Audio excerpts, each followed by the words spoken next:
Absolutely. Shirley-Anne Somerville, our Cabinet Secretary for Education and Skills.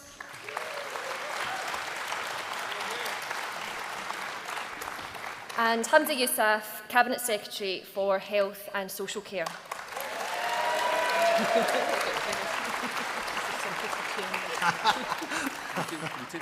Now, it's an extremely busy time in government, and each of my colleagues here play a really substantial part in that.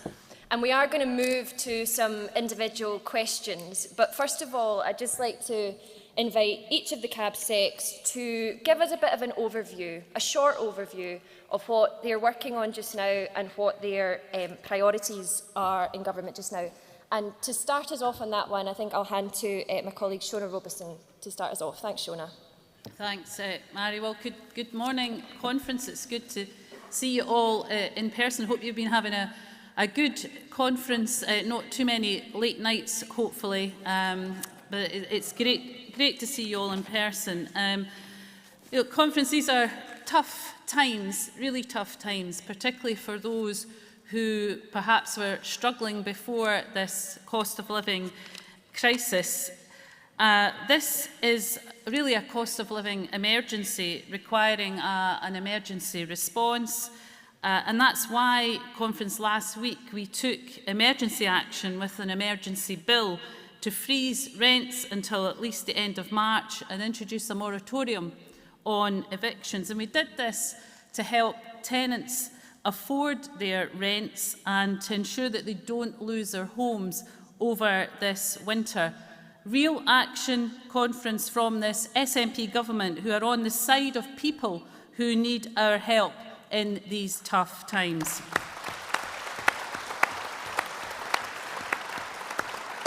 And of course, as well as taking that emergency action, we'll continue to deliver more affordable housing with a £3.6 billion investment to deliver 110,000 affordable homes by 2032, building on the 113,000 affordable homes already delivered since 2007. That's 9 times as many social rented homes delivered per head of population than is the case in England. But that's not all, conference. We are delivering 12 benefits, 7 brand new, including the groundbreaking Scottish Child Payment, going up to £25 per week per child from the 14th of November. That's an increase of 150% in just 8 months and will be a lifeline to so many families.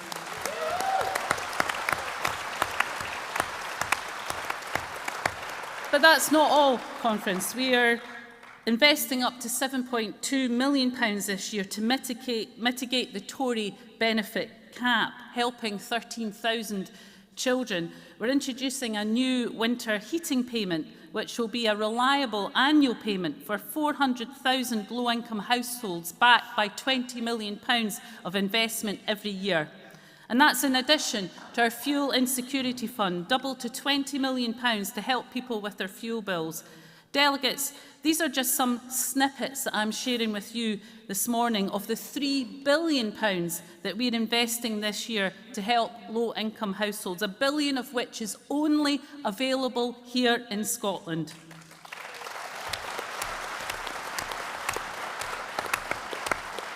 But conference, I need to say to you, all of this has been delivered from a fixed budget under huge pressure, worth £1.7 billion less due to inflation, due to this incompetent Tory government.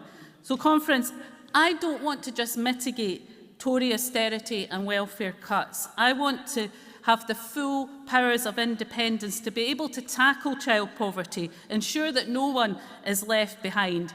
That's the prize with the full powers of independence. It's what we can use those powers for, to tackle poverty and to ensure that all of our citizens have the life that they deserve. Conference, pleased to be with you today. Thank you very much, Shona, for taking us through that. And I think, just to pull out 2 examples, the rent freeze, the evictions moratorium and the Scottish Child Payment, examples of a government taking really bold action to protect our citizens when it's needed, and as a party, something that we are very proud of. So thank you very much, Shona.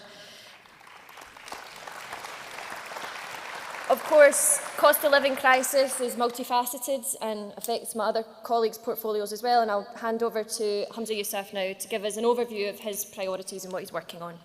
Morning, conference. I hope you're all doing well. Let me echo Shona's remarks. It's good to see you in person. Can I particularly thank all of those who've come up to me this conference to tell me how much I've aged over the last year. That's very kind of you indeed. You've clearly been talking to my wife, so thanks so much. No, look, genuinely, it is a pleasure being here for all the great work that the SNP HQ team did in terms of organising the virtual conferences. You just can't beat being face-to-face, and I've had a really good time meeting members up and down the country. Look, this is going to be of no surprise to anybody in this auditorium that my biggest priority is the recovery of our NHS and social care. NHS, the NHS, and I make no apologies for saying this, is our most treasured asset, bar none. It is there for us before we are born, and it is there for us for our entire life. And don't get me wrong, there are times when things go wrong, and we've got to make sure that we try to minimise those incidents, that we face those incidents up front. We apologise, and I apologise where necessary. But for the vast majority of people, during the vast majority of time, our NHS and social care are there for us when we need it the most. In the conference, I think you'll join with me in thanking every single member of our NHS and social care staff for the incredible work they do, and many of them in the audience today as well. My thanks to you for all that you do. So the recovery of the NHS and social care has been hit by the biggest shock, certainly for the NHS, of its 74-year existence with the pandemic. Just in the last year alone, we've had multiple waves of COVID. And I want to echo what Shona has said. She's absolutely right. The cost crisis is not just a cost crisis, it's a public health crisis. If people have to choose between heating and eating, that is going to damage their public health. So my job and the job of all of us in government is to do our best to try to mitigate that and make sure our NHS can respond to that cost crisis. So recovery is one element, and of course as part of that recovery is reform. And one of the most exciting pieces of reform Kevin Stewart and I in particular are involved in is the creation of the National Care Service. For me, going up and down the country, it's clear that there's a postcode lottery of care.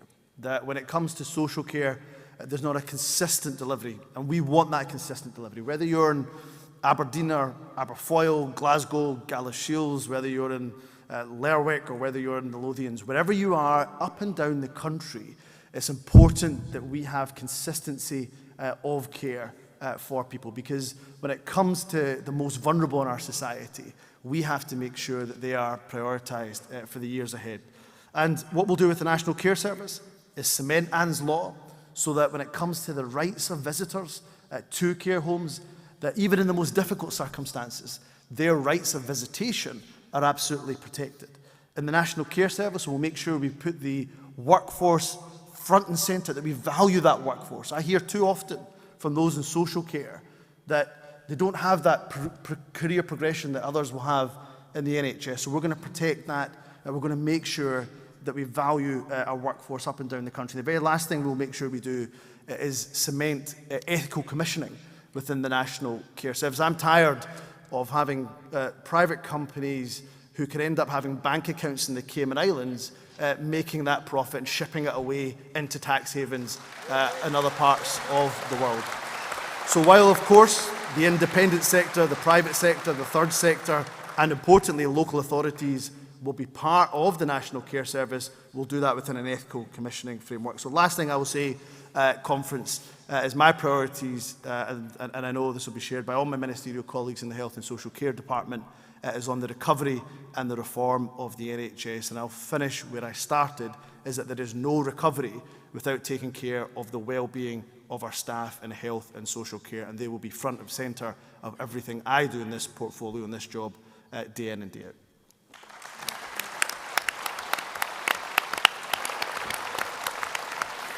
Thank you very much, Humza. Clear message there about our NHS being our most treasured asset, and a big thank you from the Cabinet Secretary to everybody who works in the service. And I think we would want to say thank you to you, Humza, for your leadership in that regard, and also for your plans over the National Care Service. We very much look forward to seeing that come to fruition. And finally, last but by no means least, I'll hand to my colleague Shirley-Ann Somerville to talk us through what her priorities are in education.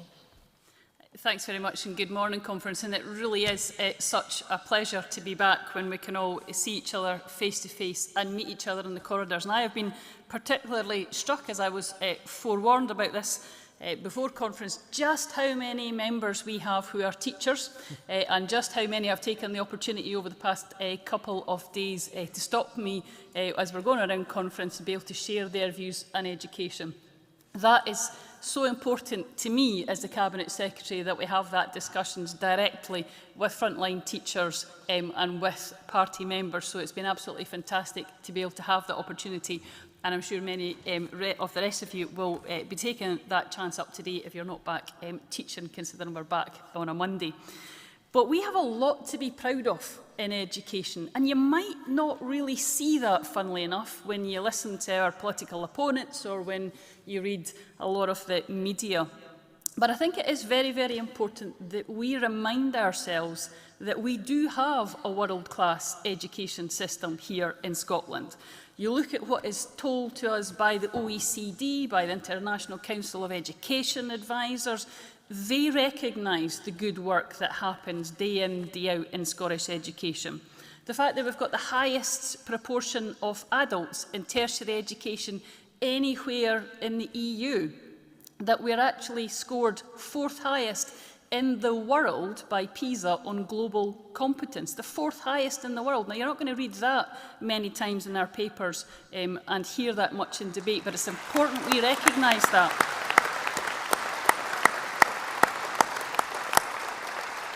You've also got the fantastic work that's already been put in place around early learning and childcare with our 1140 hours.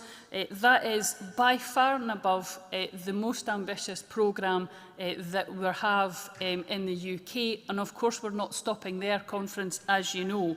We've had one of the biggest successes as well when you look at how many people from some of our poorest communities that are actually in education and higher education. So you've got the Commissioner for Fair Access, so someone that is entirely independent of government, saying in his last report that this was an unambiguous success for Scotland. That's what's happening in Scottish education, and that's a record that this government can be exceptionally proud of delivering for the people of Scotland.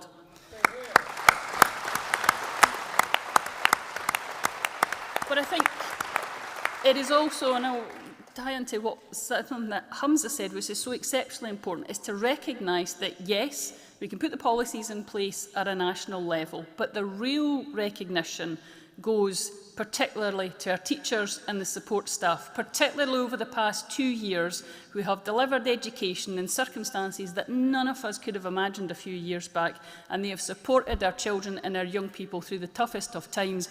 And once again, our teachers, our lecturers, our early learning practitioners and everybody that's involved in education have done such a remarkable job steering this country through remarkably difficult times.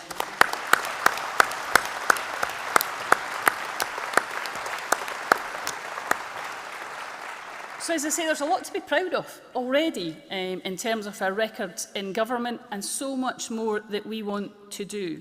I came in as Cabinet Secretary very, very determined to make sure that we learn the lessons, not just from what happened over the pandemic, but to learn the lessons what happens across the world where possible.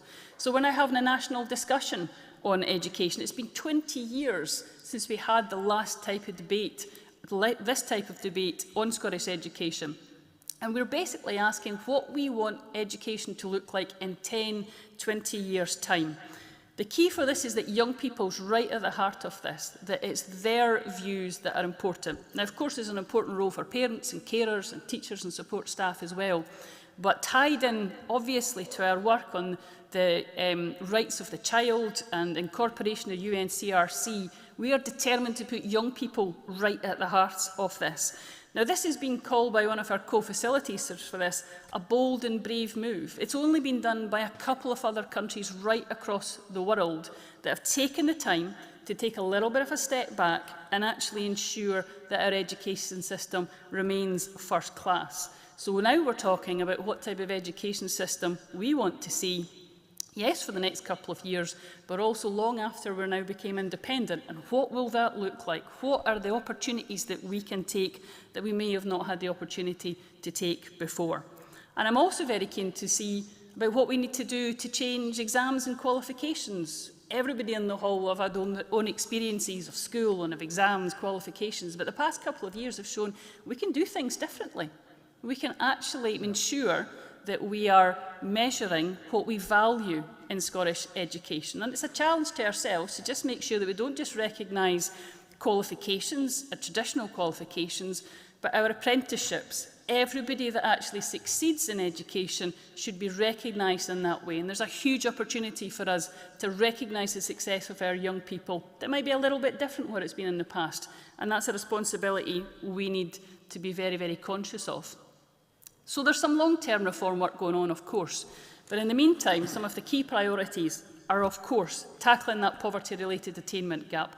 I'll go back to something that Shona said, though. The best way to tackle the poverty-related attainment gap is to tackle poverty and rid ourselves of a Westminster government that prevents us from doing that.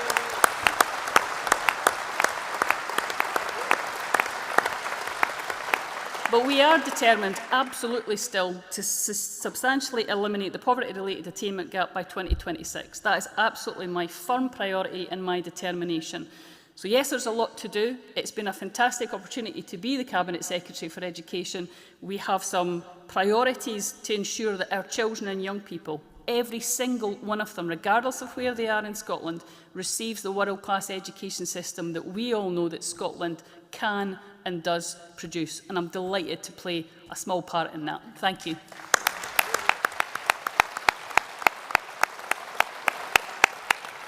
Thank you very much, Shirley-Anne, for cutting through some of that misrepresentation about our education system that I think we're all familiar with as activists, and again for thanking and recognising the incredible work of our learners and our teachers. So thank you, Shirley-Anne, for your leadership in that regard as well. Now, we don't have a huge amount of time, but I do want to be able to put some questions to the panel. I don't know if you'll agree with me, but I think there is two things in the air. One is independence and the ever-growing support for that in our country, and that probably juxtaposed with the absolute economic folly of the UK government. So in the time that we have left, I might put to each of my colleagues in turn. Just firstly, you've taken us through what you are working incredibly hard to take forward. Are you worried about the Tory mishandling of the economy on our budgets and our services? And then, with a mind to independence, what's the one thing or the first thing that you might want to do in your portfolio with the full powers of independence? I might come to Humza first, since he's looking keen. I'm always keen at conference. Look, Mairi, I think it's a great question. Of course, and I'm certain my colleagues to my left and right will entirely agree. All of us are worried. Every single cabinet meeting we have, we talk about the economic vandalism of the UK government. And when I think it can't get any worse than Boris Johnson and Rishi Sunak, we end up with Truss and Cassie Kwarteng, who are threatening now, in the midst of a cost of living crisis, to take a £18 billion hatchet to public services. 18 billion, just to put that into context, that's the entire health budget for the Scottish Government. And they are threatening to take a hatchet to public services at a time when we're already having to make the most difficult decisions because of their complete and economic incompetence. It is immoral, and I make no apologies for saying that. And one of the key questions you ask is about independence, because independence will do two things. I know you asked for one, but forgive me, will do two things. One, it will immediately take away the threat, which is very real, of the Conservatives selling off our NHS. And let me make it clear, and I think Conference will agree wholeheartedly, that when it comes to an independent Scotland, our NHS will always remain in public hands. We will never, ever sell off our NHS. And the sooner we are independent, the sooner we get rid of that threat of Tories selling off our NHS for future trade deals. And what we can do proactively is one of the biggest challenges we have in government is to tackle that national mission on drugs death. And my colleague Angela Constance, our colleague, doing an incredible power of work in that regard. But we're doing that with one hand tied behind our back. I don't know if any of you have seen the news this morning where the current Home Secretary, Suella Braverman, has said that she is open to the idea of classifying cannabis as a Class A drug. How awful, how regressive, how dangerous a policy is that? And we are having to bring forward progressive action that will make a difference so that people aren't in that perpetual cycle of substance abuse, then ending up in our justice system, ending up in a poverty cycle. We are trying to break that, but with one hand tied behind our back, because elements and important elements of the Misuse of Drugs Act are reserved. So one of the first things I know we will do upon independence is to make sure that we bring forward with all of the appropriate legislation the most progressive method of tackling that drugs crisis, so that once and for all we break that cycle of poverty, of substance abuse, of those individuals going in and out of the revolving door of services. So one of the things I'm in one sense quite excited about is the opportunities that independence will bring to tackle some of those deep-rooted problems that we're trying to tackle, but tackling with one hand behind our back.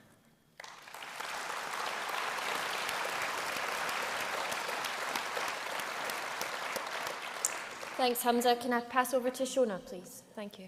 Yeah, thanks. Well, look, I mean, this Tory government has literally crashed the economy, have gone forward with unfunded tax cuts, and now they want the poor to pay for it.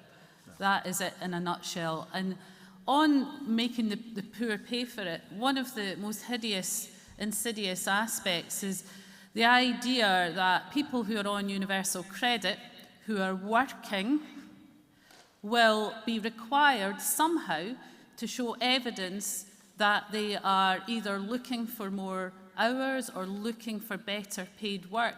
And if they don't, they're going to be sanctioned. Does that just not sum up the Tories for you, really, if nothing else does? In a nutshell. So absolutely devoid of the reality. It's like the new version of get on your bike and look for work that we heard from the Thatcher years, exactly the same thing. So we need to get away from that Westminster austerity agenda, and that's why, of course, we need independence to create a welfare system and build on what we already have with values of dignity, fairness and respect, and that's exactly what we will do. So with the powers of independence, three key things for me. We'll use the powers of an independent nation to tackle the cost of living crisis, tackle child poverty, and in Social Security Conference, one of the early things I want to do is to scrap the hideous rape clause, the two-child cap, the benefit cap and the bedroom tax.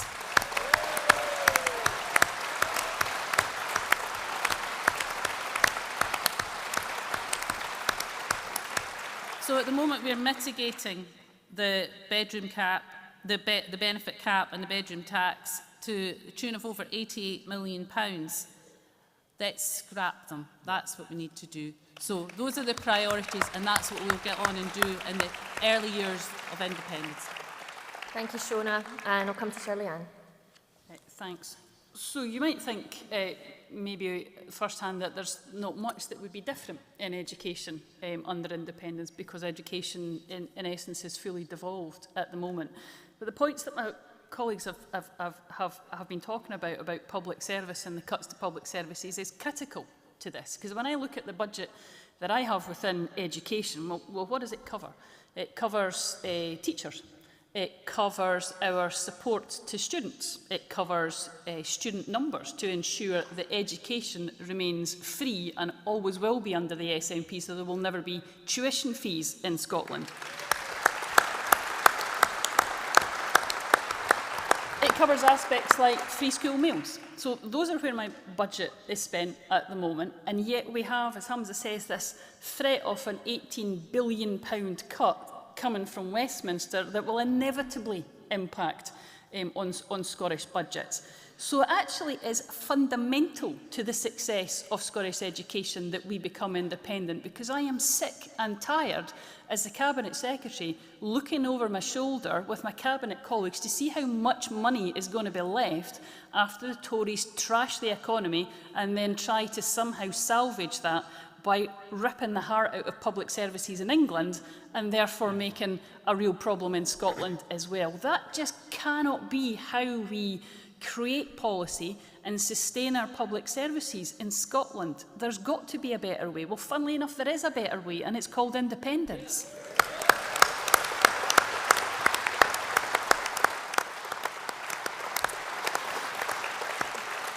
But the other area I think that is really important under independence that would clearly be different is our approach to Europe, which will make a fundamental difference to our universities and to our students, because it has been one of just the biggest frustrations as we've watched this Brexit catastrophe unfold, where the rights of particularly our children and young people, but not just our young people, have been taken away in terms of their ability to go and study abroad, their ability to go to work abroad, to see the potential for people to come here and study and work as well. What a grave, grave loss.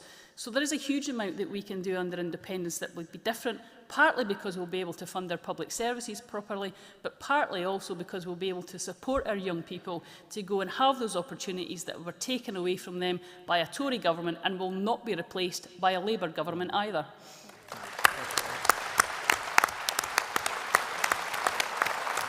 Thank you very much, Shirley-Anne, and to all. And conference, I'm afraid we've run out of time in what I hope you'll agree was a really insightful session with our Cabinet Secretaries. It's an enormous privilege for our party to be in government in Scotland and to be putting all of our work into running the country for the benefit of all of our people, and doing that while pursuing our future as a normal, functioning, independent European nation. So with that, can I just ask you to thank our Cabinet Secretaries once again for taking part and for all the work that they do.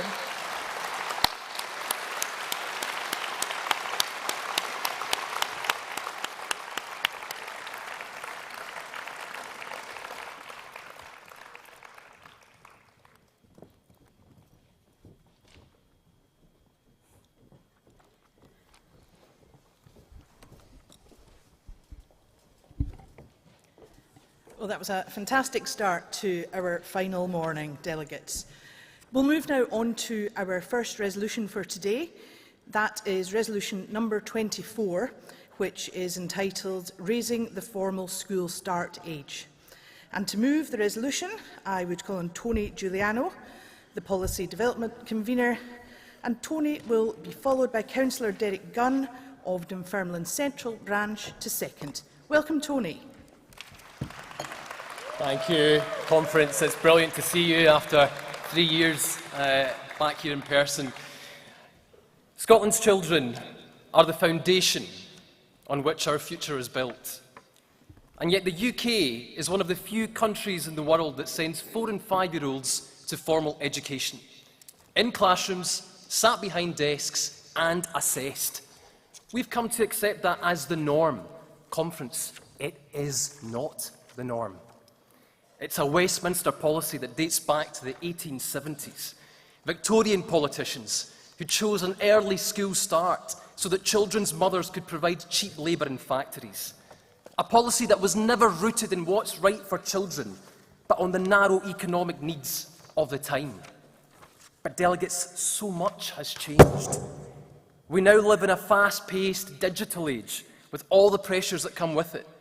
Our education system cannot simply exist to build a workforce, but healthy, thriving children too. And the research is clear. 4- and 5-year-olds are not developmentally ready to face the pressures and the structures of the formal school system. An early school start does not boost attainment. It does not make us more competitive, but it can lead to social, emotional, and mental health problems. Delegates, a third of all pupils in Scotland have additional support needs. Child mental health referrals are up year on year. That's not sustainable. Conference, I've worked in mental health. I've seen the look of desperation on parents' faces whose kids are struggling.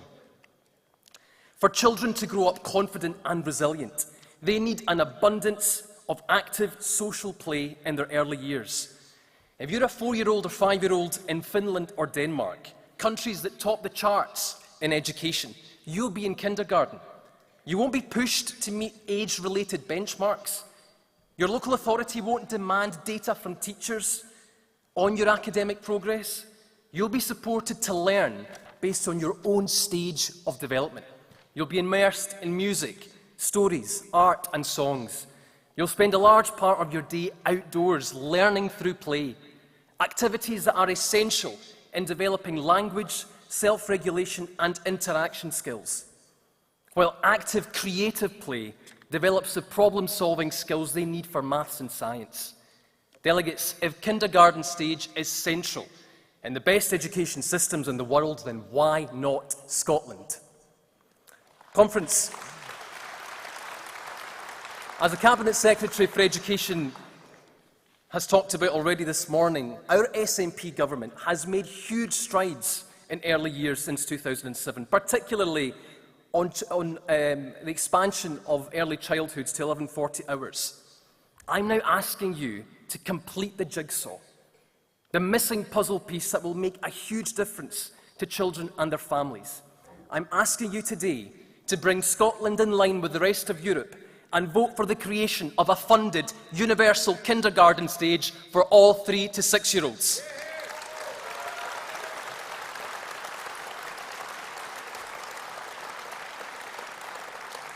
It will mean that every child in Scotland, not just some, will have access to 3 years of quality, funded preschool education, followed by 6 years of formal primary education.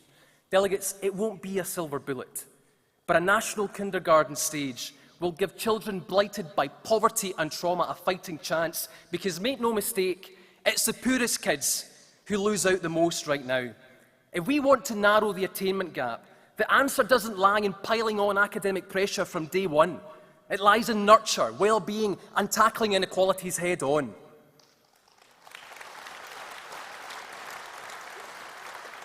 Conference, it's time to heed the international evidence. It's time to listen to parents, teachers and experts. Our Westminster-made school start age is past its sell-by date. We are a modern European nation, unapologetic about our ambition. Scotland's success depends on the welfare of its children. So let's rise to the occasion today and truly make Scotland the best place in the world to grow up. Please pass the resolution.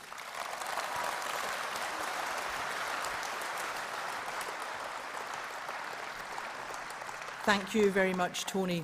Delegates, our next speaker, seconding Resolution 24, is Councillor Derek Glenn. Derek will be followed by Chris Hanlon of West Fife and Coastal Villages branch, who is moving the amendment. So welcome to Derek. Thank you, Convener, and good morning, Conference. Tony, I think, has shown the huge impact that this will have when we introduce it in Scotland, especially to those on the wrong side of the attainment gap. As Larry Flanagan said in his final address to the EIS, it makes more sense to prevent the attainment gap establishing than it does to engage in an endless struggle to close it. But be in no doubt, this will benefit all our children. Firstly, raising the start age is not about doing away with Primary 1, and it doesn't mean kids won't learn. This is about changing the focus and introducing better, more age-appropriate learning to give our kids a stronger foundation in life. And crucially, better engagement with the whole education process. So it won't stop kids from learning to read and write at whatever stage they are ready. But it will put an end to us forcing kids who are not ready to start doing so at 5 or even 4. Secondly, it doesn't mean leaving kids out on a limb. We're not asking parents to stay at home or keep kids at home. This is about introducing a universal, high-quality kindergarten environment where the focus is on play-based learning rather than academic learning and inappropriate testing. And it will supercharge the rest of our education system by ensuring that far fewer of our children disengage as a result of their early experiences. And it will benefit kids across the whole spectrum, not just those who are facing issues of deprivation or lack of support. So, take my son. He went to school at 4½, and by that stage he was making good progress at counting and reading and writing. But one thing he could not do was sit still and pay attention. So despite being an eager learner, he was at risk from that early age of being labelled as disruptive, which could potentially have affected his whole school career. Even reading in a circle during carpet time was for periods longer and more intense than he could concentrate on at that age. With this, kids will develop in a far more rounded way. Emphasis will be on things like motor skills, on social skills, on sharing, friendship, and particularly self-control, all of which are vital to enable them to fully engage with the more formal aspects of our education system throughout the rest of their school career. However, this will not be straightforward. For this to work, we need highly trained nursery teachers. We need the right resources to support a range of play-based learning. And perhaps most importantly, we need to take the parents with us. We need to make sure that they are reassured that their kids will have the best possible foundation for effective lifelong learning. But just because something is difficult doesn't mean that we should shy away from it. Don't let this end up in the too hard pile. And I'll let you into a wee secret. Shirley Ann is my MSP in Scotland's newest city of Dunfermline. So we should probably beg her forgiveness for adding this to her pile. But earlier, Mairi McCallan highlighted some of the bold actions in education that our government and Holyrood are already taking. And we must be bold. We must lead the way. Please support this resolution. Thank you very much, Derek. Our next speaker on Resolution 24, moving the amendment, will be Chris Hanlon, and Chris will be followed, seconding the amendment, by David Gilchrist of Leith Walk, who is a first-time speaker at conference. Welcome to Chris. Morning, conference. I'll try to be brief. I cannot tell you how much seeing this resolution for the first time filled my heart with joy. When Tony brought this to the Policy Development Committee and asked our opinion, I was flabbergasted and surprised because I had been following this for years, and I was very, very keen to see it become policy, and it was the highlight of my year, I think. So the amendment is pretty simple. It's not any serious amendment. The work that Derek was just talking about, it's going to take a while to do this, to implement this. And, you don't become the fourth best education system in the world by resting on your laurels. And I'm very impressed with what Shirley Ann had to say about what they're already doing to work with communities and teachers and pupils to improve things. And this resolution is also about looking to international best practice about how to improve things and how to do things better. Now, the other countries in Europe that do this, many of them do it to 6, many of them do it to 7.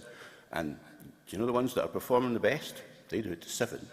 So while we're in the process of implementing this, I think it's reasonable to watch what's happening, to measure what the results are, and to leave the door open to continuing on to 7 if that seems like something that's going to be productive and is going to be the best thing for the next generation of our kids.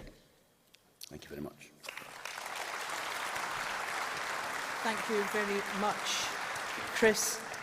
Conference, in the interest of time, I'm going to move things along a bit because we have an awful lot of cards in today. So I'm actually going to ask David if he would be quite concise in his remarks today. That would be much appreciated. And following David, to move the direct negative, we will call Councillor Tamala Collier. So thank you, David. Personally, to me, this part of the agenda about raising the formal school start age is really important to me in my heart. I myself in school was moved back a year and I saw how much help that did for me. Conference. By raising the formal school start age, we make ourselves closer to our Nordic neighbours, who are internationally recognised for starting at the ages of 5 to 6. And these countries normally are happier than the rest of us and the United Kingdom. By raising the formal school start age with the Scottish Government, we help to show ourselves that we are different and more outward-looking than the rest of the United Kingdom. Please support the resolution.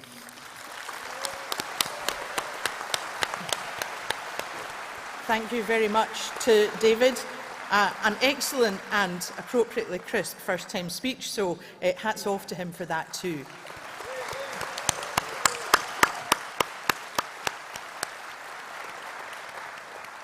Now, delegates, to move the direct negative to Resolution 24, please welcome Councillor Tamala Collier of Cromarty Firth branch, and she will be followed, speaking in favour of the resolution, by Sharon Trish, another first-time speaker of Strathearn branch. Welcome, Tamala.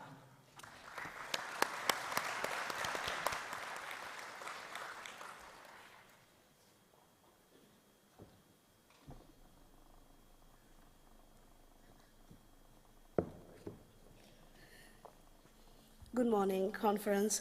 I am the local councillor, as Kirsten mentioned, for the Cromarty Firth ward. Sorry, I'm a first-time speaker and I'm quite nervous now. So I am standing here to oppose this resolution because I believe we have already implemented all the facts brought up in the resolution already in our education system, like the education secretary a couple of minutes ago came and gave us all the facts. It just proves that we are the 4th best in the world. It just not happened to be easily done overnight. So it's hard work. All the teachers, head teachers, children, every PSA or staff engaged colleagues put into place. So we have to appreciate that, and we have to accept the facts that we are actually doing well. And I don't see the necessity to have a resolution brought up when we already have all these facts implemented already in our education system. So that's why I'm standing here and asking you to vote against it. Thank you. Thank you very much, Tamala. We have been very fortunate with excellent first-time speeches at conference. I know we have another coming up from Sharon Trish of Strathearn branch, who will be speaking in favour. Welcome to Sharon.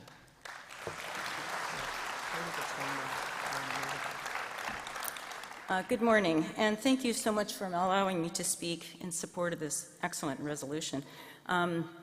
I'm the PEO of the Strathearn branch. I'm obviously not from Scotland, but I live in Scotland. I'm a citizen. I've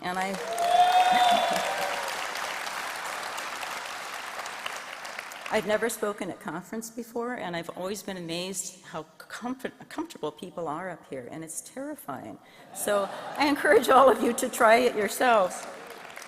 I'm not sure I could say any more than what the first two speakers brought up, and the third or fourth.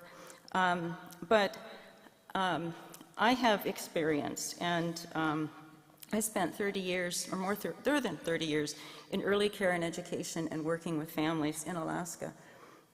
And, but first I'd like to acknowledge all the people who brought this, worked so hard to get this resolution here, and specifically the Upstart folks, and encourage you to go to their stall before you leave. They're brilliant. We speak the same language, the Upstart folks and those of us in early care and education. Conference, we have an opportunity today to bring about a better Scotland through its children and their development.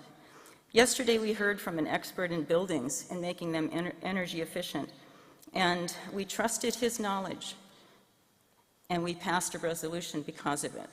I'm asking you to trust mine and many others that this is the best way for young children in Scotland, and we need this. In an independent country, we need all of this.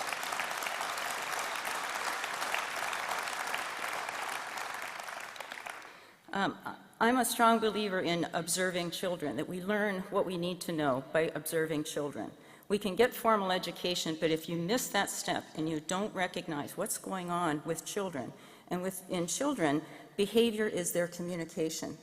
If they aren't able to express it, they will express it through behavior. So the more we observe, I'll challenge all of you today to start observing children. Just sit and watch them, and watch how many times adults intervene when they shouldn't, or decide what they're doing is not okay, when actually a child is trying to work through what they're learning. They're trying to understand. We stop them all the time. In early care and education, we don't do that because it's through play, and we allow children to experiment, to fail, to try again, and to work with other children instead of just an adult-child relationship.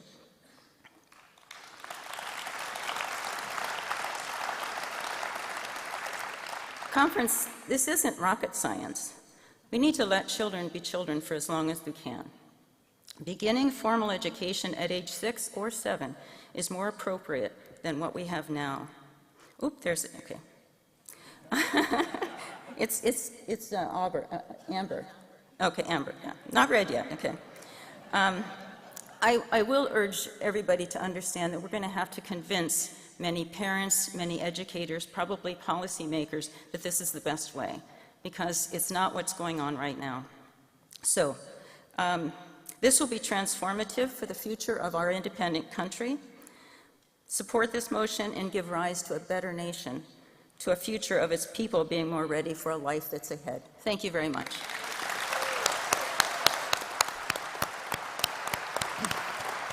Thank you to Sharon. And that is the final speaker on Resolution 24. I'm sorry to all those delegates who'd put in cards. We have a lot of people keen to speak today. However, time will not permit us to take them all, unfortunately. So we'll move on to summing up on Resolution 24. If indeed people wish to sum up, they can let me know if they wish to waive their right to do so. Firstly, I would call on Chris Hanlon in relation to the amendment. Chris, do you wish to sum up? No, he's waiving his right. Thank you. And then Tamala in relation to the direct negative. She does wish to sum up. Thank you very much. And she's on her way. And if Tony Giuliano wishes to sum up in relation to the resolution, if he can make his way and be ready. Thank you. And all those who are seeking to speak today, if I can ask you to try and make your way towards the stage, that will help us with timing. Thank you, Tamala.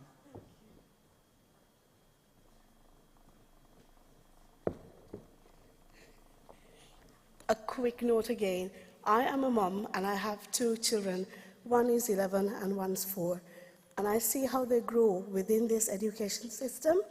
And that's the first ever reason why I think we do not need a new resolution to make things work. It is already in place. All we need to do is improve the areas we have to and push the children to do what they like to do, and which is happening already at the moment.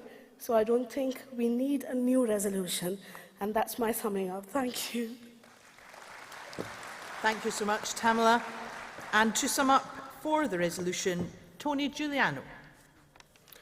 Thank you very much, Conference, and thank you for this fantastic debate.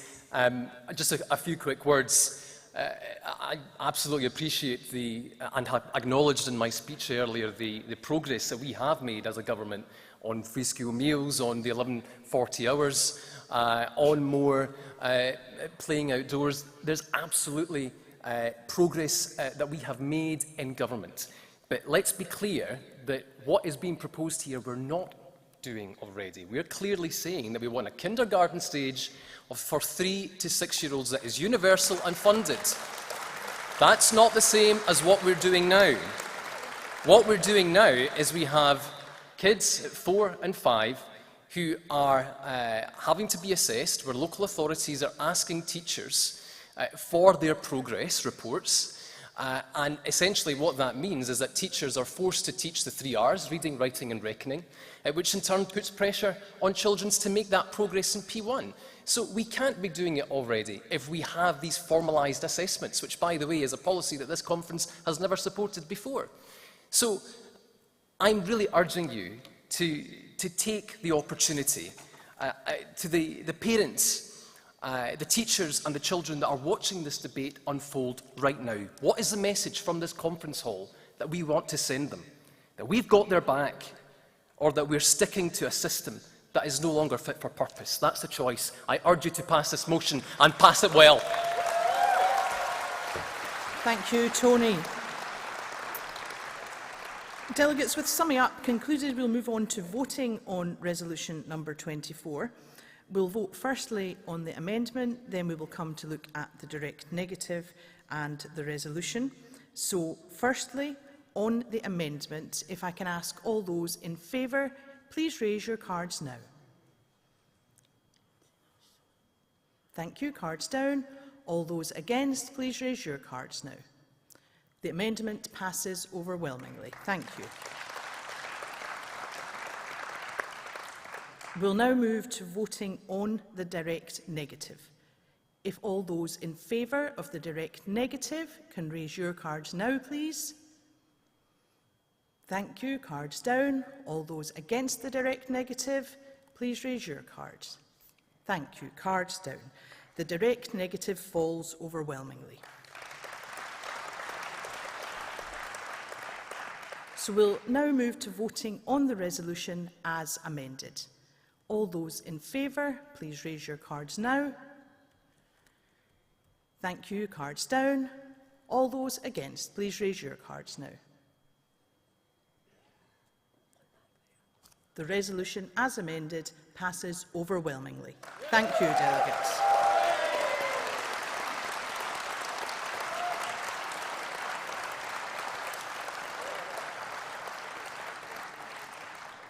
Conference, our next resolution is resolution number 25, which is entitled Free School Meals. And this will be moved by Councillor Norman MacLeod and seconded by Councillor Heather Anderson. So please welcome Norman.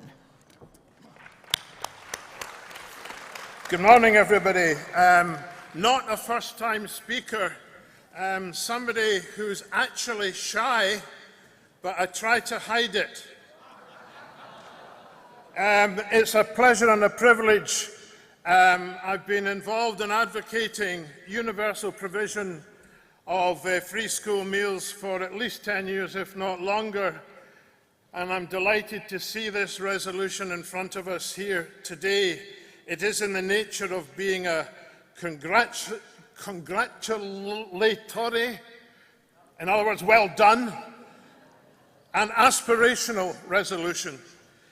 It's congratulations to the Scottish National Party at its various levels to get where we've got to, and it's aspirational because it says we have to go further as soon as we can. And for the avoidance of doubt, further for me is a universal provision of a hot, nutritious, helpful school meal, part of the educational day from preschool to 18. And incidentally, yes, please applaud that, because it's simply a good idea. I believe very much in universal provision. So, universal provision of education. What can be more important to make sure that when young people are trying to learn, they've been fed?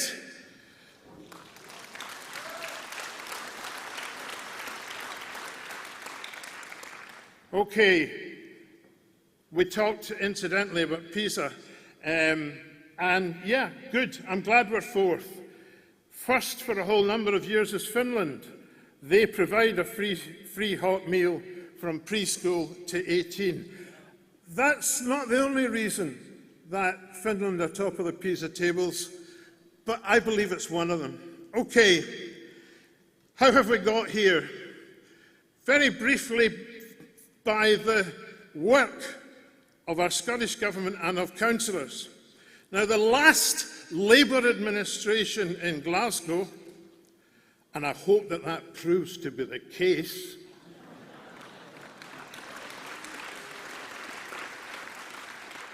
was from 2012 to 2017. The SNP colleagues and myself, we were in opposition 3 times. 3 times from the opposition benches, we proposed universal free school meals for primary 1, 2 and 3, and 3 times the Labour administration, to their eternal shame, voted that down. Subsequently, the Cabinet Secretary for Finance at the time, John Swinney, introduced that free school meals for primary 1, 2, 3 were to be introduced all over Scotland. Incidentally, in Glasgow, the number of young people taking a meal together in primary 1, 2, 3 in 1 year immediately went from 57% to 75% and continued to grow in the years after.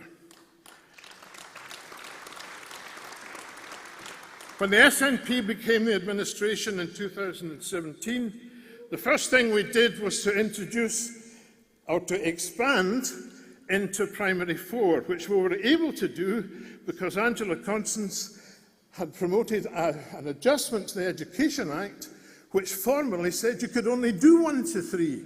Now you can do any age group you want. Thank you, Angela.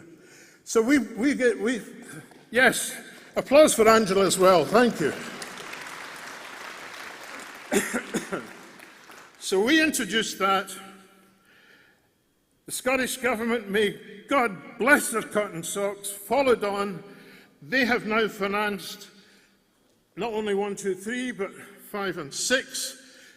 The First Minister in the programme for government announced that they are going to keep going and go for 6 and 7 in consultation with the councils as soon as possible. As I said before, I would like us to move on, as the resolution talks about, to secondary school and so forth. There can, ladies and gentlemen, surely be nothing more important than making sure that by this, as well as everything else we're trying to do to address child poverty, we make sure that everyone amongst the young people, oh, red light, just going, all of our young people are fed as part of the school day. Please pass this unanimously. Thank you. Thank you, Norman. And Norman is correct, just to draw everyone's attention to the system of lights which are designed to keep us on track. So welcome please to second resolution number 25, Councillor Heather Anderson, who will be followed by Councillor Siobhan Tolland speaking in favour. Heather. Thank you. Right. Great to be back here. I'm absolutely delighted to second this motion calling on the Scottish Government to extend the provision of universal school meals to secondaries. I want to tell you a wee story to illustrate why this expansion in our public kitchen is both so important and so Scottish. Just over 100 years ago, a young teacher was so appalled by the poor health he witnessed in Glasgow schools where he was teaching that he decided to retrain as a doctor so he could do something about it. In the early 1920s, he became the first director of the Rowett Research Institute. Some of you will have passed it on the bus when you came here this morning. And he started a research programme where he gave 1,500 children across 6 Scottish towns school milk for 6 months. The increase in their growth and development was staggering. Their growth was 20% higher after 6 months, and there was a disproportionate growth in kids from poorer backgrounds. That was in the 1920s. That led to the introduction of school milk in Scotland way before they did this in England. In 1936, he wrote Food, Health and Income, and he absolutely demonstrated the link between health, poverty, between food, health and poverty. They were locked together, and they have been ever since. That man was Boyd Orr, an unsung Scottish hero. Right. In 1943, he wrote Food and the People, and he designed the wartime rations to really level up food across all the classes, with priority rationing for mothers and children. In 1948, he was the first Director General of the UN Food and Agricultural Organization, and in 1949, he won the Nobel Peace Prize for his work to secure the equitable distribution of food across the world. We should be talking more about him. Boyd Orr would have been so proud that Scotland has since drafted the first framework for food in Europe, the Good Food Nation Act, and he would have been extremely pleased that Europe is paying attention to what we're doing and says that we're out there as a leading light. He would have welcomed the expansion in the provision of school meals, and he would have championed the right to food for all people in Scotland. But friends, the expansion of universal school meals to secondary schools isn't just about the food. It's a real opportunity to make food a key part of the curriculum and make sure we create the next generation of global food citizens. Global food citizens know 5 things. They know about the history of food in their country, they know how to grow some of their own food, they know how to cook some of their own food, they know how food affects their body, and they know how food affects the planet. And everybody in Scotland should be learning everything they need to know about that. Thank you.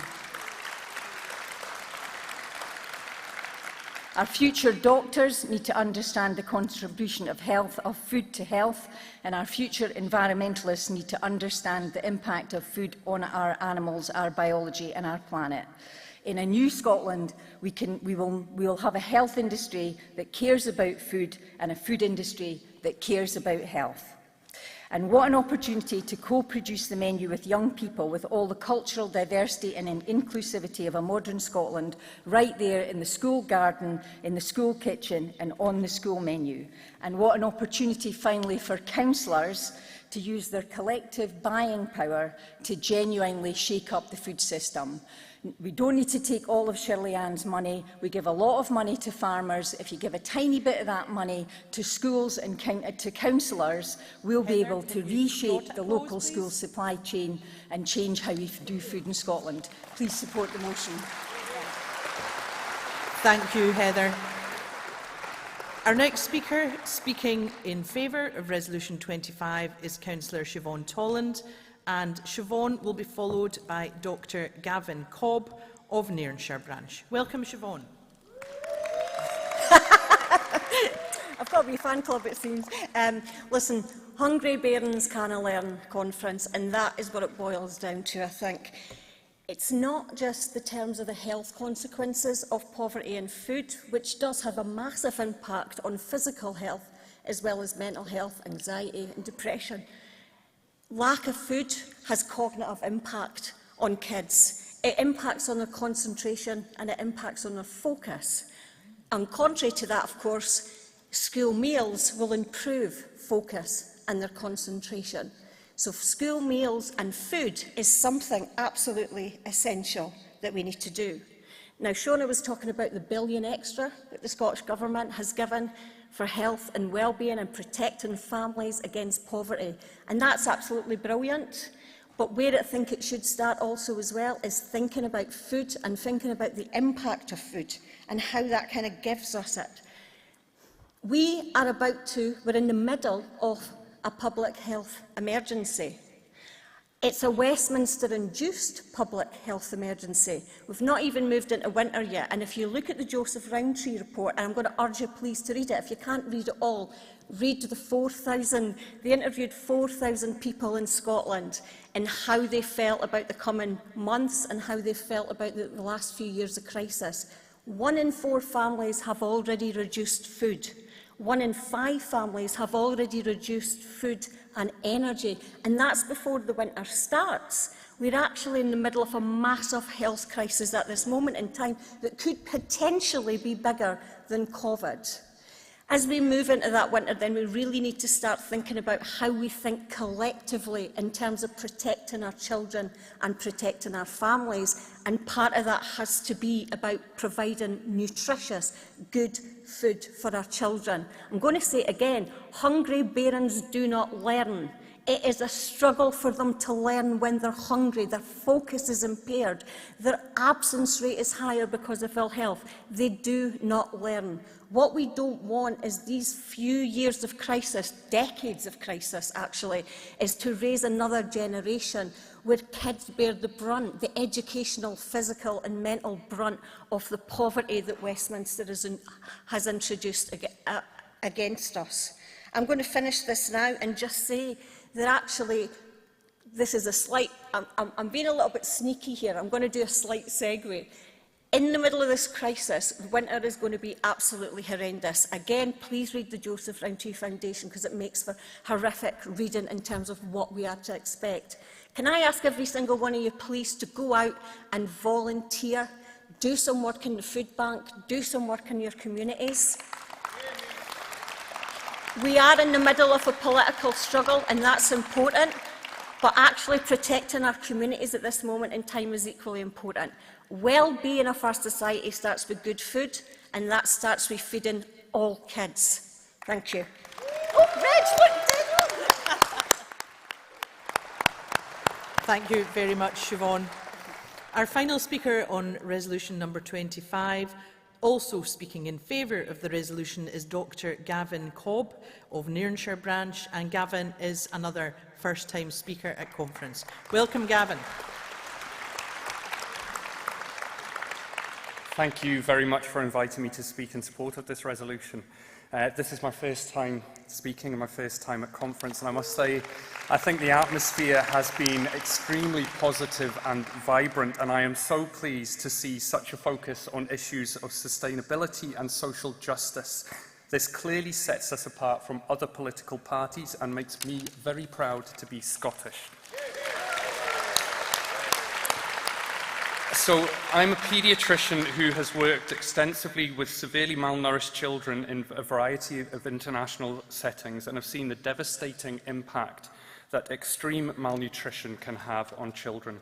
Now, thankfully, in Scotland, the levels of extreme malnutrition are not experienced to the same extent. However, we cannot be complacent about the insidious effects of childhood hunger and food poverty in our communities.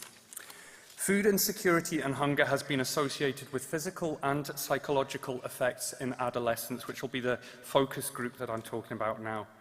Specifically, iron deficiency can lead to impaired learning and productivity in school-aged children, contributing to poorer educational attainment and reducing a young person's career and life opportunities.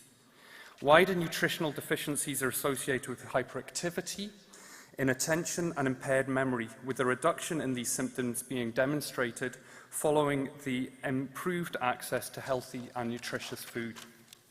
Repeated episodes of hunger during adolescence are associated with increased likelihood of persistent poor health and chronic conditions like asthma. Psychologically, adolescents who experience recurrent hunger have higher rates of depression and suicidal ideation, whilst the psychological impact on caregivers who see their children go hungry every day cannot be underestimated. Article 18 of the UN Convention of the Rights of the Child states that governments must support parents by creating support services for children and give parents the help they need to raise their children, whilst Article 24 states governments must provide good quality health care, clean water and nutritious food so that children can stay healthy. And Scotland is a signatory to the UNCRC. Conference, this could be a costly service to implement, especially with significant other cost pressures, but the cost savings to families have been demonstrated and would be greatly welcome during this cost of living crisis.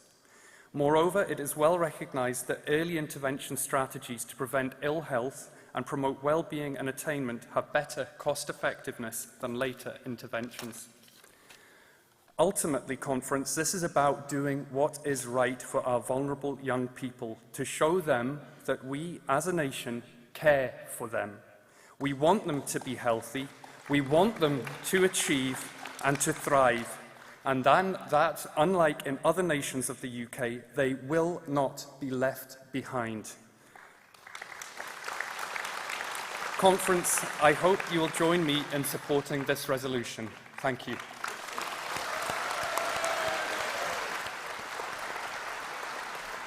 Thank you very much, Gavin. Delegates, we have no cards in against resolution number 25, and I wonder if, therefore, I can take it that the resolution is passed by acclaim.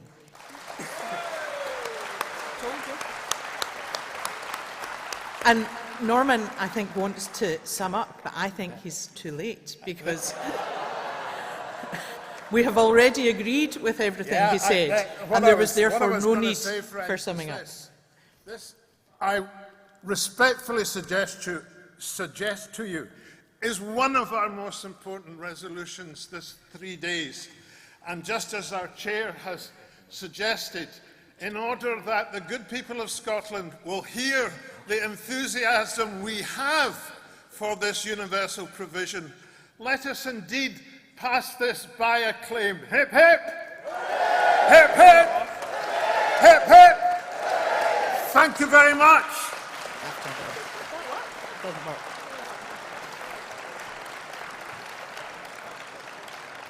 We're all in fine fettle this morning, delegates. Let's move along on our agenda to resolution number 26. Resolution 26 is entitled Tax and the Living Wage. It's going to be moved by Peter Cairns of Dingwall and Black Isle branch and seconded by Chris Hanlon of West Fife and Coastal Villages branch. Just for your information on both this resolution and resolution 28, it's my intention to call the mover and the seconder only, because that will give us time to hear the full debate on all of the subsequent resolutions. And with that, I will pass to Peter on resolution 26. Thank you, delegates. If these are in the wrong order, this is going to be a crazy speech. Delegates, this resolution is summed up by the second line. No one should pay any tax until they can afford to, and those that can afford to should pay their fair share. Not higher tax or lower tax, fairer tax. The resolution links the living wage set independently of government to the cost of living.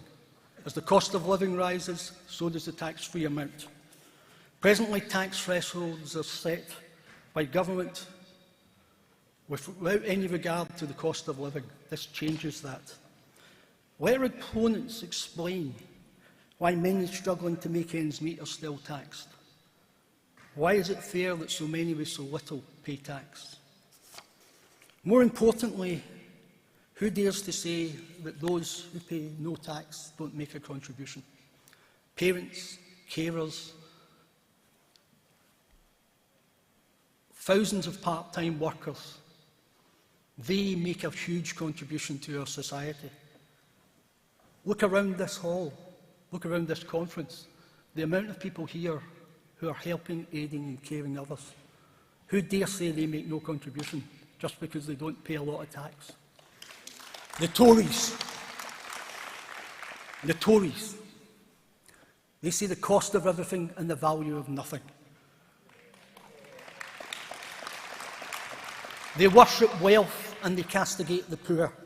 They judge you by what you earn, not what you do. Not us. We don't divide people into skivers and strivers. We see strivers everywhere, every day. People striving against the strife the Tories have caused. We do not see the wealth, we see the worth. Their instinct is to cut taxes from the top down, ours from the bottom up. We've seen the difference in value starkly in the last 2 weeks. A pathetic, rich first budget and a conference speech from a Thunderbird's stature. Delegates, there is no good reason Westminster doesn't let us raise the tax threshold. So we have to introduce a zero rate. It's clumsy, but we have to do what we can with the powers we have for those who need us most. This resolution does not help those who pay no tax, but as Shona said earlier so eloquently, we're doing so much we can for those at the bottom. This is for those on low pay, people like carers who go from house to house on low wages, still paying tax, not knowing if they can afford their own petrol. This makes a real difference to thousands of low-income households struggling to make ends meet. It's not a panacea or a miracle cure, but it will make a huge difference to thousands. Delegates, with taxes and all things, we should be fair, but also open and honest. So the resolution commits us to wage thresholds, not freeze them. Not for us, stealth taxes are sleight of hand. We are honest. And we should make no secret of the fact that those better off will have to pay more. We must be responsible and we cannot borrow. So if fewer pay tax, others must pay more. We have to be fair and honest with people. Open and honest, not false promises of future growth, not a budget with made-up numbers, let alone a budget with no numbers at all. We don't do that. Delegates, this resolution does not give detail. Conference agrees principle, government implements. The relationship between us, Conference, and the government is like getting a taxi. We say where we want to go, and they take us there. And we trust them to get us there, and I trust their government.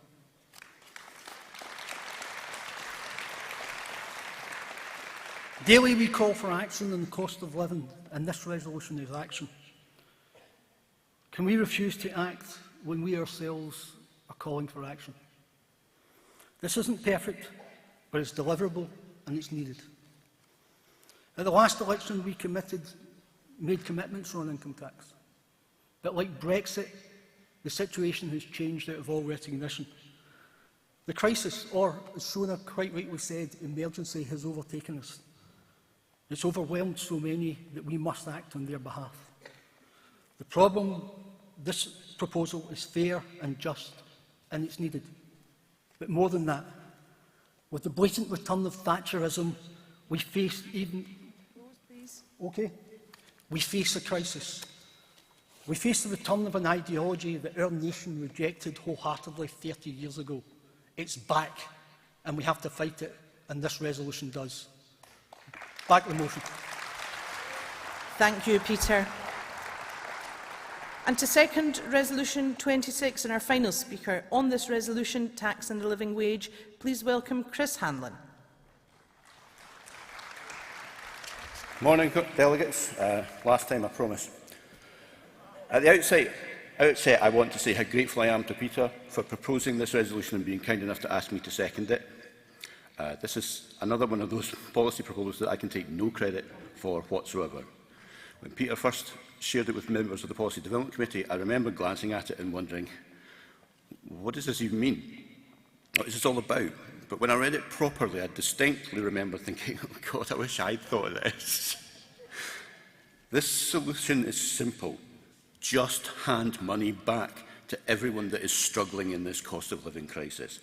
It isn't elegant, it isn't perfect, but it gets the job done.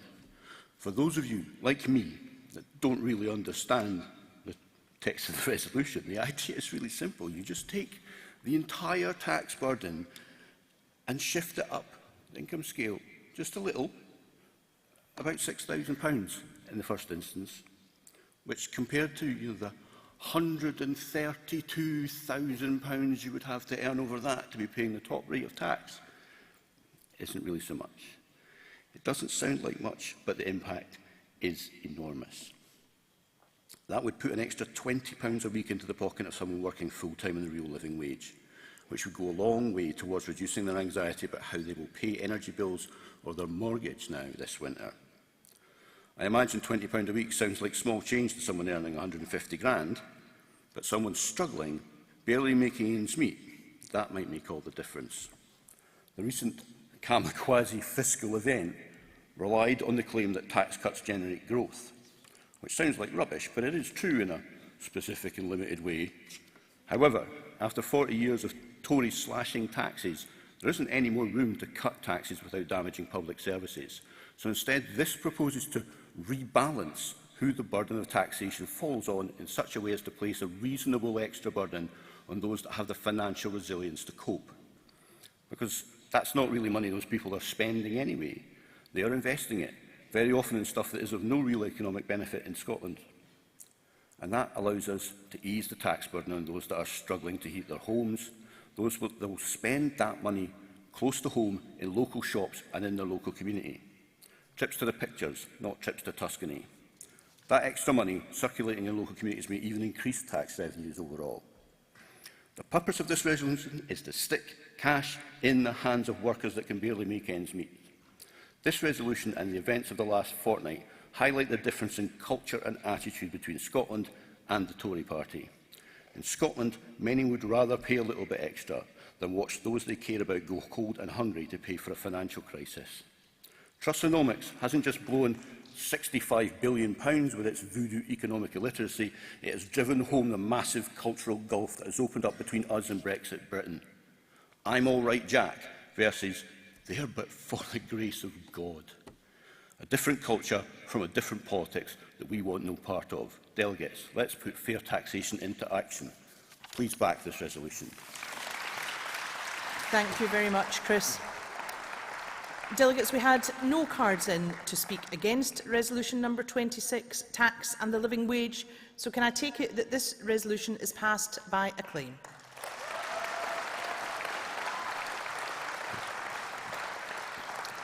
Thank you, Conference. We'll move on now to resolution number 27, which is entitled Paid Menstrual Leave. This resolution will be moved by Anam Kesar MP and seconded by Susan Martin. Welcome to Anam.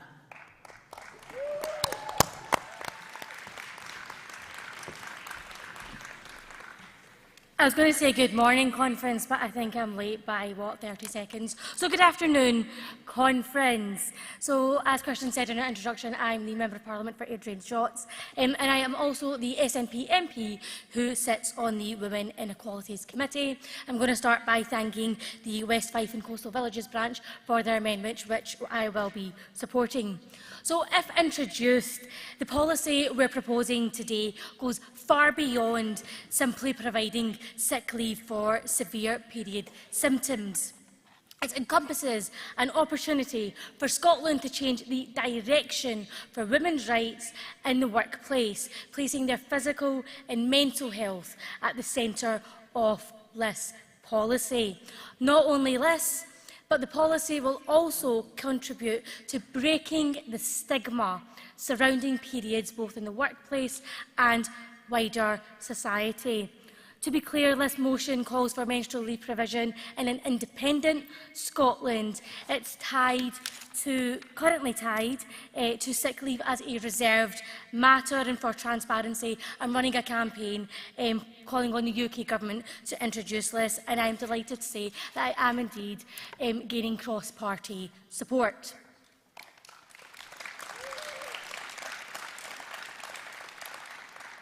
The introduction of paid menstrual leave would see this unspoken struggle brought to the forefront of employment policy, opening up the dialogue around an issue that has historically been overlooked in silence. It would subvert the expectation that people should work whilst enduring severe symptoms and instead acknowledge the struggles faced during menstruation. Acting similar to paid sick leave, the policy would provide specific provisions for those suffering from severe period pain. This would allow people to take time off work without having to suffer in silence or disguise their pain as something more socially acceptable. In their most recent findings, released recently, YouGov found that people in the UK are supportive of menstrual leave, with 45% for. Shockingly, the findings also showed that just 1 in 6 working women have never experienced period pains that are bad enough to affect their ability to work, meaning 5 in 6 have. Unfortunately, only 39% of men versus 52% of women are likely to be in support of offering paid time off work for period symptoms. So not only do we need radical policy reform to help those affected, but also to change the entrenched societal norm of working through severe pain.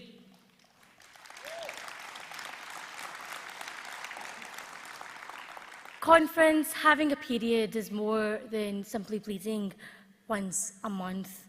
For those who suffer with heavy menstrual bleeding, it impacts our physical health, our mental well-being, productivity and the ability to fully participate in day-to-day activities that are normally taken for granted. The YouGov report also found that 2/3 of working women have never taken time off work for period pain.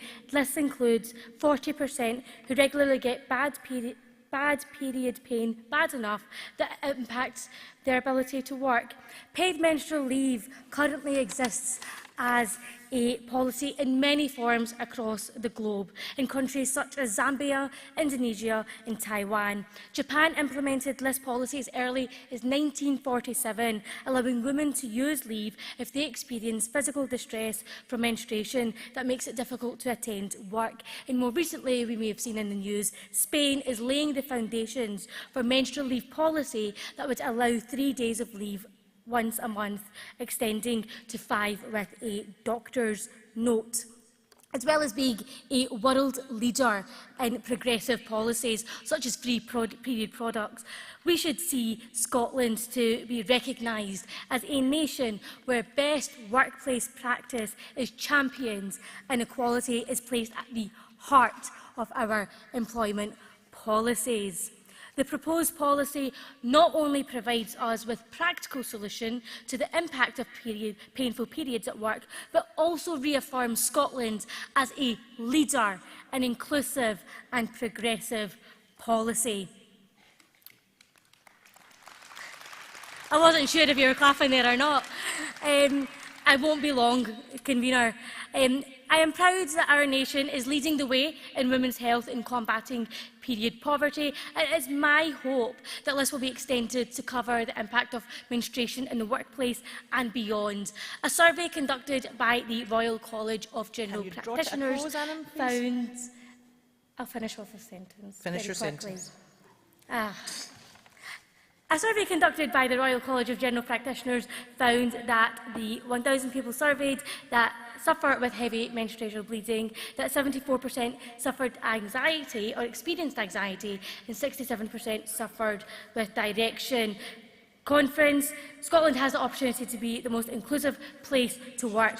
Please support this motion and the amendment. Thank you very much, Anna.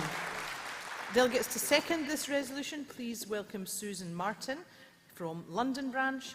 And following Susan, to move the amendment, we will hear from Victoria Hanlon of West Fife and Coastal Villages. Welcome to Susan.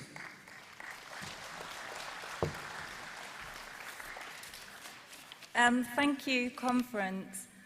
I'm so pleased to be here and to be supporting this resolution. It's my first conference and it's my first time speaking. And I can confirm, lovely as you all are, it is terrifying. Anyway, I think Anam has made a powerful case for paid menstrual leave. If introduced, it would have a positive impact on the lives of those who suffer from extreme symptoms. Scotland is already leading the way with the introduction of the Women's Health Plan and, as you all know, the introduction of free period products, eliminating period poverty, and for those who need the products, they can get them without cost. There is a growing movement around the world that is endorsing paid menstrual leave. It's part of a general cultural shift around reproductive health. Scotland is already bold in this area. It can lead the way with paid menstrual health. Why is it important to do this? Why is it important? It matters for economic reasons. A survey in 2019 in the British Medical Journal showed that absenteeism has an impact on productivity, but even more so, presenteeism. Of the 23,000 or so women surveyed, 80% reported being in work during their period, but being unable to work effectively. That equated to a loss of approximately 9 days per year in terms of productivity. Endometriosis has an impact on the UK economy of approximately 8.2 billion per year. How would paid menstrual leave help with this? It would provide a safe environment for people to manage their symptoms, to be able to work flexibly, and to be able to work more effectively. It matters, though, not just for economic reasons, it matters for ethical ones too. Paid menstrual leave would give people the support when they need it the most. It would help to reduce the stigma that still exists even now around periods. Periods are not an illness. They are a need which exists outside of sick leave. It would provide greater security for those in work and greater diversity in the workplace. People who feel understood, respected and valued are more likely to achieve their potential. In summary, paid menstrual leave fits with the aspirations in the Women's Health Plan. By taking an inclusive approach, people can continue to work and to thrive. Please support this motion. Thank you, Susan. Conference, we have a lot of cards in for this resolution and I'm not able to take a number of them, for which I'm very sorry. And I wonder if I can ask speakers as we go on to endeavour to keep to time and watch the wee flashing lights, just so we can get as many people in as possible. And if we can now have to move the amendment to resolution number 27, Victoria Hanlon of West Fife and Coastal Villages branch. And Victoria is another first-time speaker. Welcome, Victoria. Thank you. Hello, everyone. This is exciting. So, first of all, I'd really like to say thank you to the London branch for raising this. Much like my husband said earlier, when I read this, I had this moment of, oh, God, I wish I had written that. And I also had a moment of, first of all, this is really brave, it's really radical, it's really bold. But on the other side of that, I thought, why have we not been talking about this before? This is not a new thing. This is not something that has suddenly started affecting people. This is a problem that we really, really need to address. So I wanted to amend just ever so slightly the resolution because I wanted to point out that whilst pain is an enormous and immediate problem, severe pain, there are also other things that can affect women who are menstruating that we really need to address.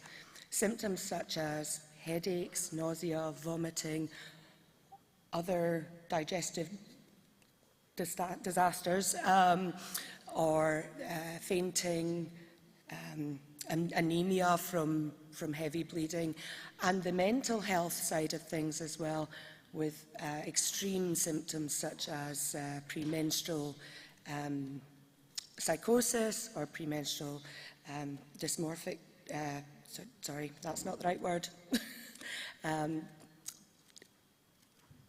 PMDD, you can look it up. It's not good. It can lead to sufferers because of extreme hormonal changes becoming suicidal or having other very dark thoughts.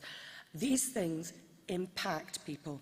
We cannot expect people to continue to work and function as they normally would when they're experiencing extreme symptoms like that. And I think it's really, really important that we start to address these things, not in shy whispers or in women's problems, but that we start to talk about these sorts of extreme symptoms as healthcare issues, because that is what they are. And we need to start having a conversation, a big conversation around this, so that when it comes time for my granddaughter to go through this, it's not done in hushed tones. It's recognised as an important point and important healthcare outcomes. That's all. Thank you. Thanks very much, Victoria. And to second the amendment and our final speaker on Resolution 27, please welcome Kim Marshall of Dumfries East Branch.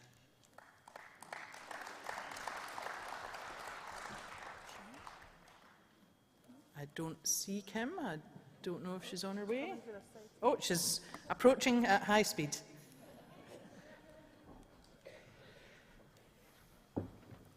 Welcome, Kim. I'd put my bit of paper away. Right. Thank you, Conference. I'm delighted to be with you for the first time in person and the first time speaking in person.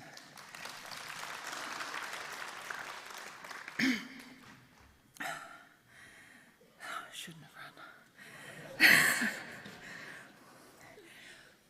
Trying to keep this brief. Just to emphasise the point that Victoria is making, in that the resolution, as currently drawn, is too narrow. There are many conditions which serve to make the monthly joy of periods just that little bit more awful. There are two conditions mentioned, but I'd like to just give the example of a third, very common extra burden that arrives every 28 days. And I speak from the heart as someone who suffered from hormonal migraines. Imagine, and this particularly directs at you, gentlemen, every 4 weeks you get the hangover from hell.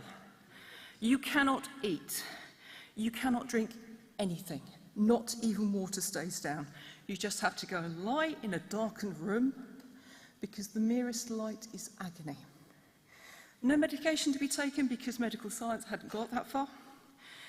And in addition to the hangover and the light sensitivity, and I don't have your delicacy, Victoria, you have diarrhoea. This goes on for at least 3 days, every month, for 30 years. It is a tad disruptive to life, and my God, I was so happy when the menopause arrived. Now, paid leave doesn't necessarily fix the problem, but we are having a conversation about how completely crap periods can be, and that these types of pain do happen to so many, many women. And we're going to help people understand there are times when we're not at our sparkly best, but we're not asking just for a duvet day because of a little bit of blood and a few cramps. So we need to talk about this. We need to talk to our daughters. I talk to mine. We talk to our granddaughters. We need to talk to our sons and to our husbands and to tell them we need this leave. And perhaps also maybe look generally at women's health and what we do for it. Thank you, Conference. Please support the amendment. Thank you very much, Kim. Delegates, we are very pressed for time once again, and it's very clear that there's no disagreement between those who've been on the stage, given that the mover of the resolution indicated her own support for the amendment. So I wonder if I can ask if they're content to waive their right to sum up. I'm hearing nods, and again, apologies to all those who didn't get to speak. So we'll move straight on to voting in that case, and first of all, dealing with the amendment. I wonder if I can ask all those in favour of the amendment to Resolution 27 to please raise your cards now. Thank you very much. Cards down. All those against, please raise your cards now. The amendment passes unanimously. Thank you. And we'll now move to voting on Resolution 27 as amended. All those in favour, please raise your cards. Thank you very much. Cards down. All those against, please raise your cards. The resolution as amended passes unanimously. Thank you, delegates. And we'll now move on to Resolution 28, which is our final resolution for this morning. As I indicated, I will take only the mover and the seconder of this resolution in the interest of time. So, Resolution 28, Neonatal Care Leave and Pay Bill. Please welcome Councillor Ian Gallagher, to be followed by Stuart MacDonald MP. Welcome, Ian. Good afternoon, Conference, and thank you, Convener. Conference, in Scotland last year, over 8,000 babies required neonatal care because they were born prematurely or were sick. For parents of these babies, their arrival is a moment of joy. But when a baby needs neonatal care, that joy is replaced with anguish and worry. That feeling of worry is only made worse as parents are currently forced to choose between being with the baby in hospital or being at work. For mums, the 39 weeks paid maternity leave can be used up while their baby is in hospital getting potentially life-saving treatment in the neonatal unit. And this also means that when the baby gets home, they can't spend time with their baby because they've got to go back to work as well. And for dads and non-birthing parents, paternity leave is only 2 weeks, meaning that they've no choice but to go back to work, and there's no flexibility in that either. According to a survey from the charity Bliss, 36% of dads signed off sick because they wanted to be with their baby at hospital. And the charity The Smallest Things found that 1 in 10 mums had to actually leave their job as a result of the current laws. Conference, no parent should ever have to choose between being with a baby in hospital and having to go back to work. Our SNP parliamentarians have been working tirelessly since 2019 to change the law. The Neonatal Care Pay and Leave Bill, brought forward by Stuart MacDonald, introduces an entitlement to additional statutory paid leave for up to 12 weeks when a baby needs neonatal care for 7 days or more. And this applies for mums, dads and non-birthing parents. Now, for one couple I know very well actually, their baby boy was born 11 weeks prematurely and weighed less than a bag of sugar. The baby needed neonatal care for over 12 weeks, and 10 of these were in the neonatal intensive care unit. Now, his dad took time off work, but there was always that worry, how much time is too much? And for his mum, her paid maternity leave was used up by the time they could take the baby home, meaning that she had to leave her job. Conference, this is not unique. For thousands of families across our country, and perhaps even some of you in this hall too, you've got a story like this as well. Conference, we want Scotland to be the best place to grow up, but for parents of premature and sick babies, our laws are letting them down. By passing this bill, the UK will join countries like Finland and Ireland in providing extra help when a family needs it most. The Neonatal Care Pay and Leave Bill does have the support of the UK Government, and we do welcome that, but we had to push them. Friends, this bill will be transformative for both parents and their babies, and I know this firsthand, because the couple that I was talking about earlier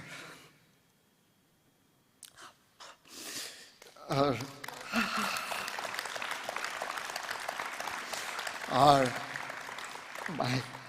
my parents. And Conference, we've always believed in giving every baby the best start in life. It's time our laws said that too.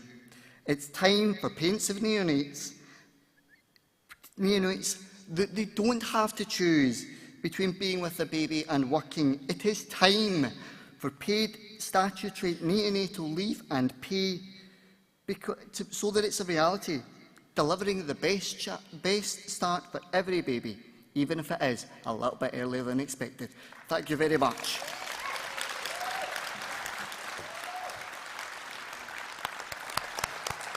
Thank you very much, Ian. And our final speaker seconding resolution number 28 is Stuart MacDonald MP. Thank you, Kirsten.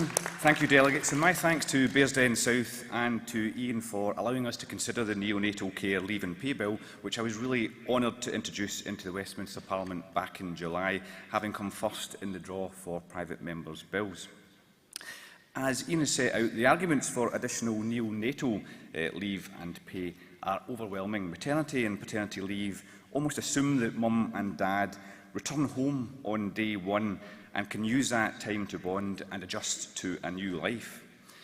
But for tens of thousands of families each year, that is just not the case. And the joy of a new arrival is quickly tempered by the unbelievable stress and anxiety of a baby's prematurity or illness. And so maternity and paternity leave is quickly used up, busing anxiously to and from hospital week after week, sometimes for months on end. After just 2 weeks, fathers are often forced to return to work. But Conference, how can you work with a newborn child in an intensive care unit? Mum being left having to make massive decisions alone, perhaps having to balance other caring responsibilities as well. So this bill should see up to 12 weeks additional neonatal pay and leave available to parents for every week a baby spends in neonatal care. And with continued cross-party support, for which I am very grateful, it looks set to become law next year. Conference. Earlier this week, Marion Fellows and I had the honour of meeting staff and parents at the neonatal unit at Wishaw General Hospital, and some of you will have seen that unit featured on the BBC Scotland series Tiny Lives, which I thoroughly recommend. Both the brilliant staff and the incredibly brave parents are 100% behind this bill and absolutely clear of the benefits that it will bring in supporting parents, giving them much needed time and space and ensuring better outcomes for children. Conference, my final reflection on all of this: with just one bill, we will deliver on an SNP manifesto commitment that will benefit tens of thousands of families each and every year. Think what more our SNP government could do with powers over employment. And when the alternative is leaving those powers with Liz Truss and Jacob Rees-Mogg, it really isn't a choice at all. Thank you. Thank you very much, Stuart. Conference, there were no cards in to speak against resolution number 28, Neonatal Care Leave and Pay Bill. Can I take it that the resolution is passed by acclaim? Thank you very much. Before you run off to lunch and the fringes, if I can just point out there are two topical resolutions this afternoon, one on women protesters in Iran and the second on Pakistan floods. Have a good break and see you back here at 2 p.m. sharp.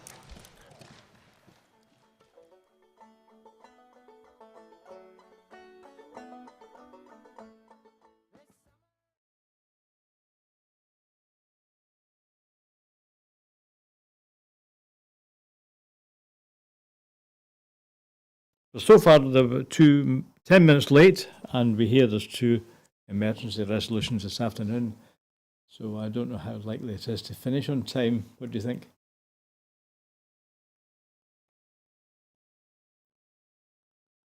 Mm-hmm.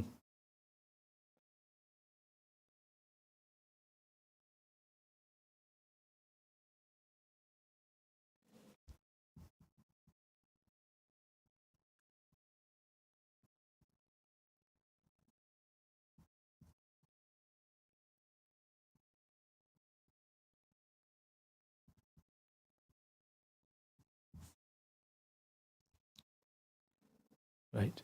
Okay. Right, what are we going to do next? I've got a big feedback of my own voice, which I don't need.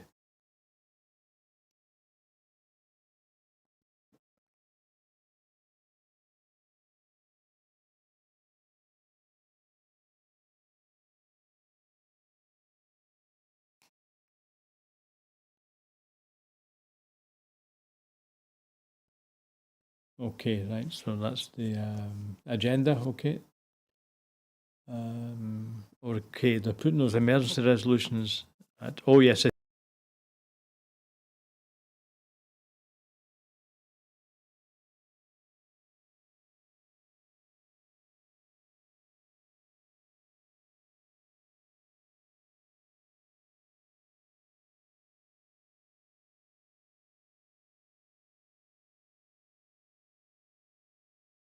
Right, so I'm on live.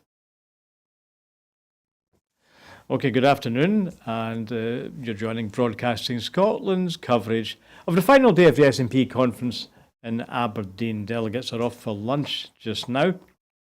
This morning, delegates have been discussing 6 resolutions.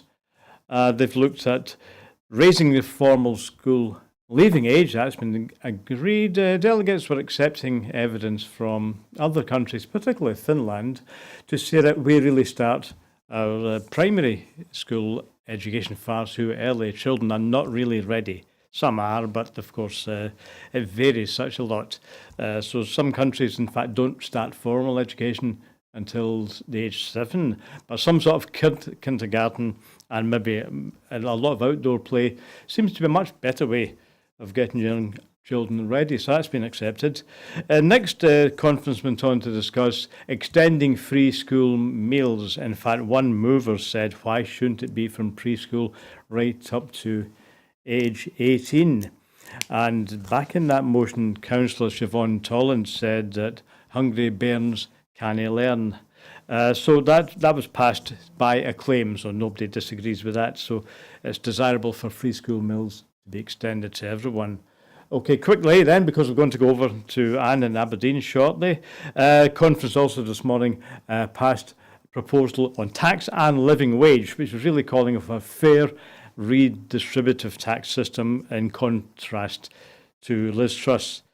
Motions were also passed on paid menstrual leave and on neonatal care, which refers to a bill which is going through the Westminster Parliament.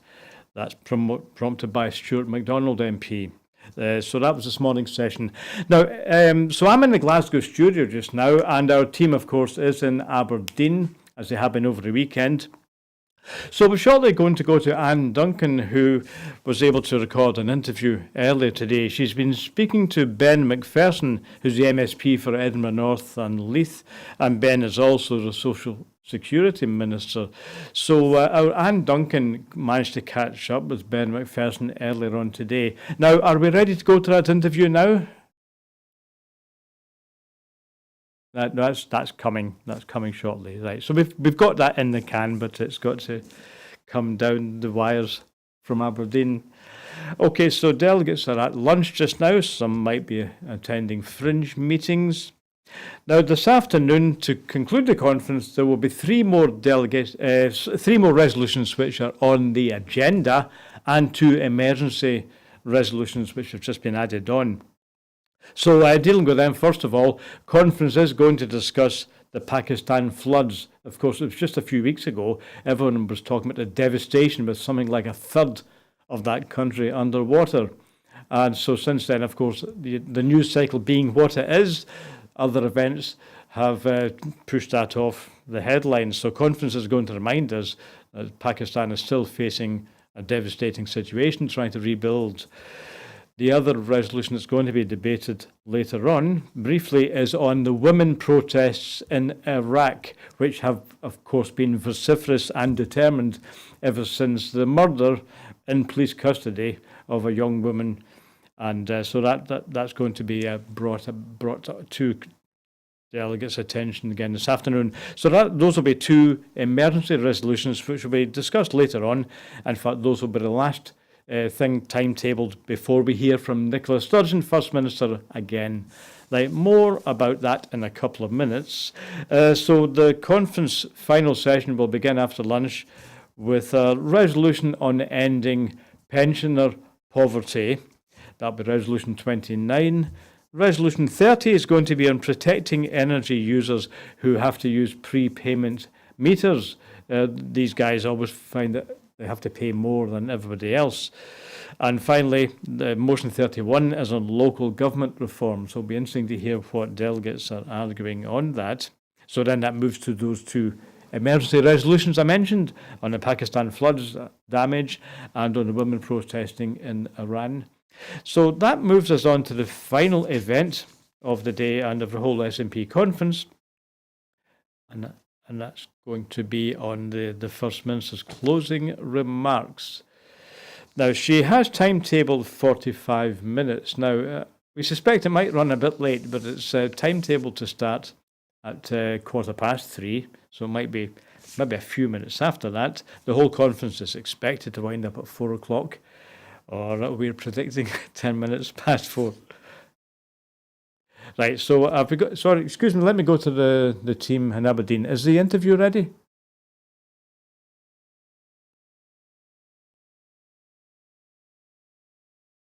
All right, okay, so the streams, I'm hearing for some reason, we've got the interview, but it's taking a long time to get it to stream. I don't know, roadworks and the road to Aberdeen. Okay, I'll just preview the First Minister's speech because the SNP press office has been kind enough to give us some notes on what the First Minister is expected to say. So she will be addressing a conference for her final remarks, something like 3:15. And what she's expected to flag up is, first of all, she's aiming her remarks not at those who have already made their mind up about independence, but those who are still undecided, of course, because those really are the voters in whose hands the future of Scotland lies. So she is going to be saying, if you're unsure about independence, these are the issues you ought to think about. So first of all, she's going to deal with the question that Scotland could be said to be turning its back on the rest of the UK. So we often hear that from people, I hear from people in England often, I know that Scotland has a right to self-determination, but we don't want you to leave. We don't want you to leave us behind. So the First Minister is going to address that issue by saying we're not really turning our backs on anyone, but what we're doing is we're recasting our relationship. The First Minister has used this phrase in her press release that what Scotland is going to be doing is to recast its relationship with the other nations of the UK, to recast that relationship as one of equals. So she's saying that might at first hand look like an odd thing to argue. You know, how can we rejoin with you at the same time as leaving you? But what she's saying is that by achieving independence, Scotland will then have a different type of relationship with the former UK, the RUK, and that will be a relationship based on equals, based on a voluntary partnership. So that's a big theme, and the First Minister is going to contrast that to what she calls aggressive unionism. And that's the view from not only from the Tory party, but also from Labour, of course, that Scotland is not allowed to even discuss its future. Both Labour and Tories are agreed that they are not going to accept that Scotland even has the right to move to a referendum. Okay, so we'll hear what the First Minister says to put more detail onto that argument.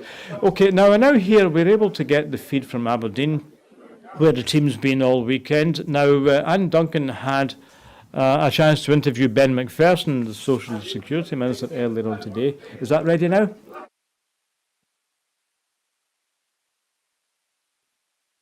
Okay, so I think we're now ready to hand over to Anne in Aberdeen. Can you hear us okay, Anne?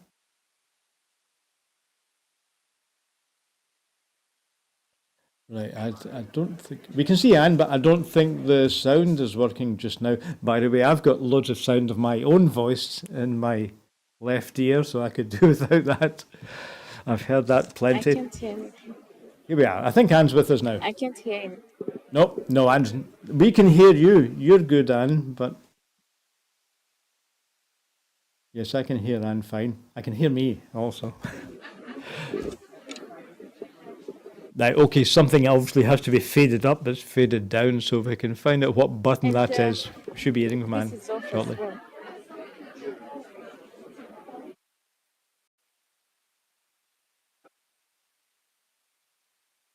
Yes, so Anne's in the conference at Aberdeen.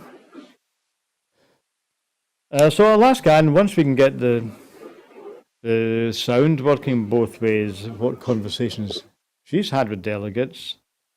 As I said, Anne did record an interview with Ben McPherson, the Social Security Minister, earlier for Scotland, so I think that's in the can, so we should be hearing that recorded interview shortly. Anne, can you hear me yet? I can hear you very well. Good. How are you here? Good to speak to you this afternoon, Anne. Okay, so we've just been looking at the debates for those 5 resolutions that were passed. Have you had any conversation with delegates tomorrow on this morning on those debates? We will be having some very soon, but I haven't had yet. But I got a chance to speak to the Minister for Social Security in Scotland, and I hope you'll be getting the stream very soon. We got to talk about a few things that he was also discussing at the fringe that he was holding this morning, and also we also got to enjoy the different motions discussed this morning by different people, which I believe you also followed. Yes, so we've been hearing about, yes, all of those resolutions were passed then on a later start to primary education for our youngest children and free school meals, and why not all the way up to 18. We've also talked about fair tax, changing the burden of tax to those who can afford it most, and we also heard about premenstrual leave, and that's been passed with the amendment widening it out. And finally, we heard of neonatal care, that why can't parents whose children are maybe premature and needing extra intensive care, why can't those parents have that time added on to their maternal and paternal leaves? That's going through. Now, I noticed that Stuart MacDonald, moving that last bill, said that it's actually going through Westminster and could well become UK law. But he made the point that why couldn't Scotland already have the legal powers to make that sort of thing law itself? So again, he used that opportunity, didn't he, to say, if Scotland were independent, we would just have done it. We wouldn't have to wait to get it through Westminster. Have delegates been using that kind of argument to say, well, why can't Scotland just have the powers to do it through independence? Right. Yeah, here I think we are ready to stream the interview now. That's and good. Then we're going to come back to Okay, this and you spoke to discussion. Ben McPherson earlier on today, so this is what he said to you. So Ben McPherson, the Minister for Social Security for the Scottish Government. Let me just ask the team, are you ready to run that now? Joined by the Social Security Minister, Ben McPherson. Good morning.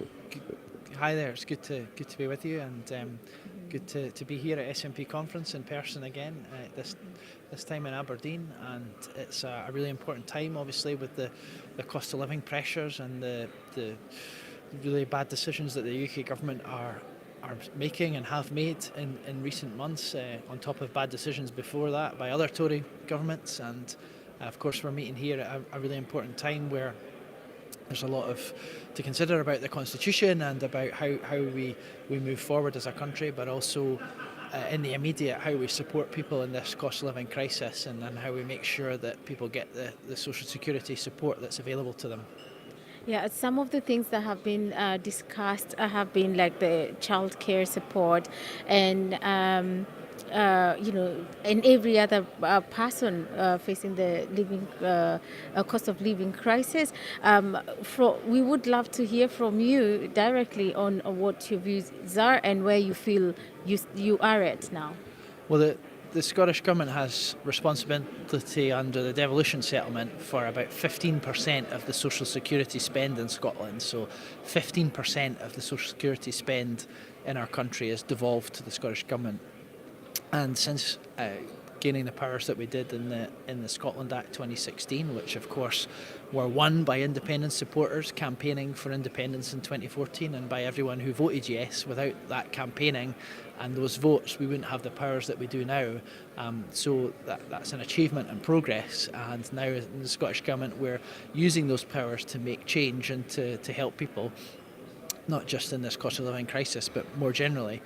And we now deliver 12 benefits here in Scotland with our agency, Social Security Scotland, that we created, and the principles of dignity, fairness and respect throughout everything that we do.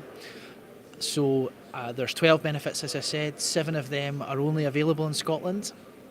So we've created benefits that are not available elsewhere in the UK. And the most significant of them is the Scottish Child Payment, which we introduced just a few years ago. And that currently is available for eligible households who have a child under 6 or a number of children under 6. They can get, they used to be able to get £10 per week per child. We put that up to £20 per week per child from April. And on the 14th of November, that will go up to £25 per week per child, and also will be available for eligible children under 16. So a huge extension of the eligibility, going from around 106,000 children that are eligible now who are under 6 to around 400,000 children from the 14th of November. And we really, really want people to get that support, particularly at this time. So it's helpful to be able to talk with you today to encourage people to claim what they're entitled to see if they're entitled to benefits from the Scottish Government and also from the UK Government, and to use the support that we've provided, including our Social Security Scotland local delivery teams and the advocacy service that we fund through £20 million over 4 years for Voiceability to deliver that, which is an organisation who's delivering an advocacy fund, advocacy support rather, funded by us. And there's a whole range of other support available, Citizens Advice Bureaus, Advice Direct Scotland, and we're working with all of them and supporting them to make sure that people know what they're entitled to and how to apply. And obviously our new social security system, built around our principles of fairness, dignity and respect, is more accessible than the Department for Work and Pensions, because we want people to get support. And that's important because we're trying to also change some of the culture around social security. We believe that social security is a shared investment in people together, in ourselves and each other, to build a fairer society, because none of us know when we might need social security, and it's an important thing for building that fairer society that you have a system that is there for people when they need it. And we want people to feel positive about applying for social security, because if they're entitled to it, they should get it, and we want them to get it. And we need to reduce any stigma that's been created by UK governments over the years. So we need to really work hard together to raise awareness of what's available and that people should apply for it to change that culture, particularly right now. Right. We had a few people yesterday who spoke about the pension, and they were saying the pensioners should not be really coming out to fight for the pension, but and they are worried about when they grow older, because these are young people who are talking about it. When they grow older, this might not be available for them. So what is the Scottish Government or maybe your department doing about this, or maybe if you can update us? Well, pensions are fully reserved to the UK Government. Mm-hmm. So, there's private pensions are a matter of private law, and they're contracted in private law. Public sector pensions are delivered by the UK Government with engagement with devolved services and the Scottish Government on those policy areas, but they are delivered by the UK Government, and the state pension is delivered by the UK Government. Mm-hmm. So one of the priorities for independence, of course, will be for the Scottish Government to deliver the state pension and to deliver public sector pensions, and that's going to be part of our proposals in the period ahead around setting out the case for independence, and we're working hard on that. And just for clarity, private pensions are protected in private law, so actually, as was the case in 2014, they are secure in private law contracts and would not be part of a transitional consideration. All right. Unless you have anything, last words about maybe the fringe you delivered this morning and how it was. I would just say that the fringe event this morning focused on how we tackle child poverty, and the Scottish Child Payment and our 5 family payments, which includes the Scottish Child Payment, are really important in that. But we also now deliver in Scotland our disability payments. So we have child disability payment for children who need assistance, who have a disability or a long-term health condition, and we have adult disability payment, which is open for application for people who have a long-term condition or a disability. And we want people to apply if they think they're eligible. We've designed the system and created the system so it's a much more compassionate approach, treating people with fairness, dignity and respect. So if people listening are watching think they may be eligible for support because of a disability, I would encourage them to be in touch with Social Security Scotland and see if they're eligible and to get that support if they are. Just at the same time as we're open for new applications, we're also transferring all existing personal independence payment awards and also disability living allowance awards into our system. And people who are on those awards in Scotland don't need to do anything. We'll be in touch with them and we'll transfer them automatically. So they don't need to worry. We'll transfer them to our system and then the Scottish Government will pay their benefits for the period ahead and going forward, I mean. And that's all going to happen safely and securely, as it should. And we're very focused on that. So yes, that is the conversation we had earlier on. So he's focusing on the benefits which are now available from Social Security Scotland. So he made the point, first of all, that wouldn't really exist if it wasn't for the pressure to have the referendum last time. Is that right? So really under the Smith Commission, new powers were given to Scotland with devolution. So that's really why Social Security Scotland exists, isn't it?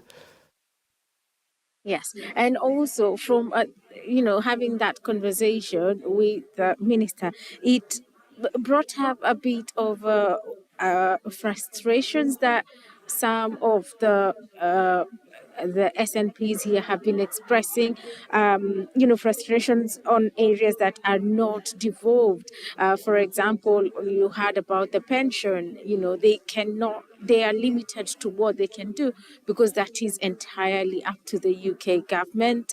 Other areas that we had mentioned yesterday is the issues of immigration as well and others. But going back to the conversation, there's more good news for Scotland from what has been done already by the Scottish Government. For example, the child care support, the child support. Then there is the tenancy bill that was passed last week.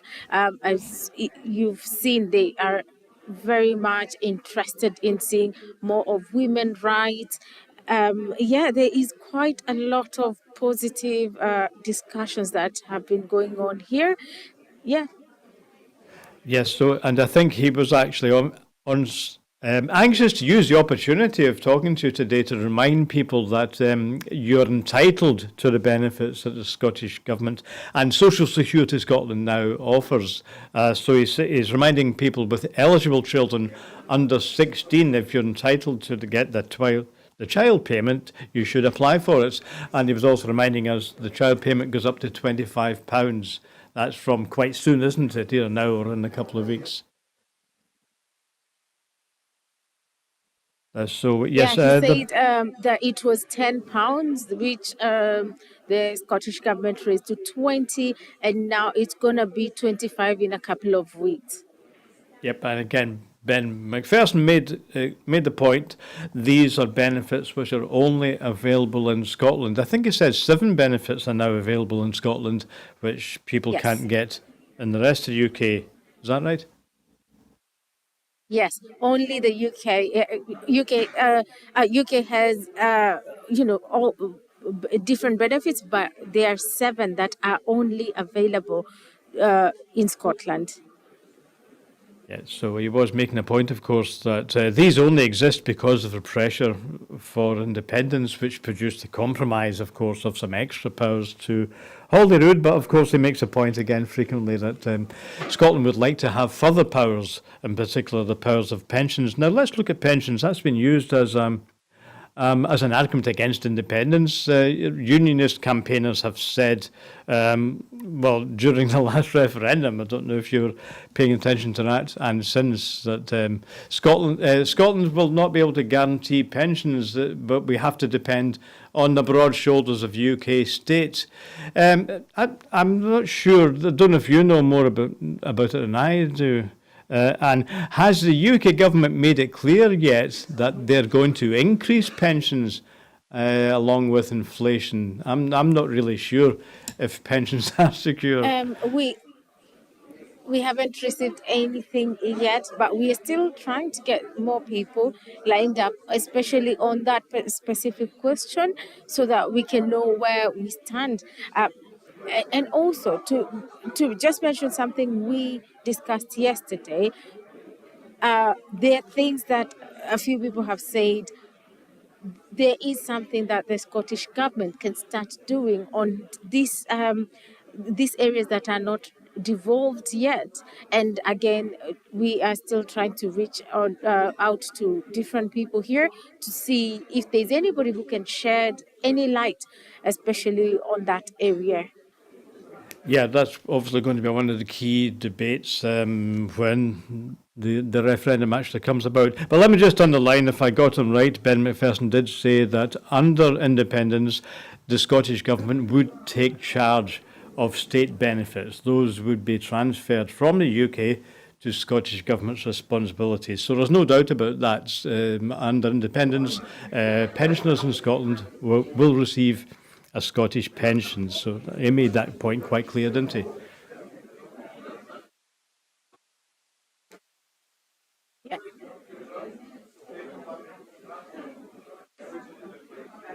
Okay, there's So quite a here, long delay, if isn't I there? can just come back to you and ask if there are any outstanding things that you notice, even besides the discussions and the motions, because as on my side, what I noticed is so many women issues were, brought up and discussed. Okay, yeah, thanks, Anne. Now, I'm just hearing we might be able to hear from Stuart MacDonald, the Glasgow MP, shortly. Do you see him in your area at the moment? No, he's not here with me yet, but hopefully we have him soon. Yeah, so hopefully hearing. Yeah. So I was saying one of the things that has stood out for me was, matters to do with women rights, and also the children and the support around that.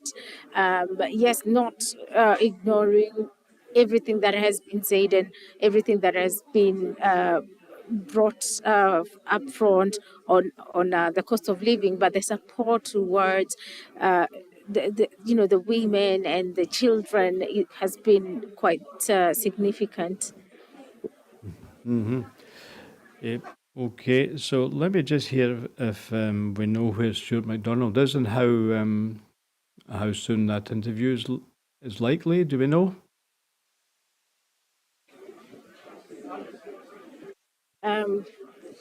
We No, will I update haven't you. heard yet. Linda is trying to just reach, because what's going on here, people are just happy, I believe, to see each other and just interact. And yeah, we are doing our best to.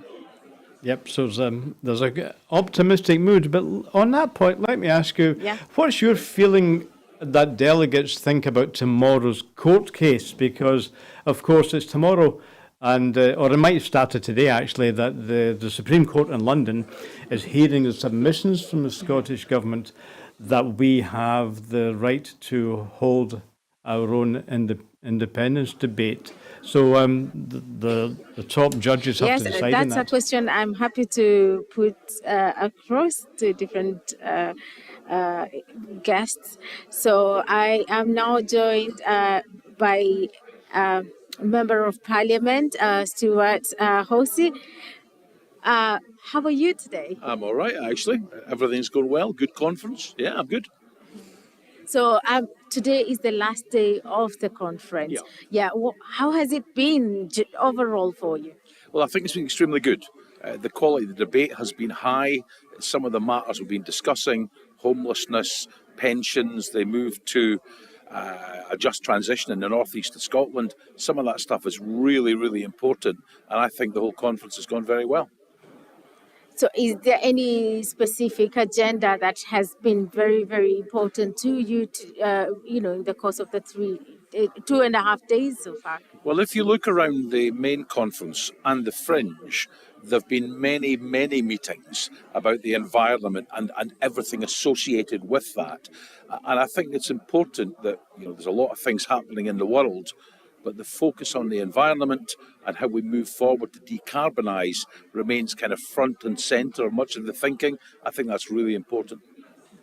So do you feel like people from your constituency are very happy for what has been deliberated so far? And what is your constituency really needing right now? And has it been represented? Well, I think what my constituency needs and what people around Scotland need is an end to a Tory government, an end to the sort of austerity, an end to the ridiculous economic policies of the Conservative Party. And many of the initiatives announced by Scottish Government ministers have been extremely helpful indeed in that regard. But of course, at the end of all of this, at its heart, for us to be safe, to be away from the poor decision-making of Westminster, we need to be independent. I think that's vitally constituency in the country. And what would you, for people who are out there, maybe scared of fasting towards COVID, to the Ukraine war, the cost of living, the energy crisis, what would you like to tell them? Well, I think you've got to take each of these things in turn.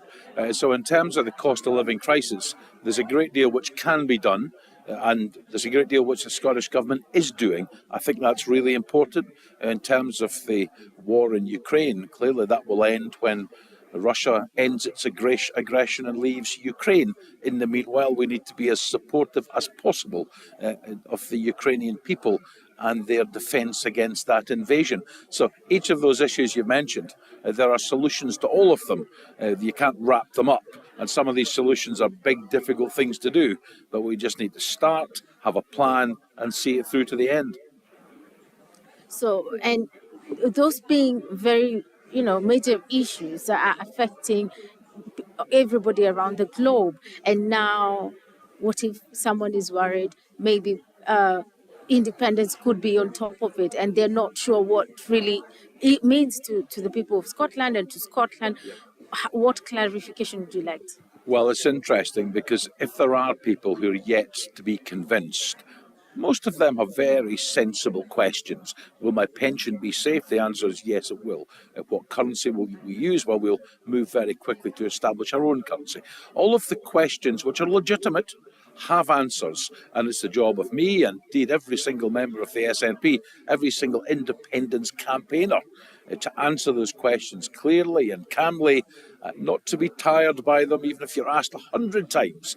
Just answer the questions because answers exist for all of them. And when we're clear, when we're cogent, when we've got proper answers to all of the so-called difficult questions, I believe that the Scottish people will say yes to independence. So many people have come out saying that information is available to them from their own offices through different channels, including social media. They're establishing different prints and all that. How do you ensure you've reached to at least almost everybody?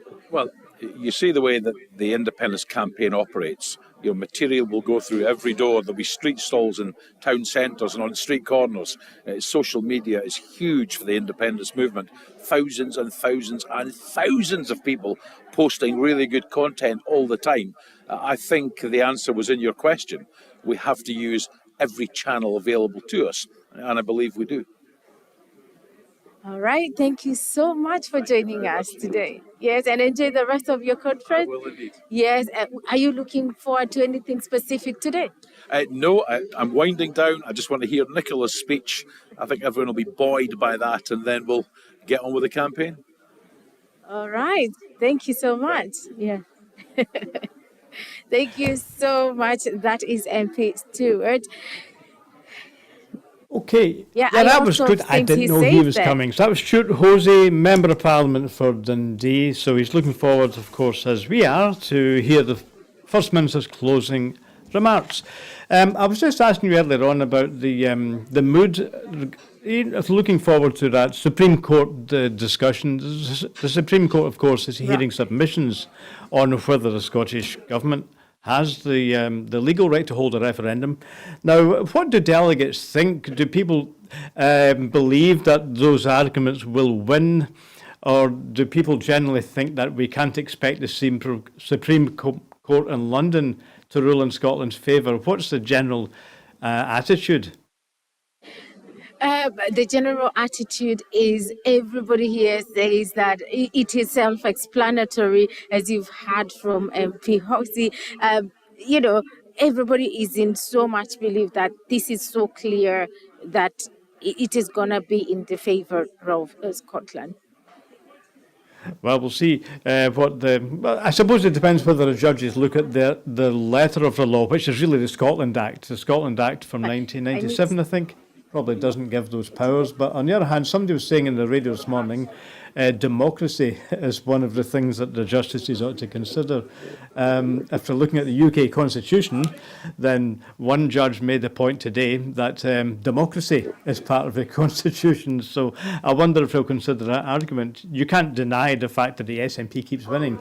And so now I'm delighted to say my MP is on the telly. Yes, good afternoon, Stuart. I live round the corner from you in Cathcarts. In studio is saying that you are his MP, and he's saying hello to you. You're a lucky man. It's good to represent you. I'm yours and you're mine. So, if I may ask, how are you feeling about the 2.5 days of the conference over? Good. It's good to be back in person, as I'm sure everybody else has said to you. Good to see familiar faces and new faces as well.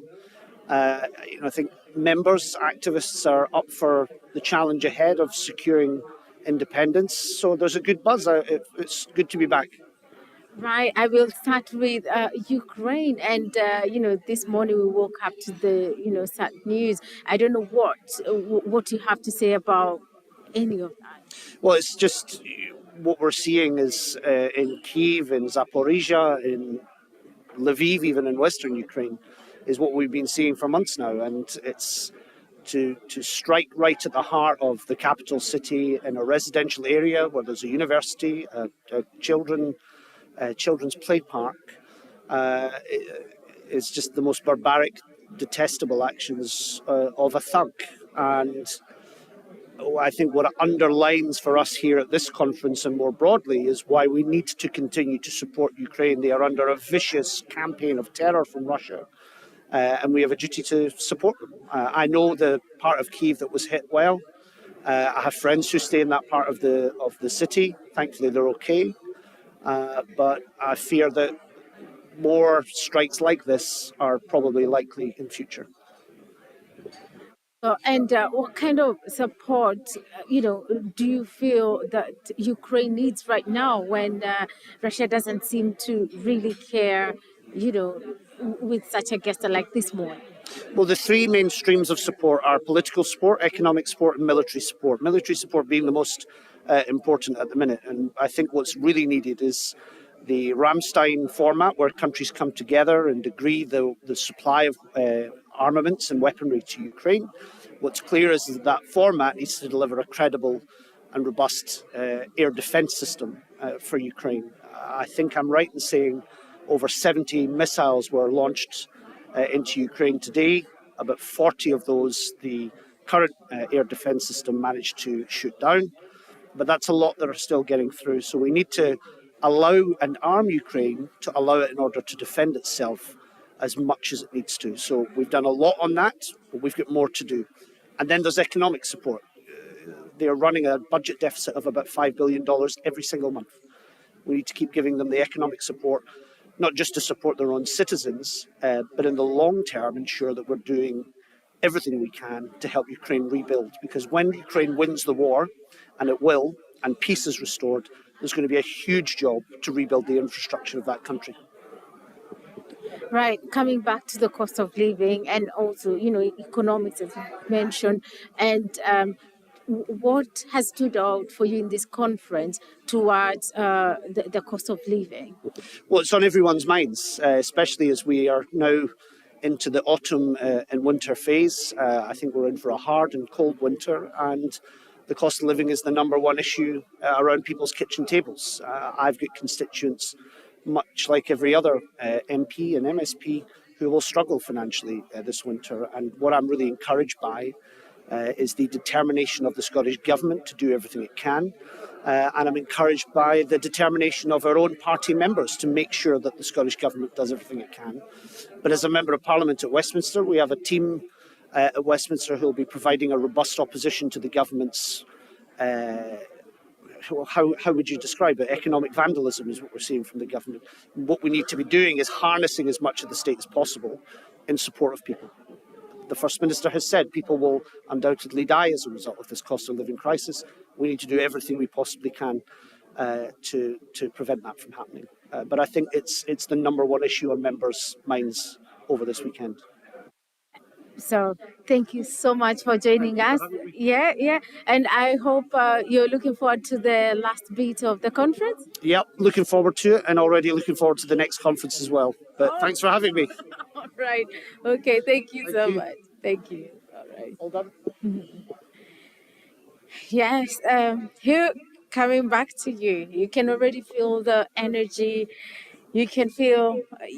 I don't know if I have anything else to add on to that. Yes, well, that was good to hear from Stuart MacDonald, Member of Parliament for Glasgow South. He takes a special interest in defence. In fact, I haven't read it yet. He has a paper on what would Scotland's defence needs be as an independent country. That's something I have to read from the Sunday papers. Now, looking ahead to what Nicola Sturgeon is going to say, of course, she may make her mind up and change the text. She has given us some notes of what she's going to deal with.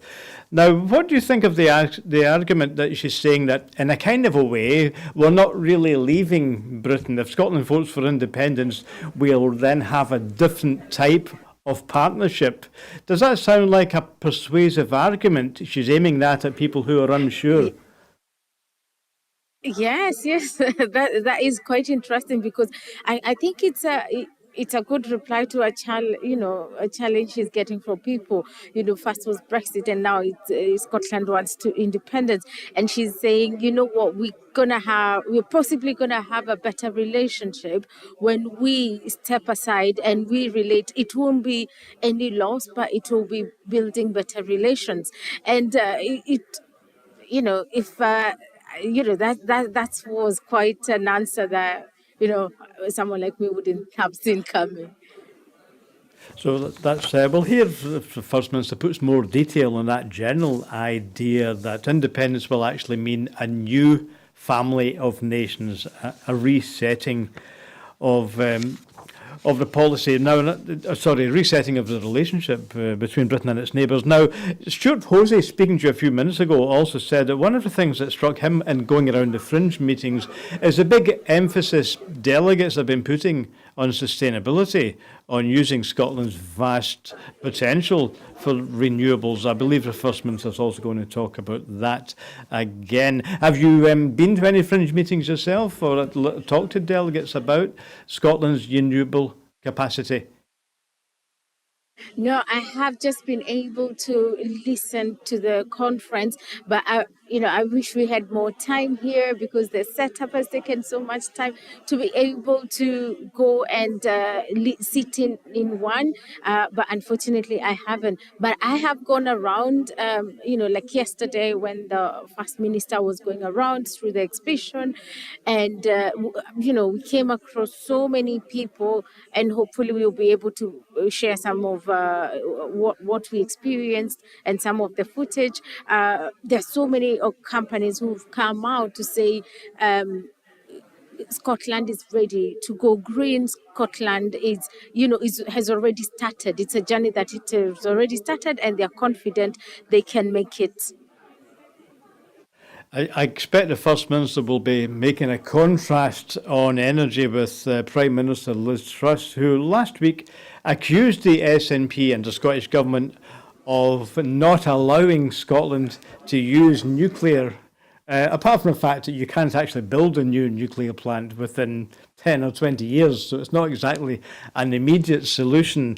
But the fact is Scotland doesn't even need nuclear, does it? Unlike England, Scotland actually has too much electricity at the moment, don't we? Yeah, and hopefully I'm looking forward to hear more of that this afternoon. Now, let me see what else is flagged up here. We also hear from the First Minister's press office that we're going to contrast with the anti-trade union talk. Of course, trade unions have been very active because of the rises in inflation. As we know, inflation is somewhere around 10%, but not too many unions are being offered 10%. So the First Minister is also going to apparently contrast our stand with the anti-trade union talk, and she's going to say that we will actually repeal anti-trade union legislation, which has been passed by Westminster. So is there any talk that the Scottish Government will be in partnership with trade unions rather than seeing them as the enemy? Yeah, and yesterday we had a representative from the trade union who, appreciated some of the things discussed and also some of the plans that are in the pipeline in the Scottish Government. But as well, he highlighted that there are other areas that, despite not having the independence yet, there are things that Scottish Government can start doing. There's more that they can do. And also the First Minister is going to be talking about young workers' pay. She's saying that age discrimination regarding the minimum wage needs to be ended. She's going to apparently make a policy statement that young workers should be valued the same as independents. And again, she's saying that equal pay can come with independence. Okay, so some trade union representatives have been at the conference, yes? Yeah, there are quite a number of them and presenting. And yes, one of the questions I was asking was, do they feel hard, when they attend such conferences? Are they feeling hard? And they're saying, yes, we are feeling hard. And but more has to be done. More action is needed. And so I hope at the end of it all, everybody will be happy, considering right now some of the people are going to have trouble going back to where they came from because they won't be able to rely on the trades. Yep, of course. Trade unions even today are taking action, but that's of course all because of the inflation. And as I said, nobody's been, as far as I know, nobody's been offered 10%. So that's how much they would need to stop their wages actually from deteriorating. Now, the next and probably final point it says here in the press release is the First Minister is going to talk about Europe again. Now, she's obviously going to be aiming her remarks to those people in Scotland who voted to stay in the European Union, but maybe some of them voted against independence last time, so good chance that those people will change their mind this time. The First Minister's press release says, with EU membership, we will be back inside the world's biggest single market.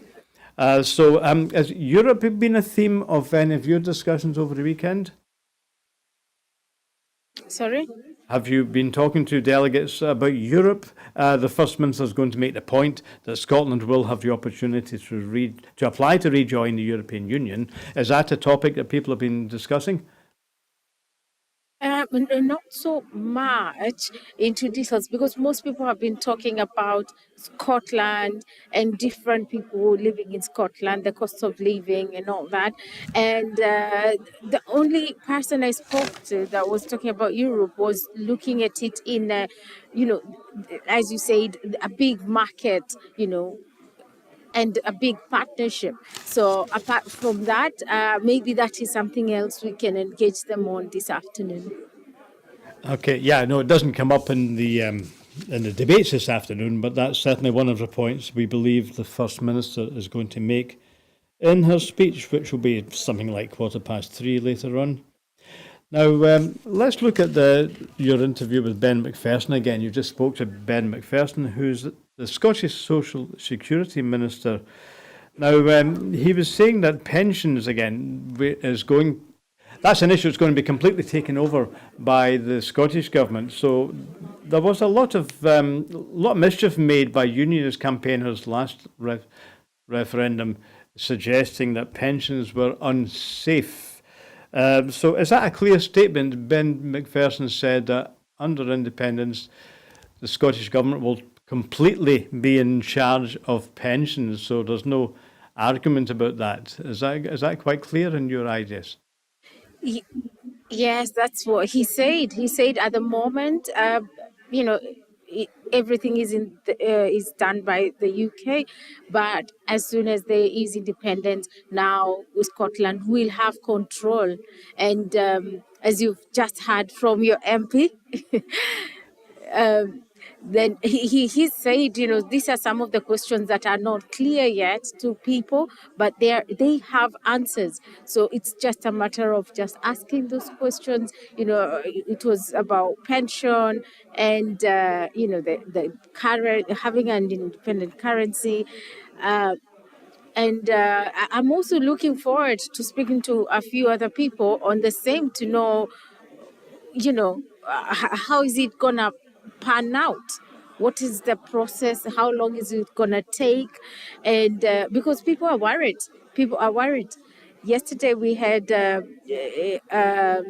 Rosa Sally, and she was saying, why would we have people, pensioners, coming here to try and fight for their pension? They've already done their work. They're supposed to be at home just doing other things and not fighting for that. And so she highlighted and said that for young people, they will be worried because they don't even know whether they're gonna go through the same or it's gonna be worse. Yes, exactly. Young people at the start of their career need to know that the work will be rewarded, and at the end of their working life, they'll have the pension that they're entitled to. Now, you did mention, Anne, that some of the issues are not exactly clear. How long would the transition to independence take? But I think it was Stuart Ozey reminded us that there's a briefing document coming out. The Scottish Government has a series of briefing documents due. I think 2 have been released already, and these are gradually, once they've all added up, these will gradually add together as the kind of manifesto for independence. So the next one's going to be on the economy, I think he said. Now, Stuart Hosey's point was that the other thing that concerned voters, as well as pensions, was the question of what currency Scotland will use. So he was quite clear on that again. He said, if I get him right, I think on the day of independence we'll use the pound, same as we do now, and that will continue for some sort of transitional period, and then as soon as practical, it will be the Scottish pound. So that was quite a clear statement, wasn't it? Yeah. Anyone, have you had any discussions? Has anyone over the weekend been talking about these economic issues and the question of how do we transition to a new state? No, as I said, mostly people have been so excited about the internal things that are, the day-to-day things like, cost of living, housing, and, childcare, and the costs that come with that, racism, women matters. And so this is a question that is really big, but it hasn't been as spoken as the rest of them. Okay, yes, of course. So cost of living is the big issue that everyone was talking about, and yeah, that came up in various and climate ways change, of course. This morning's debate. Sorry, excuse me, I'm just getting some news. Do you have any more interviews lined up this lunchtime? This afternoon, maybe, because I think people are still out for their lunch breaks. Yeah, so people are having lunch, and if you've just joined us on Broadcasting Scotland's coverage of the SNP Conference, we're having a lunch break just now, and some delegates will be at fringe meetings, and the agenda is going to start off again at about 2 o'clock. Let me see, it's supposed to start at 2 o'clock. Supposed to finish about 4 o'clock, maybe slightly later, I think. And the conference will conclude with the First Minister's closing remarks. That's probably going to begin at about 3:15. Now, yes, so you've again emphasised, Dan, that the cost of living crisis is really the number one issue facing everyone. Yes, several people have flagged that up, including Stuart Hosey and Stuart MacDonald, didn't they? They both said that, things are bad already. People are already reducing their heating and giving up meals, and the winter hasn't even started yet. So is that really the big immediate issue that's worrying people? Yes, and also some people discussing these issues are saying they're very happy because some practical steps have been taken by the Scottish government, like the Tenants Protection Bill that was passed last week, that will ensure that, tenants are not thrown out of their houses into the cold. There has been ways to accommodate single people because it's been a challenge on getting accommodation for single people or people, other minorities, and also the heating and and the Scottish government is saying they've got plans. Yesterday they spoke about all those plans and ensuring that all new development will have floor heating, they'll have triple glazing, they'll have solar systems, and so on and so forth. And also houses being refurbished they will ensure that have all these things incorporated so that an issue of energy or blackout will not be, an issue in Scotland. They've also supported the more support to mothers and to children or mothers with young children. Free meals to schools, and there has been a few things that people say they're happy about because they are quite practical, and some of them have actually taken place, and others are still in the pipeline. So, yeah. Okay, so those are the issues that delegates have been talking about. Now, do you know if we have anybody else lined up for you to talk to during this lunchtime, Han? Yes, I've got a guest lined up who will be joining me just now. Yeah, I've got Kat Curry. Yeah, and you were with me in studio the other day. Yeah, yeah. Mhm. So how are you today? I'm doing great. I had an early night last night, so I was here first thing in the morning and really enjoying being in my first in-person conference. Oh, okay. Have you attended the other 2 days? Oh yeah, I've been here the whole time. I was part of the group of many people who put forward the abortion rights resolution, and we were very happy to see that pass. So, what's the next thing now that has passed? How you guys feeling empowered, and how you moving it forward? Well, we're looking really forward to it. There's a Scottish Green MSP who has a members bill coming forward on the buffer zones, and then the Minister for Women's Health, Mairi Todd, really put it strongly and in really great words. Set forward what we're going to do. I think some of it, unfortunately, is a waiting game to see in Northern Ireland how the UK court case comes out, because they tried to institute buffer zones. So we're going to have to wait to see that court case come back. A lot of waiting on court cases, unfortunately. It was a really lovely discussion, and when you're on ground, this is one of those topics that have 50-50, and it's women's right, and so many women's rights have been discussed. What is your word, or what do you think has come out for people who are not entirely supportive to the same agenda? Well, I think it's important to note that if you don't agree with the concept of abortion, that you don't have to get one, right? And that it is absolutely okay to peacefully protest about things you disagree with, but it can't be used to intimidate others. So that's what the buffer zone is trying to do, to protect the freedom of speech, but to move it away from people trying to access healthcare who could be traumatized by it. Right. What else stood out for you in the last 2.5 days? I'm really looking forward to the topical motion today. It's standing in solidarity with women in Iran and protesters in Iran, the women who took off their hijabs and burned them. And I believe another part of that the topical resolution is to say that if there's headscarf bans, we don't really agree with that either, because women and everyone should be able to express their religiosity in whatever way they feel is appropriate. So the state shouldn't really be interfering with what women wear, whether it's forcing them to wear it or forcing them not to wear it. And yeah, totally. But you know, in amidst all these things that have been happening post-COVID, you know, the war in Ukraine and economic crisis, and people are just going on being persecuted just because of a headscarf. What has the world come to?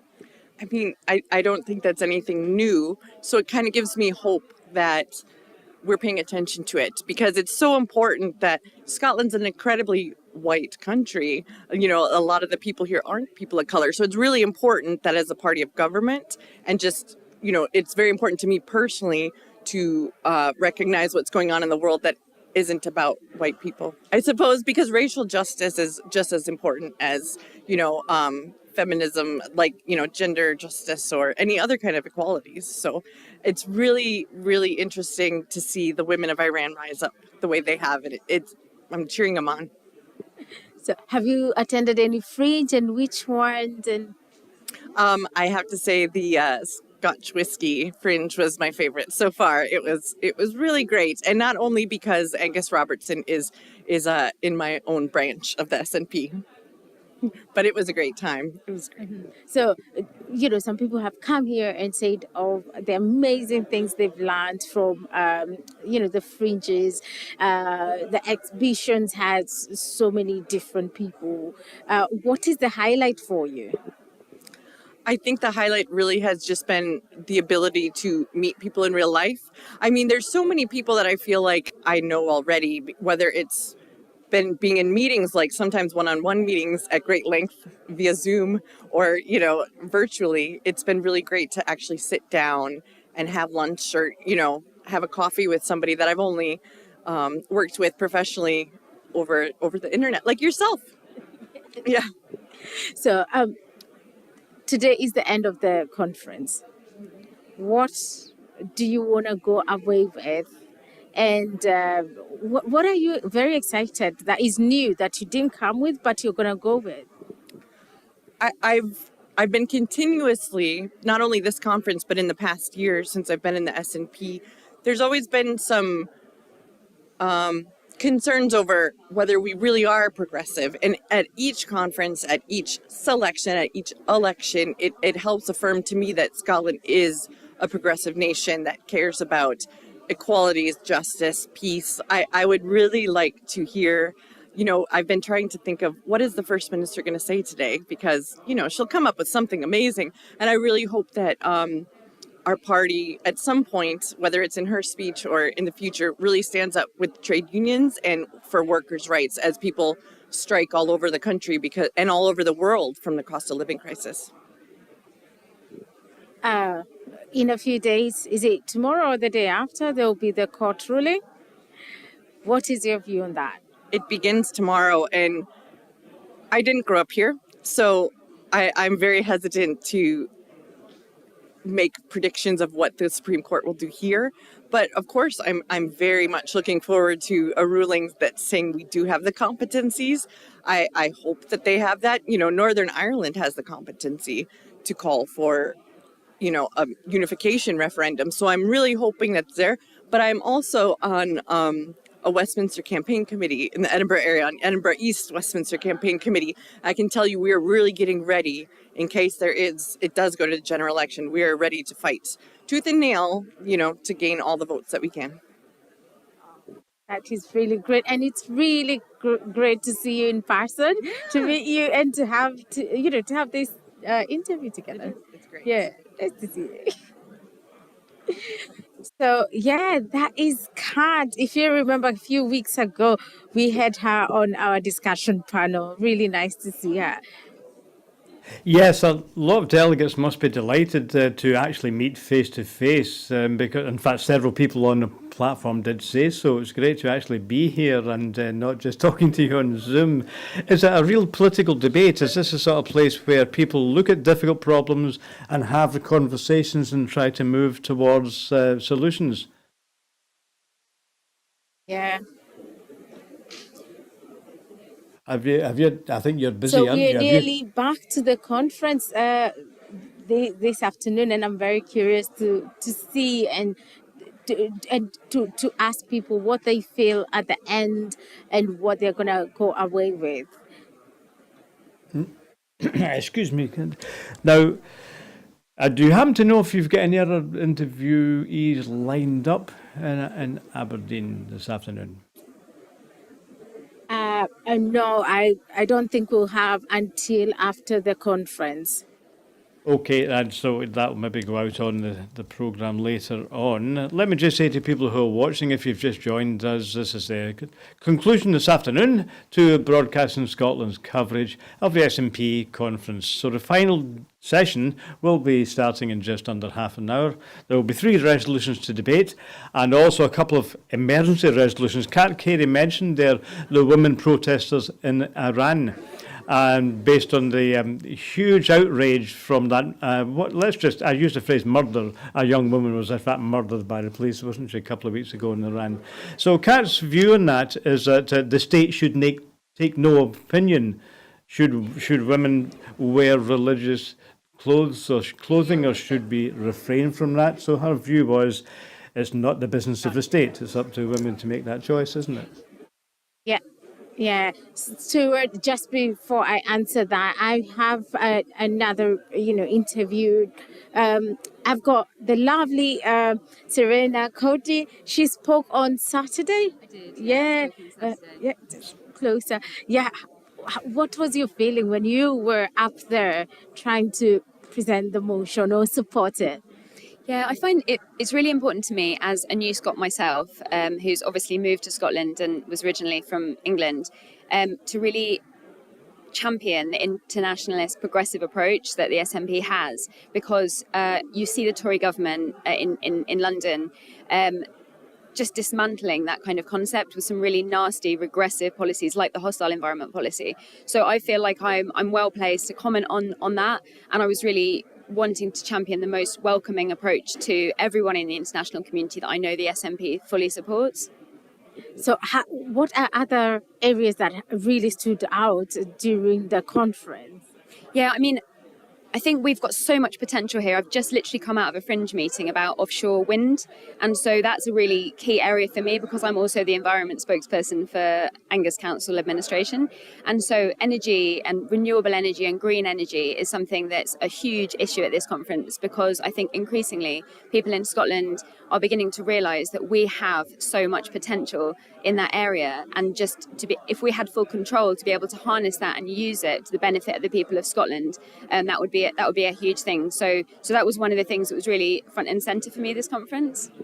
Are there some of the things that you feel that the Scottish Government is actually doing towards these things right now that are benefiting, people directly in the community? Yeah, there's huge things that are being done. So, for example, around the child payments and all the things that are done around free school meals, for example, we're trying to take all of the areas that we have power already and are devolved and really make meaningful progress that are affecting the most vulnerable in society. But obviously, there's so much that we can't currently do. So, although environment is a devolved area, of course, we don't have full control of the waters around Scotland. And so that's an exact example of where really we just need full control of the situation and to be able to fully unlock the potential that has. Right. So what else are you looking forward to this afternoon? Of course, the next big thing coming up is Nicola Sturgeon's speech, which I'm really looking forward to. And I know she's going to be incredible. She's always an excellent speaker, and I fully support her, and I fully support her approach, and I'm very much looking forward to seeing it. Do you have a hint, or do you have a hope for some things specific that she should mention or she might mention? I think she's going to mention the ways in which Scotland can go forward. Obviously, the independence referendum or the de facto referendum, whichever that ends up being, is in the front and centre of all our minds. So, of course, I'm sure she'll mention the Supreme Court judgment that will be coming up. And I expect her also to mention the situation in Ukraine, which only today has become even more serious. So I think that those are the kind of things I'm absolutely sure she will mention. Mentioning the ruling, the High Court ruling, what is your feel? What do you think, and what are you hoping that will be said, and how do you think it might go? I'm obviously hoping that the Supreme Court rules in our favour and says that we are allowed to have this referendum, which will be October next year. I think if it doesn't go in our favour, and I really don't know how it's going to go. I feel it's very close at the minute, is my instinct. But if it doesn't go in our favour, what is that saying about the people of Scotland? That we're not allowed to take our own decisions or to choose a course for our country. So I think if it doesn't go in our favour, we're only left with the option of having a de facto referendum at the next Westminster election. But I really hope that's not necessary.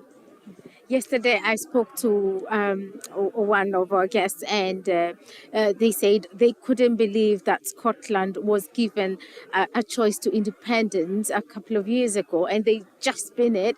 But now people really want this independence. What changed? Well, I think one big thing that changed was we are not in the EU. We were dragged out of the EU against our will. So Scotland voted to obviously stay in the EU, and the rest of the UK did not, apart from Northern Ireland, who also voted to stay. And so that's a massive material change. If anyone asks us, well, why are you allowed to have another referendum? Why should you be allowed to have another referendum so soon? That is a huge material change that in my constituency in Angus, that is affecting so many people in society on a really practical level. So from that perspective alone, I think this is a big constitutional change that means we should be allowed to have another one. Someone said they're already looking forward to the next conference. How are you feeling yourself? Well, it's been so brilliant to catch up with friends and colleagues that we haven't been able to see for the last couple of years because of COVID. I think there's a real sense of momentum. I think this conference has been an absolute treat, and I was fortunate enough to speak, as I said, and everybody's been so supportive and everybody's really galvanised for the next stage. So, yeah, of course, I can't wait for the next conference. Maybe the next conference will take place around the time we become an independent country. Who knows? Wow. Thank you so much for speaking to us. Thank you so much. Yeah, and enjoy the rest of the day. Thank you so much. All right, thank you. There you have it. There you have it. So I was picking up on one of the points Serena made, that she introduced herself as a new Scot, and the new Scots I've met tend to be in favour of independence. Actually, in fact, I don't think I've met anyone who You're wasn't. making me want to invite her back. Yeah, she was good. I was just going to link that to one of the other points the First Minister is apparently going to make today, linking the question of Scotland joining the single market and the European Union. Her press release also says today that with independence we'll have access to our own immigration policy. And she goes on to say that's not about keeping people out. I think she means the opposite, about attracting talented people in, because she has said in the press release, with freedom of movement restored, Scotland will have access to talented and committed workers from Europe and across the world. Do you get the impression that the Scottish Government wants more new Scots, wants more people to come here and build up the economy and share their talents with us?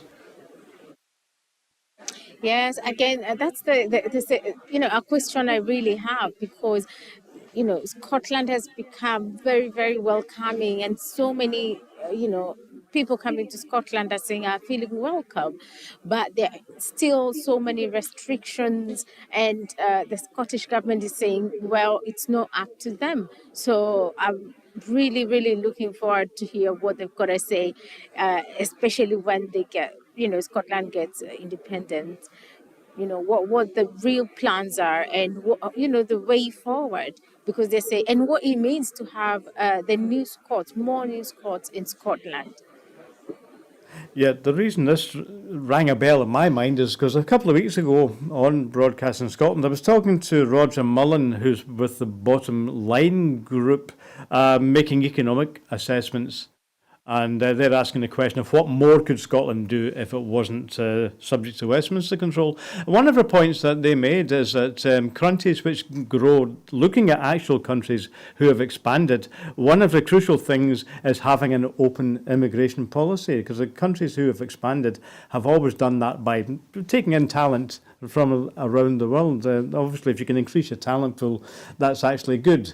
It doesn't kick people out of jobs, it actually increases the amount of jobs. That's what they were saying, the bottom line, saying that if you want to grow your economy, which apparently Liz Truss wants to do, you don't close your borders, you do exactly the opposite. Yeah, and also that makes me wonder, so many people are being brought from outside through, different sponsorships like nursing and doctors, people in the building industry, but there's still so many people who are in the UK, in Scotland, that are really qualified for these jobs, but again the restrictions and the jobs on the short list of occupation short list, what do they call it, the jobs shortlisted for expatriates. It's it just confuses me. Yet, of course, all of that is completely reserved to Westminster. The Scottish Government can make suggestions, but they can't actually do anything without independence, of course. So, do you happen to? Are you just seeing who else is available just now? You might pounce on somebody if you get a chance to get another interview together. Yes, they keep popping, and 1 minute someone is very busy, and then the next minute, at least Linda is able to get them through to us, and hopefully we get more and more people. And also, being the last day of the conference, I'm sure people are trying to catch up and wind up with each other. As you've seen, I've met almost everybody that I've had a discussion with on Broadcasting Scotland, which has been really, really nice. Yep, I must admit you're working very hard there. I know we're both doing a long stint just now, but at least I've got a seat. So thanks for sticking with it. So you're going to have a busy day, aren't you? Well, you've had a busy weekend anyway. What's conference like? Don't be too detailed. One. Do things go on late at night? Sorry?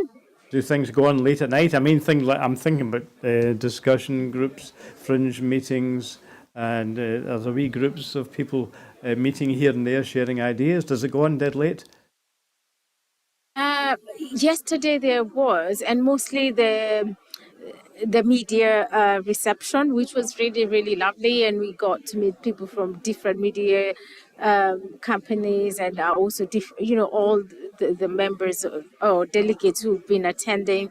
It was really nice. But tonight, I haven't seen anything on the program that has people sticking around, and everybody I've been speaking to is saying after the First Minister's speech, they'll just be winding up to go back to where they came from, which will be the case. We will stick around for a little longer so that we get, the last words from and experiences of people, so that we can share with everybody watching Broadcasting Scotland.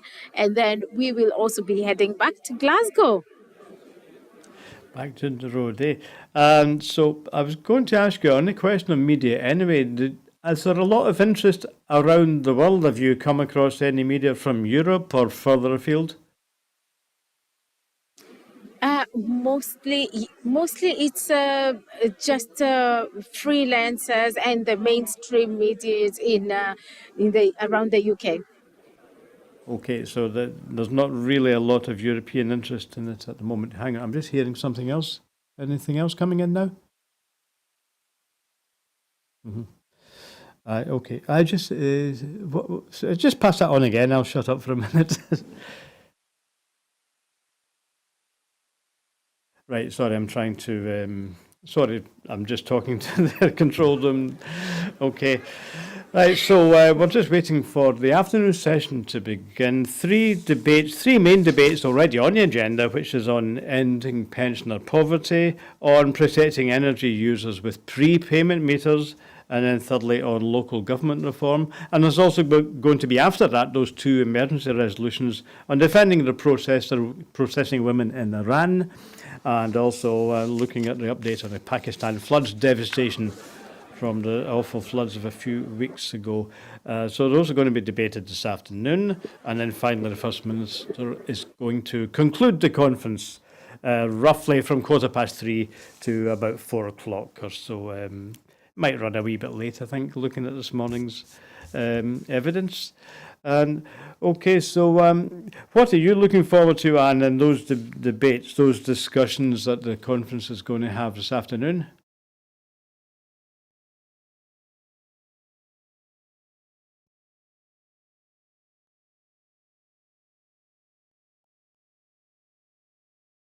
I'm not sure if the link has dropped out from Aberdeen.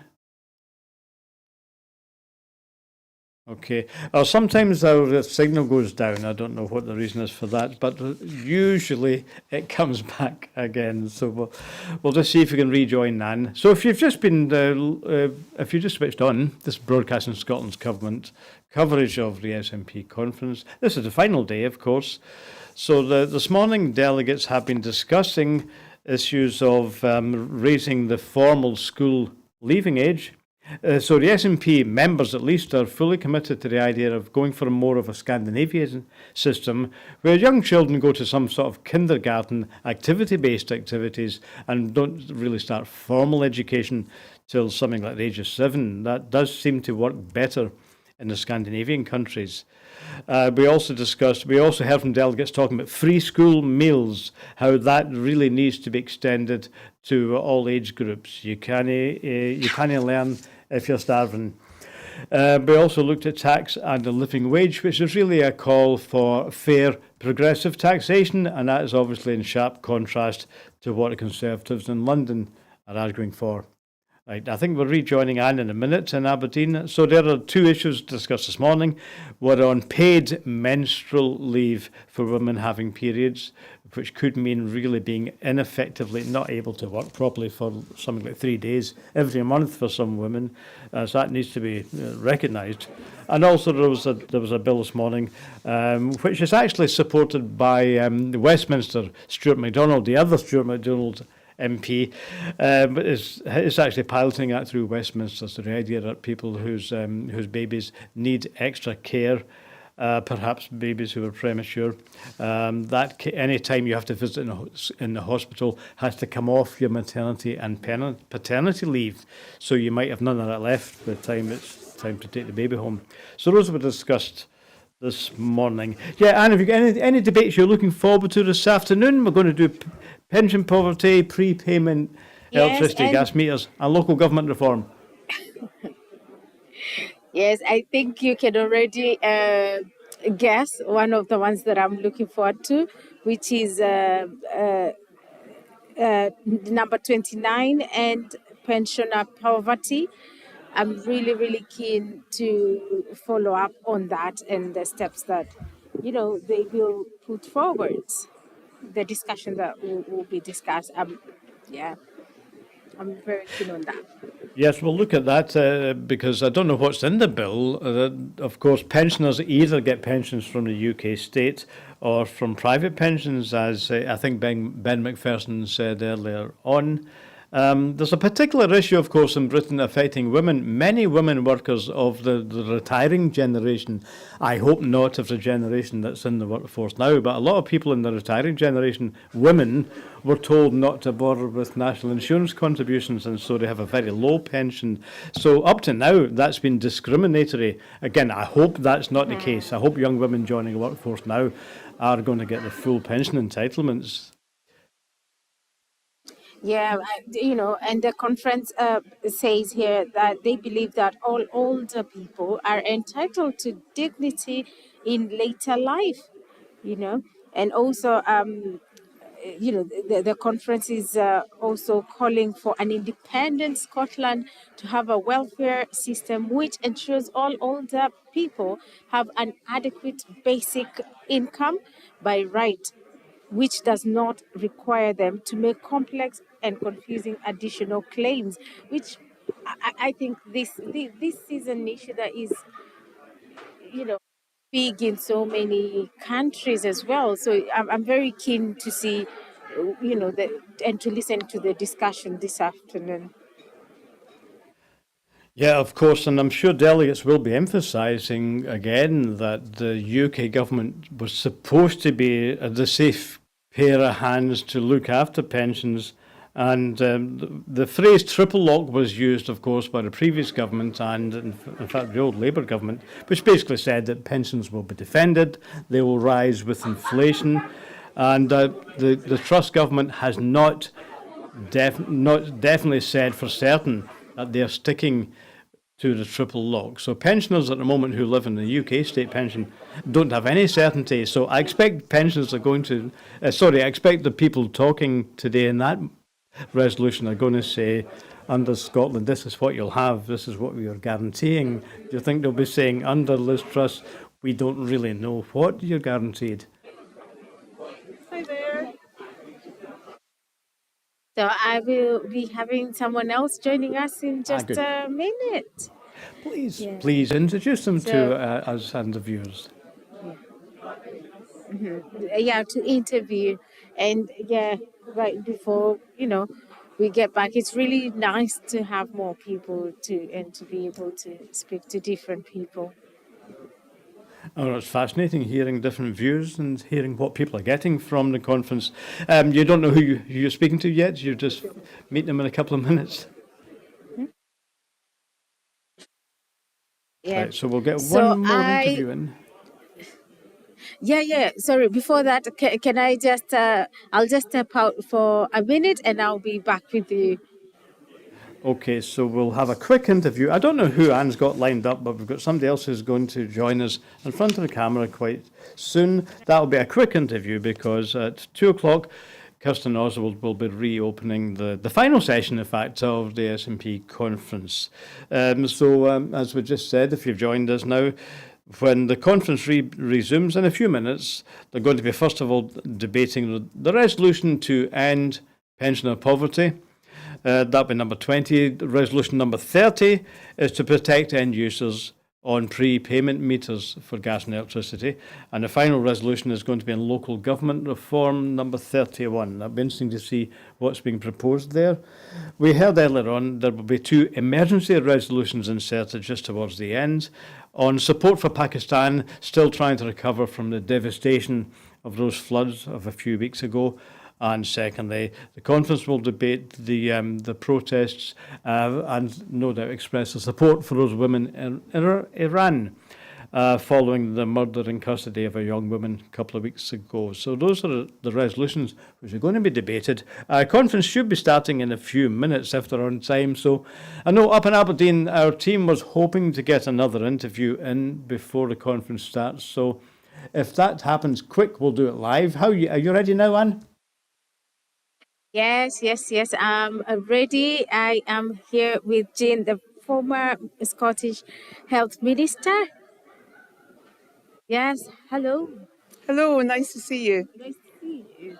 So, have you been here for since the start of the conference? No, I got here yesterday, quite early, so I've been here yesterday and today. Anything outstanding? Well, interestingly, I was talking to some others who had been from the third sector organisations who'd been at both the UK Tory and Labour conferences. And one of the things that they were saying, which I think we take for granted in the SNP, is that our conferences are about members. They're not corporate events. And so I've had the opportunity to catch up with some members that I've known for a long time, meet some new ones.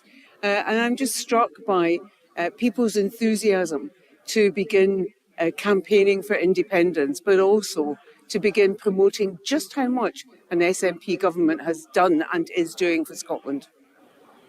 So, considering that the court ruling starts tomorrow, so what's the energy you have? What are you expecting from the Supreme Court? Well, I think it's really interesting. I've just finished reading a piece from Adam Tompkins, who was a Conservative MSP when I was in the Parliament. He's a really good expert on constitutional law, and his argument is that it is possible for Scotland to be able to hold a consultative referendum. So it's interesting there are different views amongst constitutional lawyers about this. I very much hope that the Supreme Court permits that to happen. We are, after all, part of a voluntary union, and it would seem a bit strange to me that Scotland cannot be given the opportunity to decide whether it wants to stay in that voluntary union or not. Now, whether the Supreme Court permits a consultative referendum or whether we need to find another way through a general election, for example, to make that case, in a sense, it doesn't matter. It's undemocratic, of course, for the UK government to deny us that opportunity, but what matters is the case for independence. And what matters is how more and more young people in particular, but also people of my generation and women, are coming to the view that actually Scotland is not only capable of making our own decisions, but we ought to be making the decisions here in Scotland that affect our lives, our kids' lives and our grandchildren's lives. Mentioning women, there has been so many women speaking, so many outstanding, experiences by women, and even issues about women that have been put affront, and most of them have passed. What does this say about Scotland?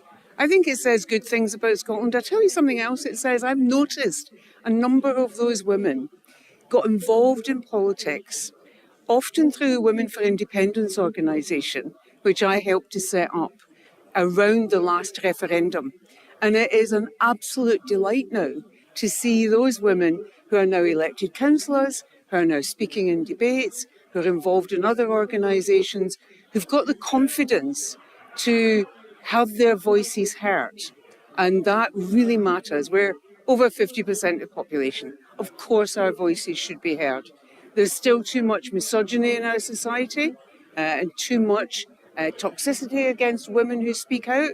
But the more we stick together and encourage each other, and the more men also step back and give us that platform, then the better a country we will together create. But right now, it's looking pretty good.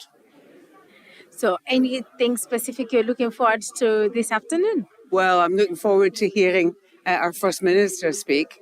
I worked really closely with the First Minister, of course, during the pandemic, and I have nothing but admiration for her capacity for hard work, her intellect, and the fact that no matter what, she always seemed to be a couple of steps ahead of everybody else. So I'm looking forward to what she's got to say to us this afternoon, and I think whatever it is, she'll send us off with a spring in our step, ready for the next stage of the campaign.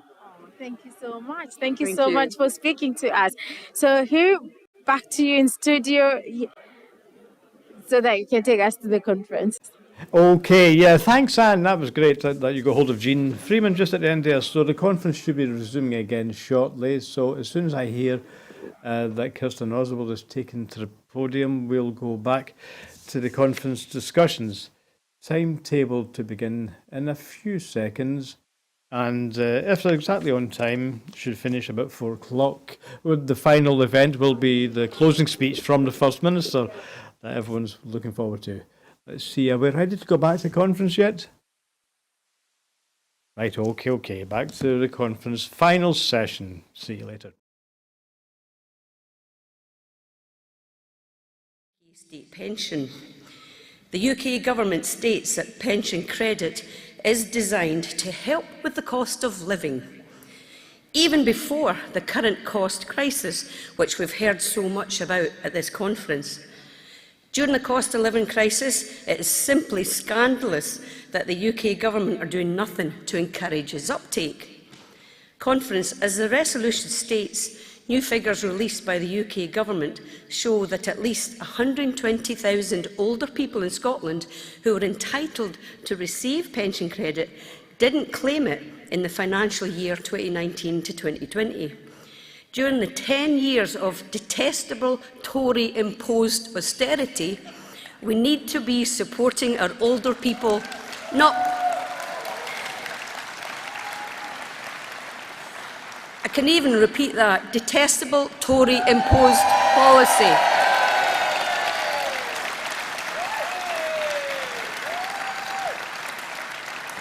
Which is actually plunging folk into poverty. Your pension is your money. Pension isn't a benefit. Not that the Tories would have you believe that, because they like to muddy the waters on the language. Conference, the state pension is the return from the contribution from your lifetime. It is our pensioners' money, and you must have your fair share. This untrustworthy and detestable UK government has time and again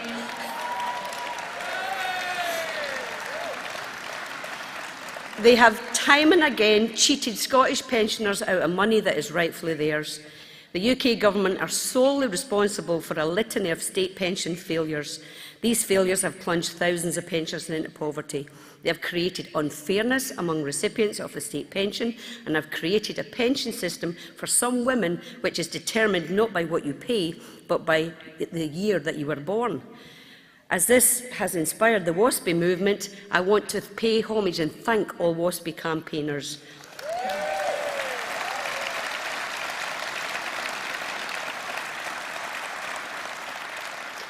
Pension credit is a vital lifeline to many of Scotland's pensioners. These are our family, our friends and our neighbours. It's also particularly vital for our disabled pensioners and those with additional needs. So please check with your family and your friends and your neighbours and ensure that they are claiming the pension credit that they are eligible for. We can do better for Scotland's pensioners.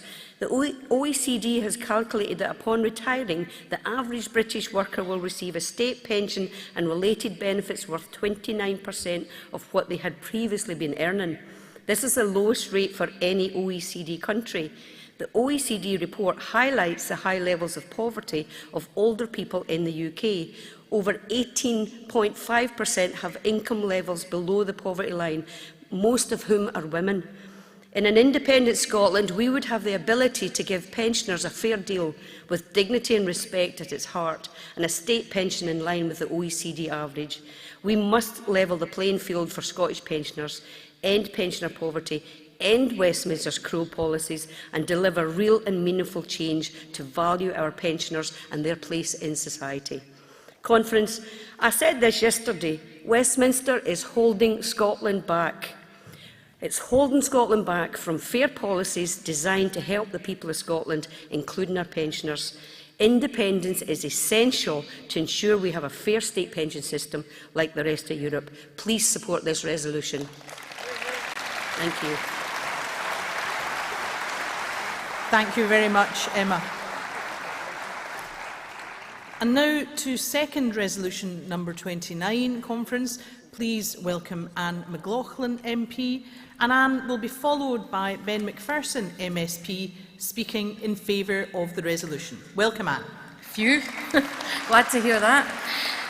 Thank you, Kirsten. I want to also make mention of Anne Ferguson, who wrote an excellent resolution and allowed me to add my bit onto it. My focus is on the claims that the Tory government make to want to up the numbers of people applying. Well, this winter, the poorest people on these islands, i.e. those entitled to but not claiming pension credit, will see their bills, like everybody else, rise to eye-watering levels. These are the folk that every winter are already choosing between eating and heating. They were scared before, they're terrified now. And when this UK government said that the £650 would go to everybody on pension credit, for those who hadn't applied because it was hard to apply, it enabled them to reach out. It gave them an incentive to reach out for help. And for those who were too proud because they felt that the pension credit was a charity, the £650 gave them an incentive, an added incentive to apply. Now, the £650 is not enough, but it is enough to act as an incentive. Unfortunately, if you didn't claim it by the 25th of August, you can't now get it, even if you would have been entitled, even if you need it. So I've been using Westminster's weird mechanisms to get them to change that deadline to the 31st of March next year, because I know it works. I know because in my constituency of Glasgow North East, I reached out to pensioners by letter, by social media, and by going to lunch clubs and bingo halls and telling them three things. One, pension credit is a legal entitlement. It is not charity. Two, If you're eligible, you're also going to get an additional £650 and you will need it this winter. And 3, on 2 days this month, this was August, my entire team are taking appointments all day where you can come in and we will apply for you. And we did that. I made it irresistible for them. And we were jam-packed for days. And I want to give a shout-out to my constituency team for all the work they did, and also to Killian Riley, a delegate here today on his first in-person conference, who coordinated that entire project.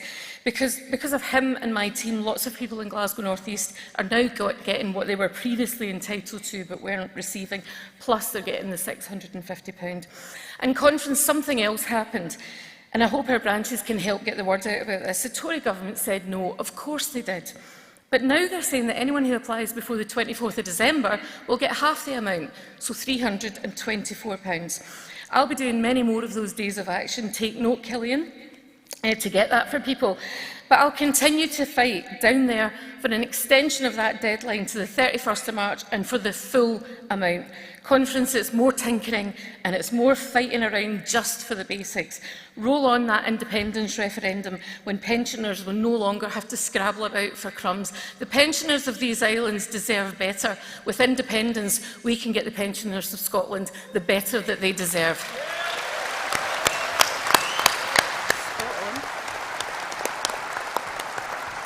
Thank you very much, Anne. And next, speaking in favour of Resolution 29 and our final speaker on this resolution, please welcome Ben McPherson, MSP. Thank you, Conference, and it's brilliant to see you and to be together again to remind ourselves and each other and the people of Scotland that we are fired up and focused in equal measure to make Scotland a better, fairer place to live. And this resolution is part of that, because so far you've heard from speakers about why tackling and ending pensioner poverty is important and what policies need to happen to do that. But I also wanted to just take some time to touch on the how we do that, because in general and in the context of this resolution, I think it's important to emphasise and acknowledge the achievement of the creation of Social Security Scotland and the capability of it, delivering a new social security service in a modern, compassionate, digital way, future-proofed to do more in the future. Now delivering 12 benefits, 7 of which are not available anywhere else in the UK, including the Scottish Child Payment. And this has been created thanks to remarkable civil servants, previous Scottish Government ministers, the work of Shona Robison and I, and the input of those with lived experience. But I wanted to speak today to emphasise that none of that would have happened without you, because it was your campaigning, your activism, and everyone who voted yes in 2014 that meant that Social Security Scotland was created. And I think that's an important acknowledgement to recognise.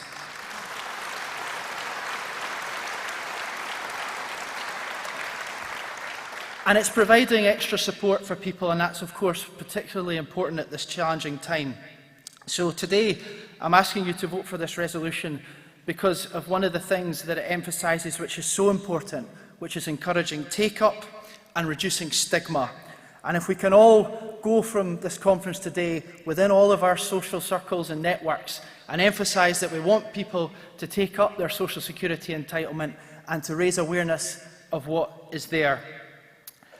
And that includes pension credit, which will also be a benefit that will entitle people to our 13th benefit to be launched in the new year, a winter heating payment.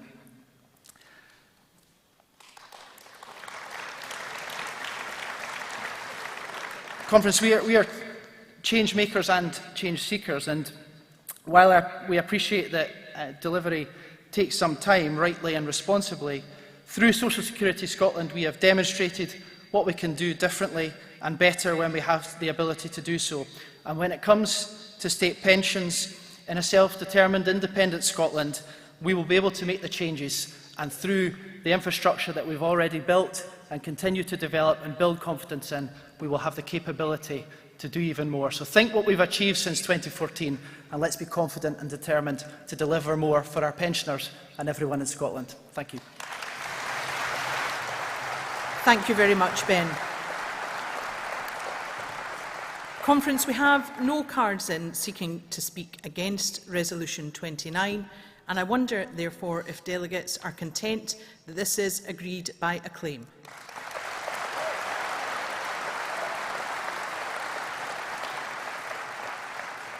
Thank you. That allows us to move on to Resolution number 30, which is entitled Protecting Energy Users on Prepayment Meters. This resolution will be moved by Anne McLaughlin MP and seconded by Councillor Graham Campbell. So welcome back, Anne. Thank you, Conference. Conference, we are living through catastrophic times where many tens of thousands of people who have previously been able to pay their fuel bills will no longer be able to pay them. Nobody should be cut off for lack of income, nobody. But I want to focus now on people on prepayment meters because they're in a far more precarious position.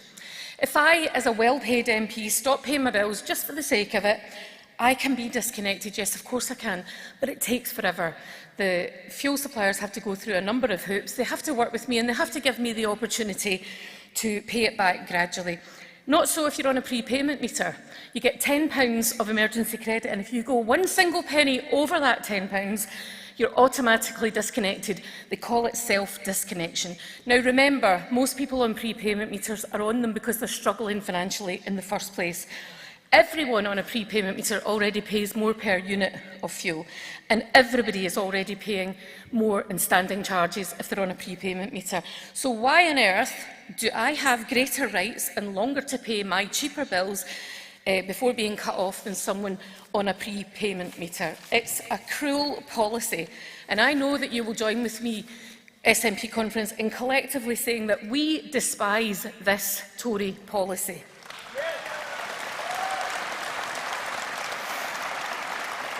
In addition to financial constraints, prepayment meters present practical difficulties. One of our greatest exports, one of our best artists at the moment is Iona Fife, who's been with us throughout conference. And many of you, I see, got to hear her sing beautifully a few days ago. Iona is a constituent of mine. Yeah, I think she's from somewhere like Aberdeen, but she's in Springburn now, so I'm claiming her. So Iona has permitted me to share her story. She inherited a prepayment meter after 4 years in her previous home of paying by direct debit, but the energy company refused to remove the prepayment meter. Now, contrary to popular belief, being famous and being brilliant at what you do doesn't necessarily mean riches will follow, certainly not initially, and that's true for many performers. So for financial reasons, she begged them to remove the meter, but for 6 months they said no. But another reason why she needed it removed, January 2020, she had surgery. Her mobility was dramatically reduced and she couldn't get out to get the top-ups. So she had no choice. Fresh out of hospital, 21-year-old Iona sat frozen in her flat for weeks. If there's anybody out there in that situation, please contact your MP, your MSP or your councillor and we will fight for you. Now, I've heard two arguments against this resolution, not here at conference yet. One is, if we outlaw self-disconnection, nobody will ever pay the meter again. Well, the same could be said of all of us on direct debit. But I don't think we're so morally different to someone who happens to be poor. And power companies will still have the legislation that they have to tackle us when we do it. And the second argument is that we would be enabling people to run up unmanageable debt. Again, the same can be said of everyone. Also, this winter, if I have to choose between debt for my constituents or death without being melodramatic, because that's what's going to happen, and without being irresponsible, I choose debt every time.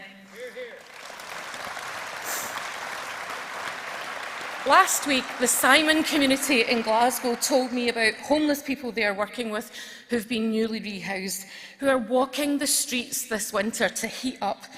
When they finally get money to put into their meter, all of it is immediately swallowed up in the standing charges that they've run up in debt. So they're back to square one, no heat, no light. Conference, this is not just wrong, it's outrageous. It's outrageous that the 470,000 people in Scotland on prepayment meters are afforded fewer rights than I am. It's outrageous that anyone in energy-rich Scotland goes through this when it's not what the Scottish Parliament, not what the Scottish Government and not what the Scottish people want.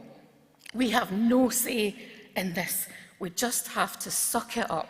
Well, no, we do not.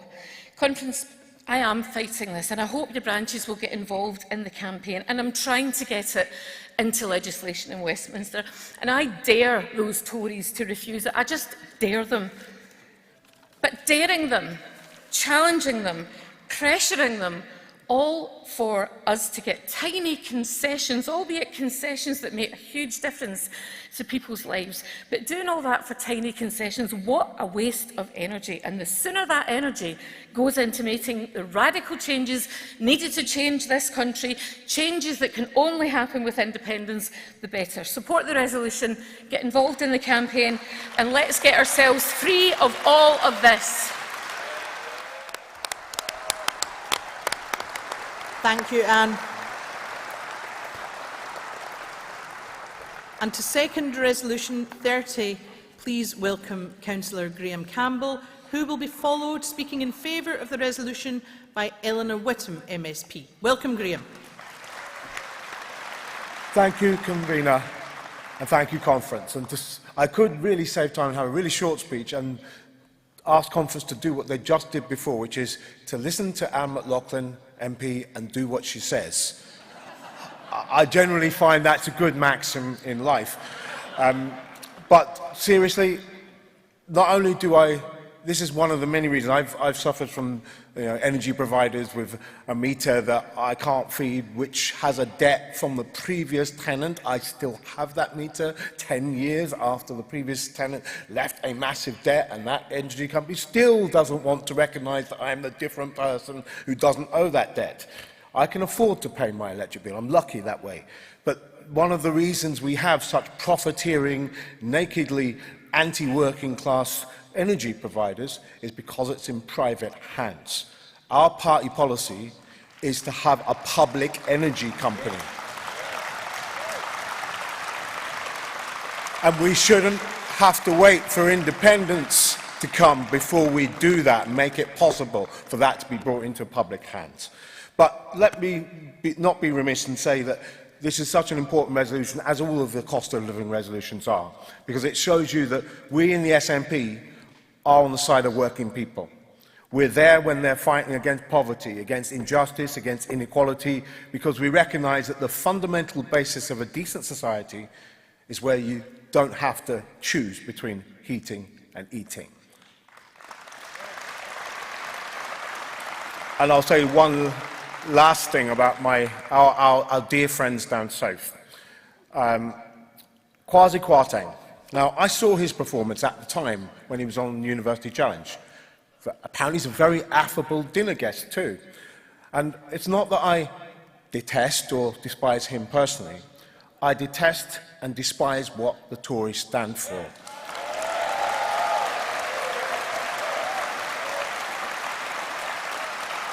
And you wouldn't be surprised to know that as the co-convener of SNP Socialists, our members have been across conference this weekend, you've heard them speak. You won't know which ones they are, because we're quite left-wing, you know. But we are obviously, you would expect me to say that I, of course, oppose what they stand for. But we've had a class war launched against the people of Scotland. A class war that seeks to make the poor pay tax cuts for the rich, amongst many other ridiculous things. We are in favour of a society where the state intervenes to counter inequality, social inequality. Of course, the market exists, and we recognise it does, but it's a society where the market doesn't dominate, where the state takes responsibility for ensuring equality of citizens. And this is one area where we can do that very successfully. So support the resolution, do what Anne McLaughlin says. Right? Thank you, Graham. And our final speaker on Resolution 30, speaking in favour of the resolution, is Eleanor Whittam, MSP. Welcome to Eleanor. Thank you, Kirsten. Good afternoon, friends. As the convener of the Parliament Social Justice Committee, I recently heard from people right across Scotland who find themselves in extreme poverty when we undertook our inquiry into low income and debt. When you're doing your level best to eke out an existence with the least, you are paying a poverty premium at every single turn. And this includes being shackled to prepayment energy meters that burn through credit at a rate of knots. Meters that are preordained to have the highest tariff and inflated standing charges. Meters that, when they can't be fitted, render houses cold and dark, whilst those unfair, exorbitant standing charges climb ever higher. Delegates, even if you self-disconnect, those charges march on regardless. You're charged extra for the audacity of being poor. Your lack of income means you have a lack of choice, and the lack of choice means that you pay more. Fuel poverty is not new. I've been in fuel poverty and cried as the electric switched off when the emergency credit ran out and my job seekers was days away and the energy company wanted to charge me £500 to take the dreaded meter out. As a homelessness worker, I supported young, often care-experienced people trying to budget an impossible budget, a pittance that set them up to fail. And that was 20 years ago. Those young folk then pulled their money together and gathered in whoever flat had a heat that night. And they sat there discussing how many bars they should have on the fire. Chatter about who was due to be paid next. These folk were not feckless and couldn't budget. Believe me, when you have the least, you know exactly where every single penny is going. And you're making choices every single hour in order to survive. I honestly couldn't think it could get any worse. But with this detested Tory cost crisis breathing down our necks, we have all had our energy bills doubled, and those in poverty prepayment meters felt this increase immediately and deeply. Delegates, I'm really worried about this winter. We're going to see real harm come to people. Despite the cap that came too late and is way too low, I'm worried about fires caused by candles and camping stoves indoor.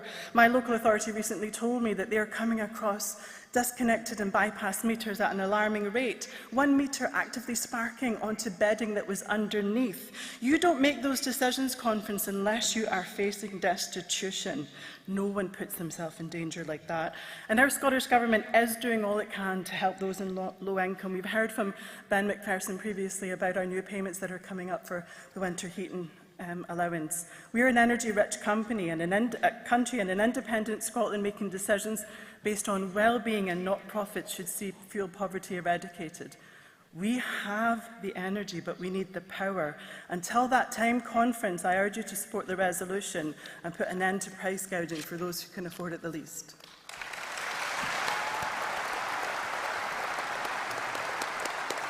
Thank you, Eleanor.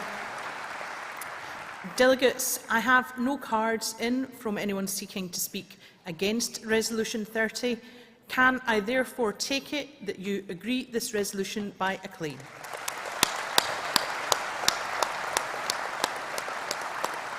Thank you, Conference. That takes us to resolution number 31, which is entitled Local Government Reform. And this resolution will be moved by Councillor Ken Andrew and seconded by Councillor Laura Murtagh. So welcome, Ken.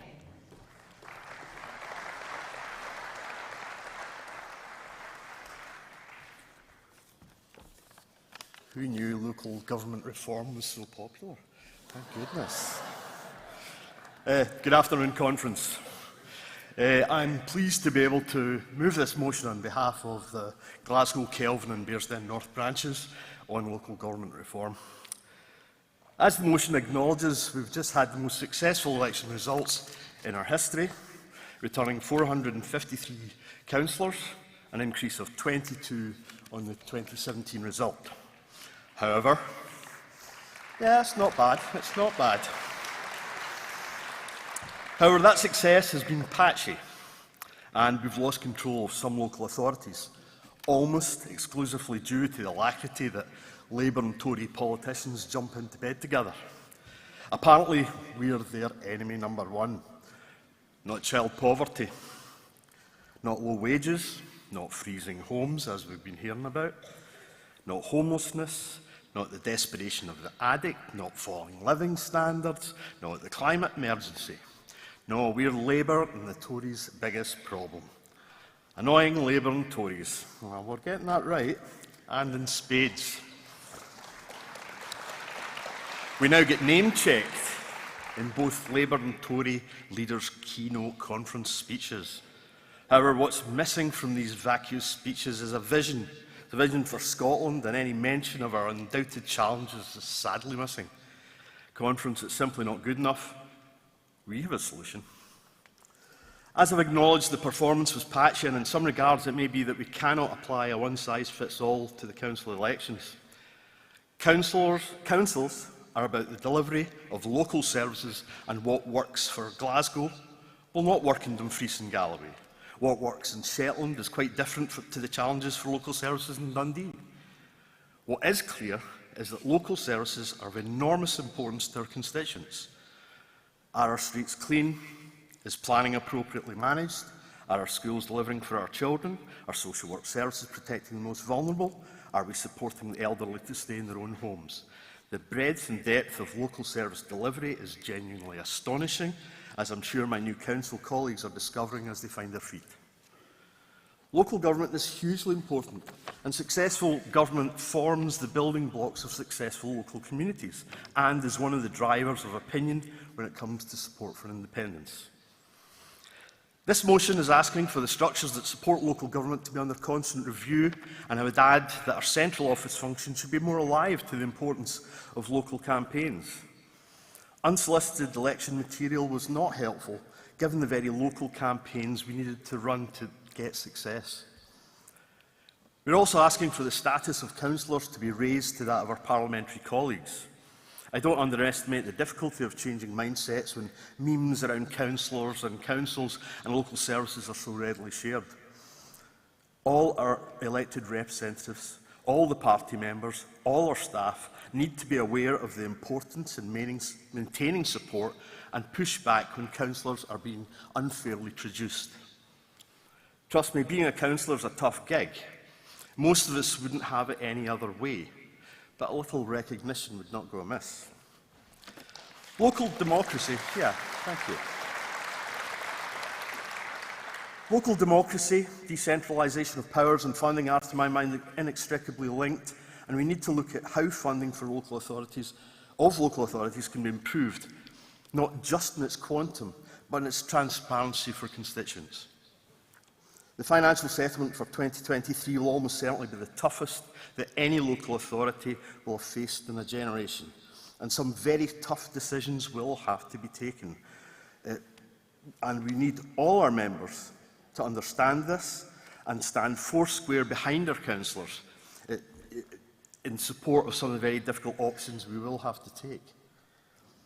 We have, in the motion, asked for the equality of status, including remuneration, and I'm pleased to see that the Scottish Local Authority Remuneration Committee is being reconvened to look at councillor salaries. However, I am concerned that it looks like it will not report until 2024. Be in no doubt, some councillors will be in severe financial distress with the cost of living challenges that are coming down the track. We need an interim settlement. No individual should have to decide on whether they can afford to be a councillor. Conference, please support the motion. Thank you. Thank you very much, Ken. Seconding Resolution 31, Conference, please welcome Councillor Laura Murtagh, who will be followed, speaking for the resolution, by Shona Robison, MSP.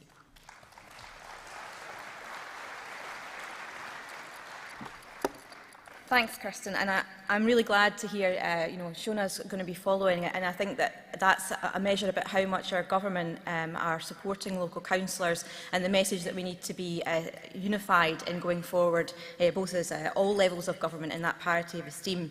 I think after this conference, I'm not sure Ben McPherson will ever speak to me again for pinning him down quite so much on Slark, but as was mentioned by the previous speaker, it's very welcome that the Local Government Remuneration Committee will be reconvened. I want to speak briefly about mainly the issues around that parity of esteem, and it is fantastic that you've all turned up to listen about this, but the remuneration and conditions is only one part of that. We've had resolutions here before. In fact, I think last year we passed a resolution about palliative esteem. We passed resolutions on local government and SNP councillors leading away and on elected members' safety. And that was fantastic. But it takes more than those resolutions. It does take culture change, and that is what we are calling for. A culture change in respect for councillors, a culture change in respect for local government. And that's not just between our levels of government, that's for everybody in this hall, everybody in the communities, to value the work that councillors do. So please do take that message back. Many of the policies which have been debated over the course of this conference, including the ones we just had about fuel poverty, they'll be enacted, they'll be delivered by your local councillors in the most challenging circumstances perhaps we've ever faced politically. We need your support in delivering for our communities. That is our job, and that is what we do day in and day out. We deliver for the citizens of this country. But we are workers too. Councillors are workers, and sometimes those workers, we work 40, 50, sometimes 60, sometimes more hours a week, and it's important that that remuneration is valued. Many of those who were spoken about in the previous resolution, and I noticed Anne described herself as a well-paid MP. I'm not quite so sure I would go so far as a councillor, but we have gas bills to worry about and children to clothe too. And there are many councillors not here this week because they are worried about, they've got their universal credit interview this week and they need to think about those things. So please bear that in mind when you're seeing the abuse that we take on social media for the big bucks that we apparently pay and the brown envelopes that we apparently get where we can't even claim for a cup of tea. So I just want to finish with the plea that SLARC, which will look at the remuneration, also looks at one vital thing which hasn't been mentioned, and that's that councillors, unlike MSPs, parliamentarians in general, do not have any resettlement figure if we lose our seats or we have to stand down. And that means that councillors who've often had to give up their job to do this work full-time, we have nothing to fall back on if we lose our seats.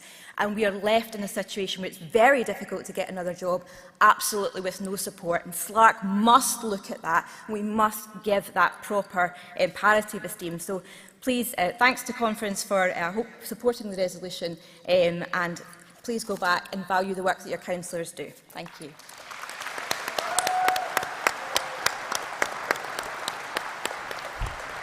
Thank you very much, Laura. Next, speaking for resolution number 31, we have Shona Robison MSP, who will be followed, again speaking for the resolution, by Councillor Ricky Bell. Welcome, Shona. Thank you.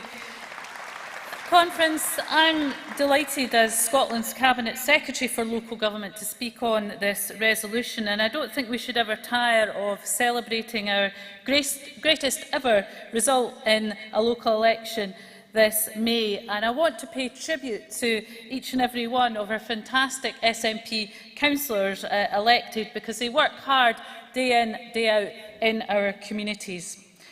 It's the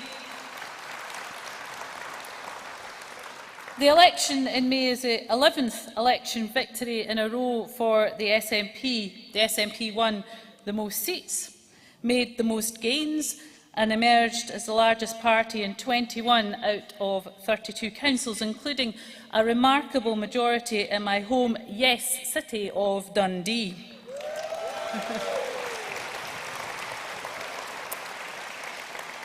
Contrast that with the collapse in the Tory vote to 1990 levels, losing 66 seats in the process. And despite what Labour might claim, or have sought to manipulate the system and cling on to power in some areas with the help of the Tories, it was Labour's second worst result in almost 50 years. So despite those grubby backroom deals, the SNP is now in administration in 14 council areas, including in a joint administration here in the city of Aberdeen. Indeed. And that's great to see. Crucially, for the first time ever, the President of COSLA is from the SNP, with our own councillor Shona Morrison from Moray. Well done, Shona.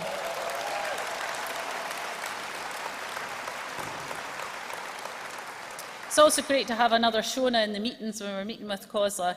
But we've also, though, got 3 of the 5 COSLA spokespeople roles, and that's important as well. And they're great results to celebrate, but also to build on. And the role that councils play in delivering services is crucial. That was never more evident than during the pandemic, when we worked side by side as equals to ensure people, communities and businesses had the support they needed.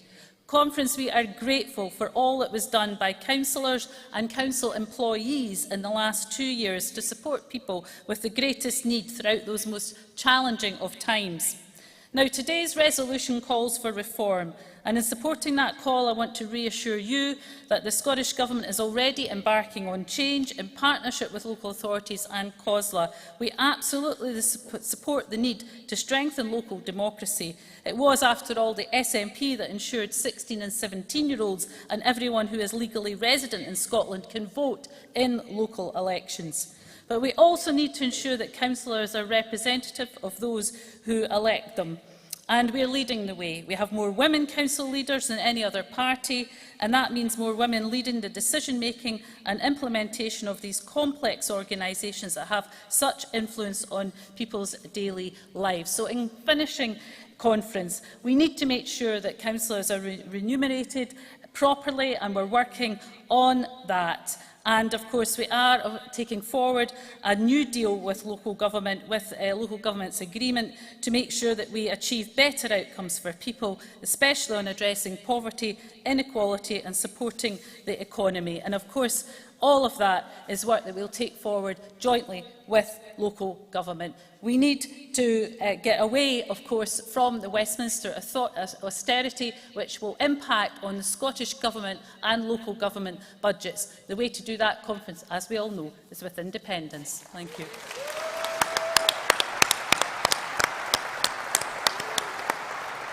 Thank you, Shona. Our next speaker, speaking in favour of Resolution 31, is Councillor Ricky Bell, who will be followed by Councillor Lloyd Melville, who will be a first-time speaker at conference. Welcome, Ricky. Thanks, Chair, and thanks, colleagues. Colleagues, it is with immense privilege and pleasure that I stand before you today as the Deputy Leader of Glasgow City Council and the Council's City Treasurer. Many of you will know that our Labour opponents in Scotland made taking back control of the Yes City of Glasgow their #1 priority. The Labour Party threw an enormous amount of money, a huge amount of effort, and did everything within their power to stop Susan Aitken and her administration returning to power. I'm delighted to be here today, colleagues, to tell you they failed.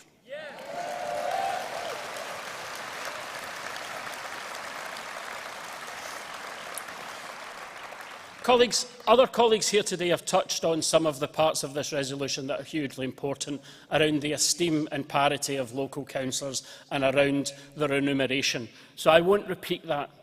I want to talk to you today, colleagues, about the importance of local government. And I think this commission that we're asking for should be called, "What is the point in local government?" And I genuinely, seriously mean that. I think we have to have a long and hard conversation about what we see as the role of local government and how it works for Scotland and all of our people. As we move into our new independence nation, and oh yes, we are moving into that nation, colleagues, be in no doubt, we have to understand what is the role of local government in that environment. What role do we need it to play? What do we want councillors to be able to do? And I believe that we have to look at the powers of local government to make decisions that are right for the communities that we represent. Because as my colleague from Glasgow said earlier today, the solutions that are right for Glasgow are not right for all parts of Scotland, and we have to have that decentralisation. Colleagues, we also have to have proper funding for local government. Local government is on its knees, and we have not seen anything like the cuts that the Tory government are going to impose on local government now. And colleagues, as a party, we have to be brave and we have to stand up and we have to say the responsibility for these cuts lies fairly and squarely in Westminster and the Tories' austerity.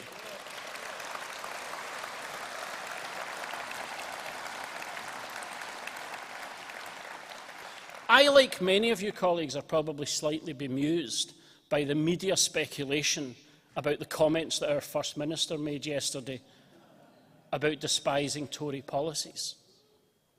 Has any of them looked at what the policies they are, as they try and force our population into poverty, as they take our poor people and they rub their nose in that poverty, and as they say to people, we are going to take your dignity away from it? I am unbelievably surprised that, having known Nicola for many years, that she was so controlled as just to say she despised them.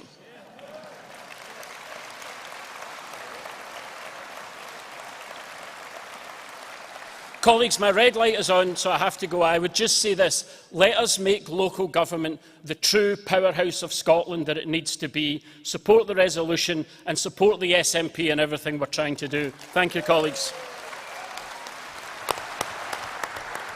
Thank you, Ricky. Conference, our next speaker speaking in favour of Resolution 31 is Councillor Lloyd Melville, a first-time speaker at Conference, and Lloyd will be followed by Paul McLennan, MSP. Thank you very much, Convener, Conference. Delegates, I'll let you in on a little secret. I was not born when the current structure of local government was brought into being. And youthful as I am, that represents a steady status quo in the structure of local government for over 2 decades. But that status quo is not sustainable. We've seen various transfers of power to local government in recent years. The power to operate bus services is a key example of that. But that's got to be the start of a much wider process. Across our country, councils and councillors are at the coalface of delivering this party's priorities, the progressive priorities of the SNP government. And SNP councillors are in a unique position.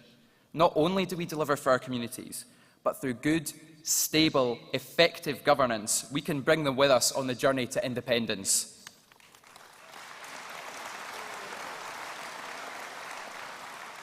And every one of us knows that we'll be in a stronger position to do that if councils can deliver the right policies for their area. But local government reform doesn't just demonstrate the benefits of exercising power closer to home. Delivering the best possible services in large wards like mine and across the country will depend on local government having the resources and the powers to do so. Now, John Swinney is not here, but you'll be delighted to hear that I'm not standing here asking him for more money. I'm asking you, delegates, to start the journey of giving councils the powers we need to deliver better services for our communities, because that's what this is all about, getting the best for the communities we serve. That's what drives our party's passion for independence. To bring power home and push the levers of transformation into the hands of communities across the country. We have the opportunity, all of us here, to begin that journey today, to deliver for our communities and to transform lives as we build forward to independence. Thank you very much. Thank you very much, Lloyd. Delegates, our final speaker on Resolution 31, also speaking in favour of the resolution, is Paul McLennan, MSP. Welcome, Paul. Thank you, Convener. It's incredibly humbling to be standing here as the first ever SNP MSP for East Lothian after 22 years of Labour representation.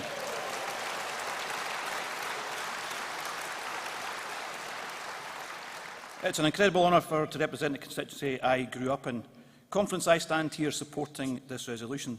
I spent a proud 15 years as a councillor for my hometown in Dunbar. I also spent 2 years as council leader. In that time, East Lothian Council invested record levels of investment into our schools, social housing, social work and community facilities. SNP-led councils deliver for their communities. The results in May this year testifies to that. SNP-led councils and SNP councillors deliver every day for our communities. They are at the forefront of dealing with constituents' inquiries day in, day out. As the now MSP for East Lothian, I meet with council colleagues on a regular basis. It must be a team SNP effort as we prepare for the independence referendum next October. Make no mistake, councillors, MPs and MSPs are equal partners in delivering for our communities in our country every single day. We should all strive for that. Conference, we have a broken United Kingdom, a United Kingdom that prioritises the most well-off in our society over the most vulnerable in our society, a United Kingdom that will borrow to cut taxes for millionaires over people that don't earn enough to pay tax. Our councillors deal with that every single day, and our thanks should go out to them.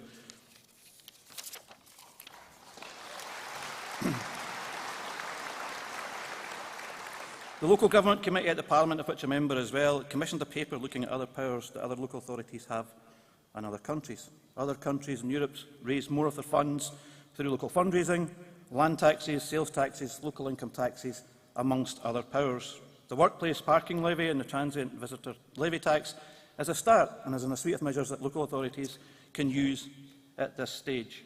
The proposal is a motion to convene a new steering group tasked with bringing forward proposals for local government reform is a sensible approach. We've heard before the group would look at local democracy, decentralisation of powers, local government funding and vitally support and remuneration of local councillors. Local democracy and our councillors will be at the forefront of delivering an independent Scotland. Let's support them the best we can. Support the resolution. Thank you.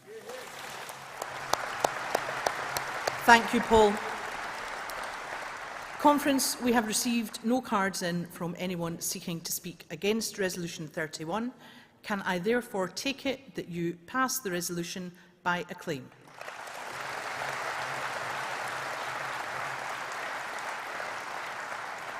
Thank you. Delegates, before we move on, we're going to play you a short video about Ian Hamilton. Spiritual heart of the Commonwealth lost one of its most precious relics when persons so far unknown forced the door of the King Edward VII's chapel to reach the coronation chair and take away the stone of Scone. The Stone of Destiny is Scotland's icon. One of the many invasions by the English into Scotland, they took away the symbol of our nation, the Stone of Destiny. To bring it back was a very, very symbolic gesture.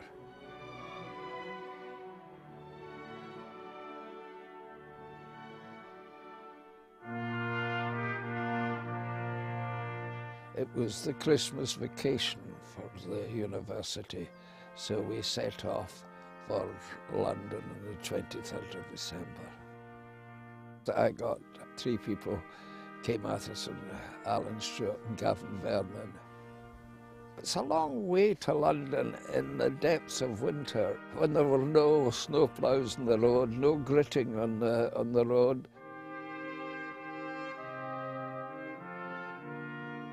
The Abbey's a wonderful building. It's one of my favourite buildings. But if you break into it at night, it is desperately dark. So dark you could almost cut the air in squares and carry it away with you.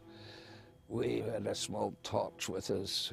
We went in through Poets' Corner, round up the sacred bit, and into where the coronation chair sat, with the Stone of Destiny in a cavity underneath. We had to prise the stone out of that, and it fell with a clump down onto the Abbey floor. Dragging the ancient Stone of Destiny, they vanished into the night through this door. Orders went out for a strict search on roads, ports and airfields. The search centred particularly on routes leading to the north. 3 months. They were looking for us for 3 months. We were searched for all over the country.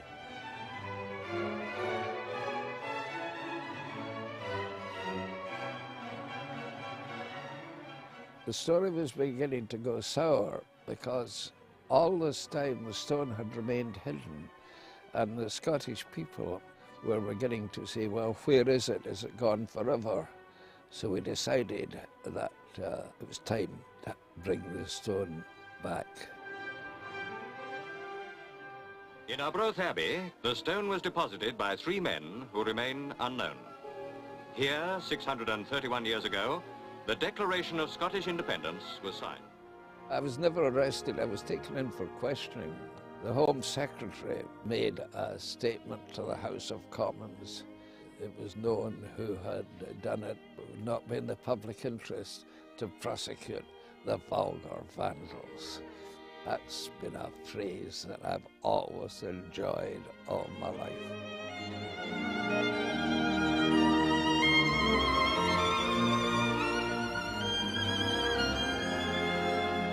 To do something for your country which spills not a drop of blood is, I think, something to be proud of.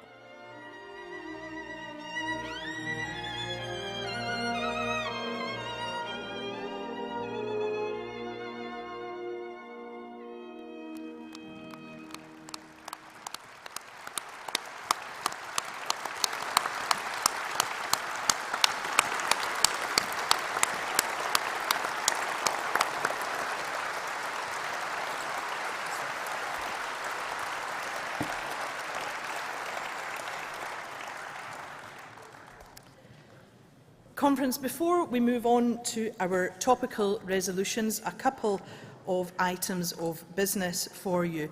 Firstly, I think we'd all like to take a second to thank all of the people who have organised and supported this excellent conference, including our BSL interpreters Paul and Lou. So thank you from us all.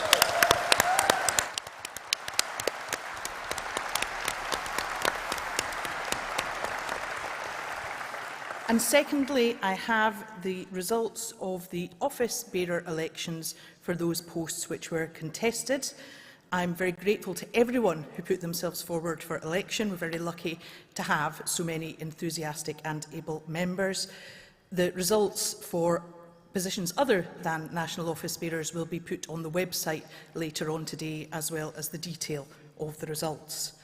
So, the outcome of the elections was that our National Secretary will be Lorna Finn.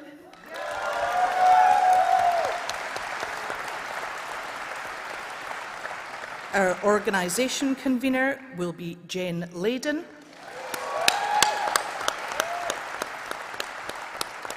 Local government convener Kelly Parry. Member Support Convener Alexander Bellick. Equalities Convener Kirstine Fraser. And BAME Convener Michelle Campbell.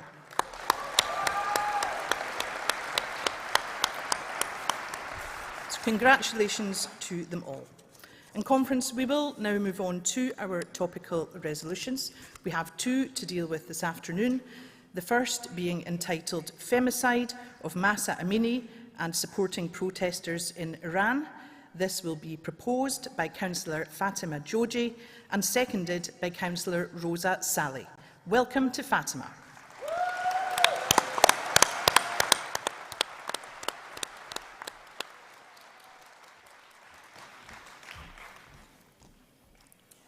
Thank you, Conference. It's my first time speaking, so I'm a bit nervous, so please bear with me.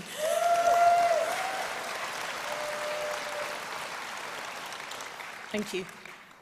Mahsa Amini, a 22-year-old woman in Iran, was going about her day before being spotted by members of Iran's notorious and controversial morality police. Her crime could be as simple as a bit of hair showing through her hijab. She could have been wearing it like I did, and she would have been taken in. She was reportedly beaten into a coma, later dying of her injuries, whilst in custody of the morality police. She would have been going through re-education at that time about her actions.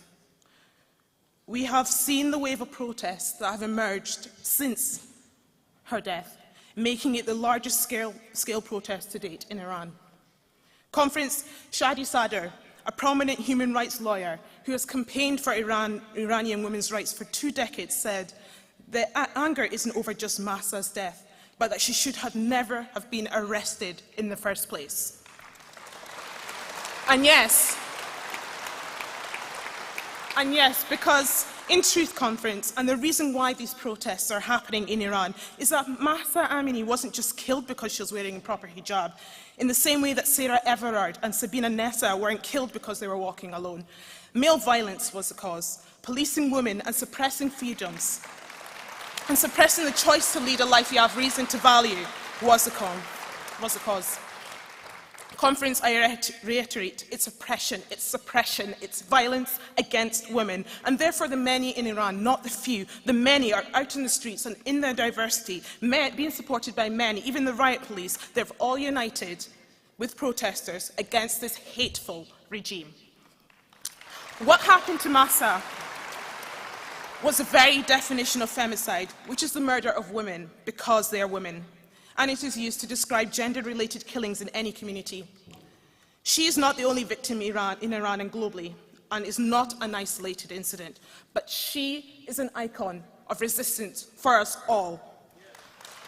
Protesters on the streets are shouting, "Women, life, freedom," because these violations prevent women from participating fully in society. These discriminatory practices in Iran have led to daily harassment, arbitrary detention, denial of access to basic needs, and the majority of victims are women, Muslim or not. It is a structure that kills under the guise of a conservative Islam, where in the Islamic scriptures, we are told if you kill one person, it is as if you kill the whole of mankind. Conference, again, this is just a case of femicide. As of this morning, the last time I looked up the stats, children are among 185 that have been killed in the protests, which are now into their 4th week. There are reports security forces are arresting children inside schools in attempts to quell anti-government protests. It should concern us all. Yes, we are all the way out in Scotland. I have been asked still, why should we care? We need to think about what kind of world we want to live in, a world that should be safe. And just like how we ask for support in fighting for our rights across the UK and globally, Iranians are doing exactly the same. Online, on the streets, here and anywhere, they are in the world and in the midst of an online blackout. And so they have mobilised men and women across different generations and socio-economic backgrounds to join them, and they ask us to as well. One of Iran's most famous faces, Oscar-winning film director Asghar Farhadi, has called for people across the globe to support demonstrators. The voices for help are coming from them. There were rightly protests in support across Scotland and the UK and abroad, hearing the calls of women. Writer and gender equality campaigner Gina Martin perfectly captures that these women in Iran are risking their lives and freedoms to resist a patriarchal state and gain autonomy over their bodies and how they dress because conference, globally, women of all backgrounds demand the right to autonomy. And so many on the streets thought about their rights being threatened too. The pandemic has shown us how connected we are, so we should care about them too. We the supporters of the motion, would like to acknowledge the support of the SNP parliamentarians who have taken a positive step calling these actions out. And we commend the work they have already done as leaders here and those who are abroad. We call on our UK governments to make statements of support with the protesters and against human rights violations. European governments should continue to publicly expose and hold Iran accountable for meeting its domestic and international obligations towards its own citizens, which they are a signatory to. This motion asks that we all stand in solidarity with protesters in Iran. I will leave you with one last quote from a sign that was held by a young Iranian protester, very clear and very visible. That sign said, "We need to scream so that one day, 100 years from now, another sister will not have to dry her tears, wondering where in history she lost her voice." Thank you, Conference.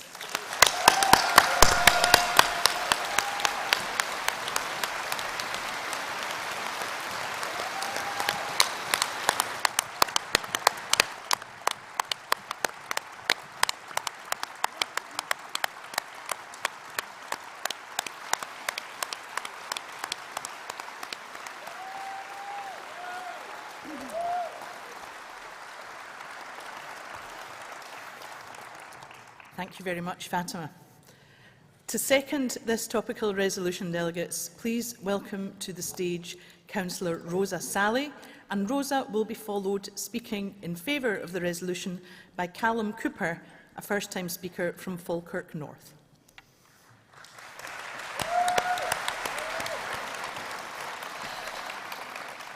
Thank you. Thank you, Councillor Fatima, for that great speech. I came to this country as a refugee, a Kurdish woman like Mahsa Amini. Mahsa Amini wasn't given the life I have been given. in a democratic country because she lived in Iran, an extreme Islamic Iranian regime that does not respect women's rights. Her murder was, or her crime for being murdered, was not wearing her scarf properly. Allegedly, she violated the dress code. Women right now are subjected to arbitrary detention, torture, and other ill treatment for not complying with discriminatory compulsory laws. There should not be a strict dress code in Iran, in the Middle East, or anywhere else in the world.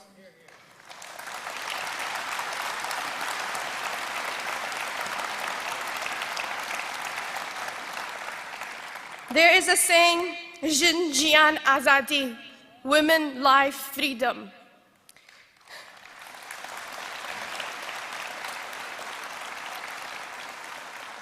Women in Iran want their freedom. They want their freedom of religion. They want women's rights, their basic rights. Freedom from violence and discrimination. These are fundamental rights.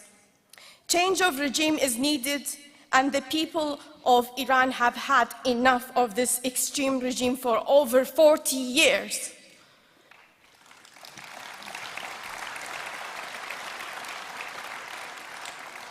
Iran needs to respect the right of peaceful assembly and to release and fairly detain protesters at this moment. Hundreds have been killed for protesting peacefully. I ask conference to condemn the use of violence in response to the expression of fundamental rights by women or any other members of Iranian society.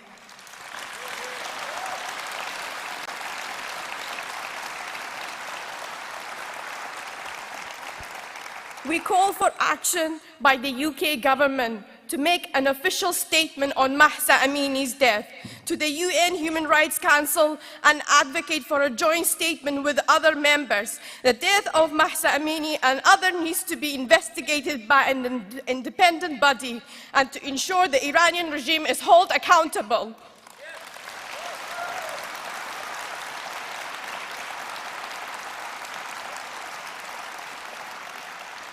Scotland has a proud history of international solidarity.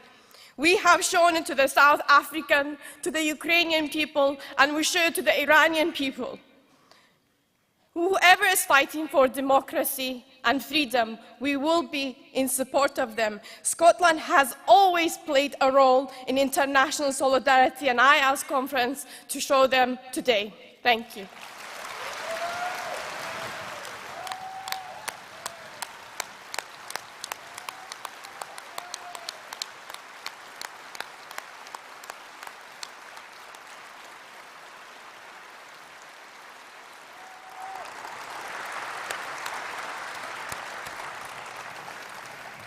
Thank you very much, Rosa. Delegates, our final speaker on this topical resolution speaking in favour is Callum Cooper, a first-time speaker from Falkirk North.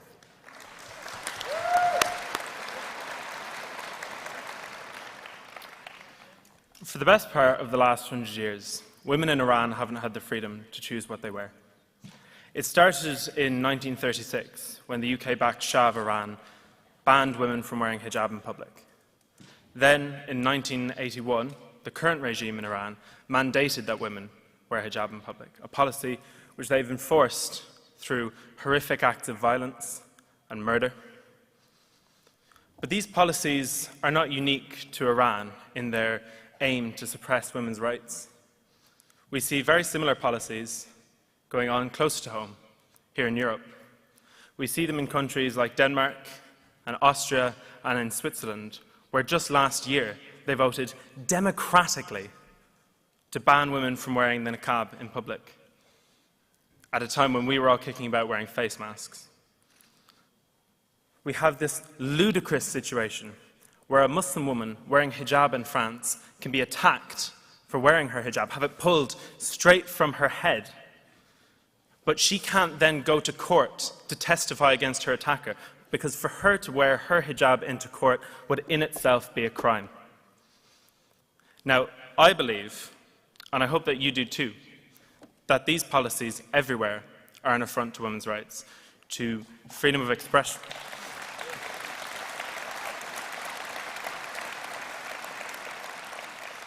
That they're an affront to women's rights to freedom of expression and freedom of religion, particularly when enforced through the brutal murder of women like 17-year-old Nika Shakrami, whose body was mutilated by Iranian police, like Mahsa Amini or 16-year-old Serena Ismailzadeh.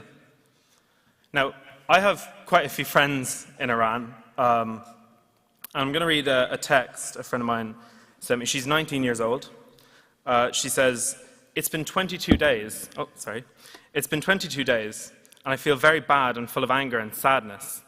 When I go out, there are lots of these security policies. At university, we don't go to classes because most universities are shut, but we threaten to protest.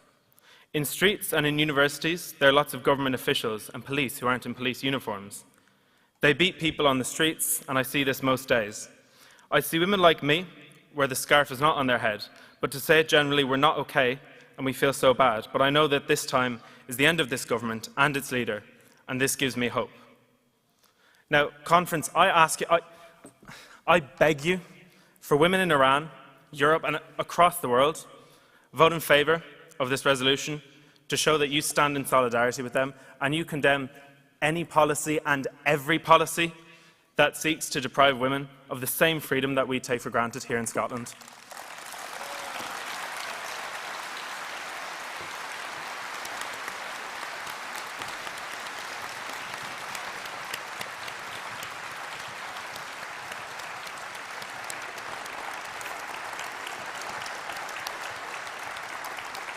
Thank you very much, Callum. Conference, we have no cards in against this topical resolution. Can I take it that you are content to pass it by acclaim?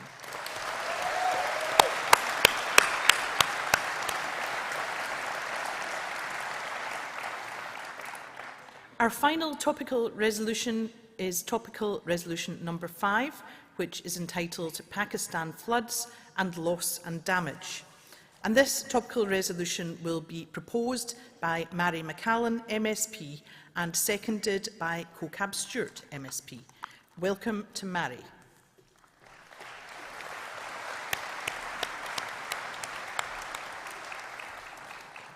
Thank you very much. Conference, this weekend you will have heard much and discussed a great deal about the twin emergencies of climate change and nature loss.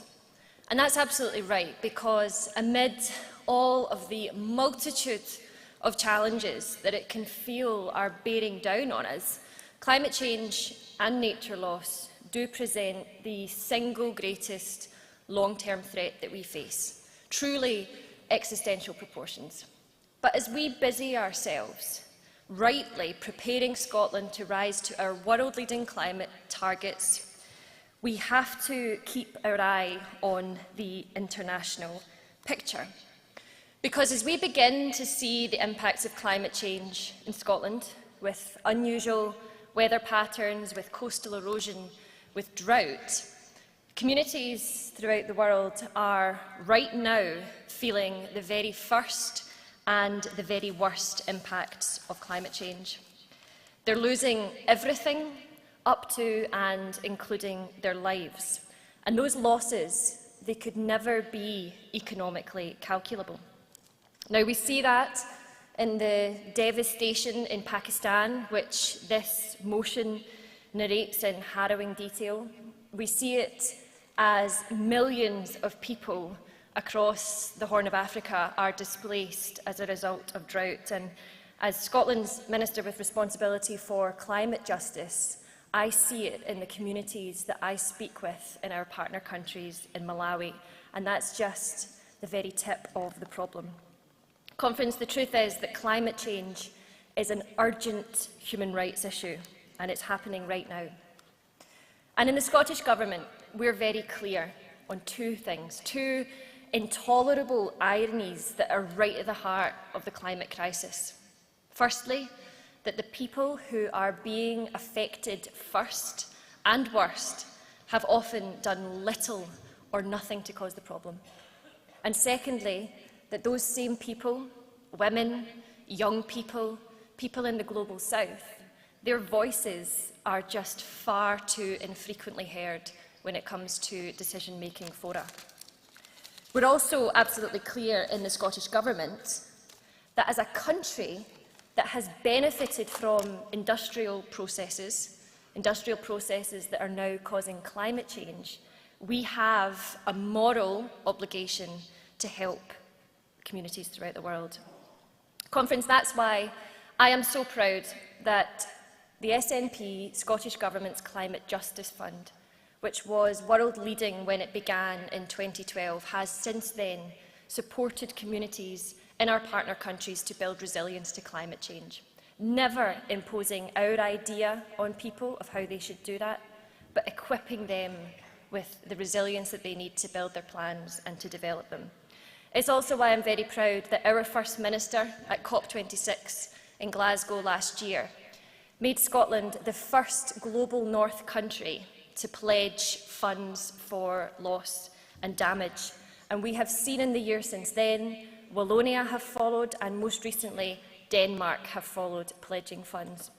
So we call on others to follow where Scotland has led, to fund loss and damage, to recognise that climate justice is an urgent human rights issue and that we all have a part to play in alleviating it. Conference, please support the motion. Thank you.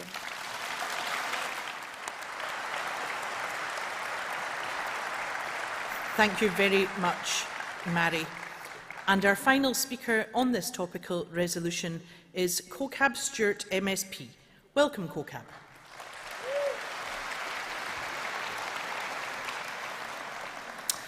Convener, Conference. The people of Pakistan, their families and friends across the world and in Scotland will take some comfort that their plight has been raised as a topical motion at our conference today. They also know that the Scottish Government has made available £500,000 of humanitarian relief funding via their own Humanitarian Emergencies Fund and the Disaster Emergency Committee, and that is very welcome. Just to describe to you the situation in some parts of the country in Pakistan, 33 million people are directly affected by the flooding that has happened at the end of August. The scale of this disaster is almost unimaginable, tragic and heartbreaking. In September, the UNICEF Pakistan Chief Field Officer in Balochistan, one of Pakistan's most remote and poorest areas, reported, "We don't have enough food, we don't have shelter, and even still, the kind of healthcare that is required is not available. Roads, bridges have all been washed away. The floodwater is not going anywhere." On the 7th of October, UNICEF confirmed that almost 10 million children are in need of life-saving support. That's twice the entire population of Scotland. Imagine that, Conference, twice the population of our nation. And that's just the children. Damage to water supply systems and sanitation facilities has resulted in 5.5 million no longer having access to safe drinking water. So again, to emphasise, that's the entire population of Scotland no longer having access to safe drinking water overnight. It is heartbreaking, and it's going to take at least 6 months for the floodwaters to subside. In the meantime, the death toll continues to rise. Approximately 1,700 lives have been lost. Homes, schools, hospitals, roads, bridges, livestock, crops, all just washed away. Conference, the Disasters Emergency Committee appeal is still open, and I thank Islamic Relief for being here to collect monies, and I know that they are still collecting. Please, I do urge you that if you can afford to do so, then please do donate what you can. The climate emergency is here, now, and as always, those who have contributed the least to that problem are suffering the most. Let us send a strong message of support and solidarity to the people of Pakistan as we in Scotland take our international obligations seriously. Thank you.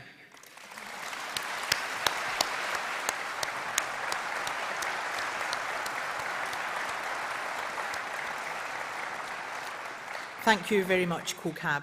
Delegates, COCAB was our final speaker on that topical resolution, and with no cards in against, can I ask if you are content that the resolution is passed by acclaim?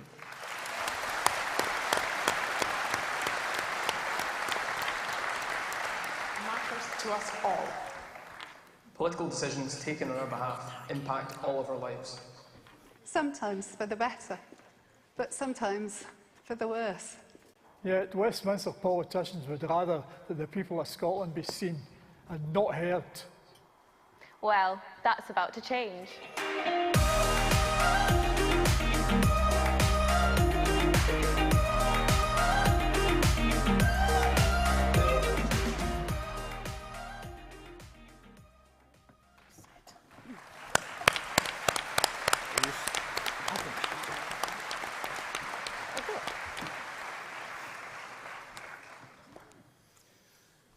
Delegates, friends, this has been an extremely successful conference, and there are three elements to success at least. The first, of course, is that you have the idea, the vision, and we have that idea and that vision in independence. The second thing is that you have the people to prosecute that idea, and we have the best activists, the best team of supporters anywhere on these islands. But the third ingredient is leadership. You have to have the best leadership. Now, the person I'm about to introduce has shown that in many different ways, not least, for example, in facing down fascists on the streets of Glasgow.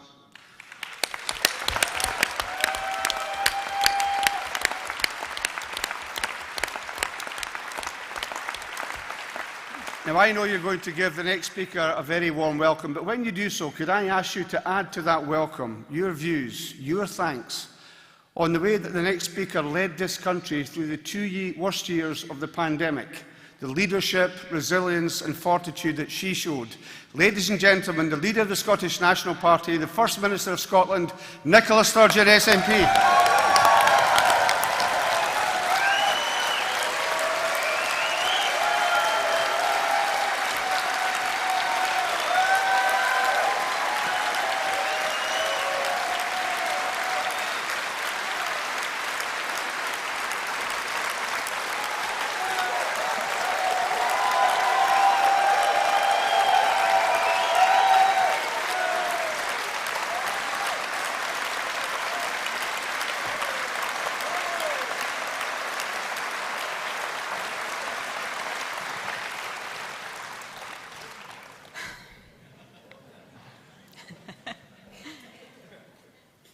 My friends, it is so good to be speaking at conference in person again, rather than just virtually. Getting to hug friends and colleagues is so much better. Our political family, Scotland's biggest party by far, is back together again, and that feels great.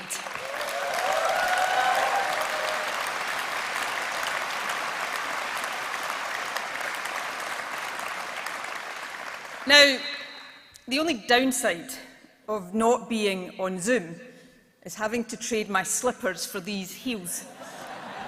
But I suppose I can't have absolutely everything. Of course, it is always good to be here in Aberdeen, especially now that the SNP is once again leading this great city.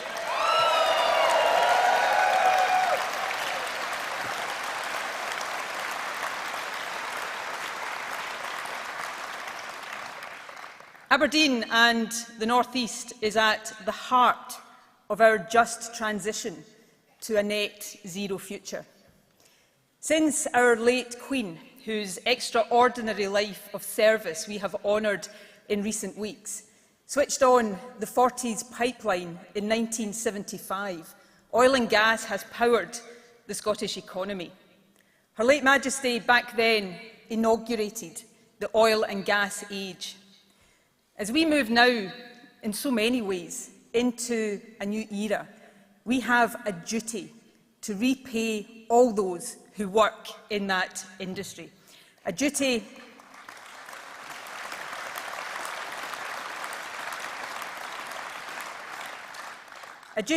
to support them into new jobs in green energy, an opportunity to usher in the new age of Scottish renewables. Conference, Aberdeen is the oil and gas capital of Europe. Let us resolve today to now make it the net zero capital of the world.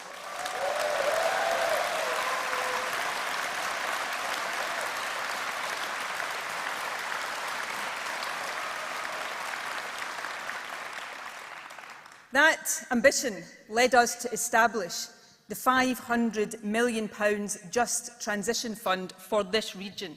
Today, I can announce the first 22 projects have just been awarded funding of more than £50 million.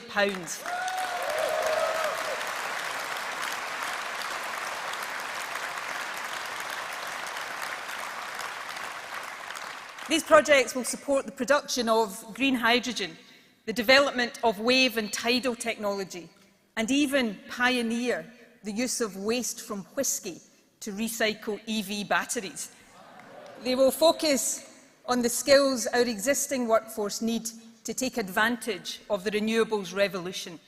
Incredible Scottish ingenuity here in the North East, supported by the Scottish Government, developing technologies to tackle the global climate emergency.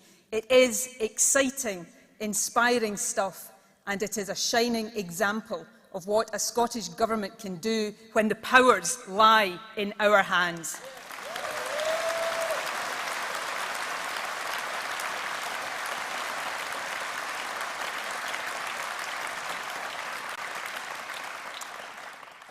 Conference, when we last gathered together, just weeks from the start of a global pandemic, we could not have imagined what lay ahead.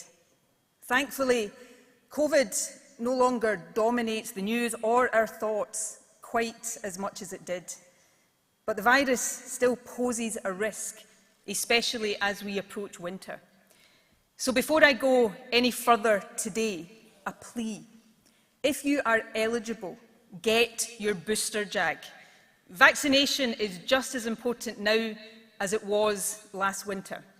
If you don't do it for yourself, though you really, really should, do it for those more vulnerable than you. And please do it for the National Health Service. We owe the NHS and all who work in it a massive debt of gratitude.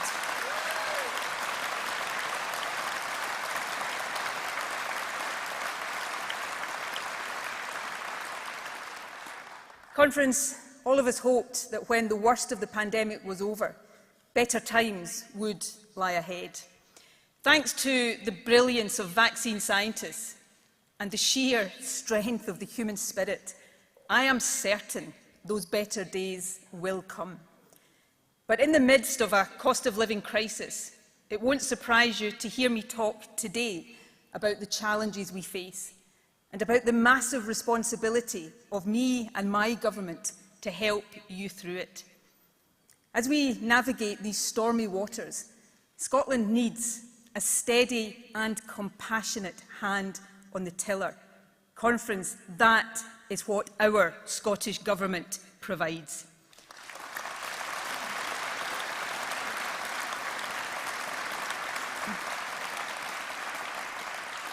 But today, I will also make the case for optimism, for not just accepting the world as it is, but turning our minds and our hearts instead to building a stronger Scotland and playing our part in building a better, fairer world.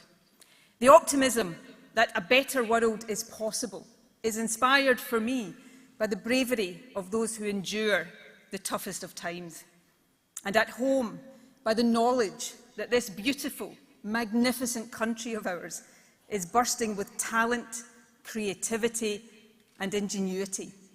We also have a sense of solidarity and common purpose that, yes, our political debate can sometimes obscure. Conference, Scotland has got what it takes to be a successful, independent country. It has it in abundance. Never let anyone tell us otherwise.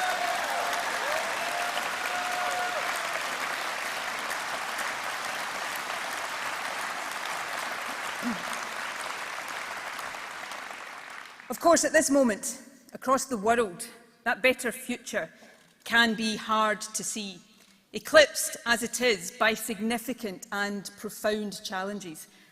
A war of unprovoked aggression on our continent, an energy price crisis and soaring inflation, democratic norms eroded and human rights attacked in too many countries. In the face of that, we have a duty to champion progressive values and universal rights. Friends, that is a duty our party will always discharge.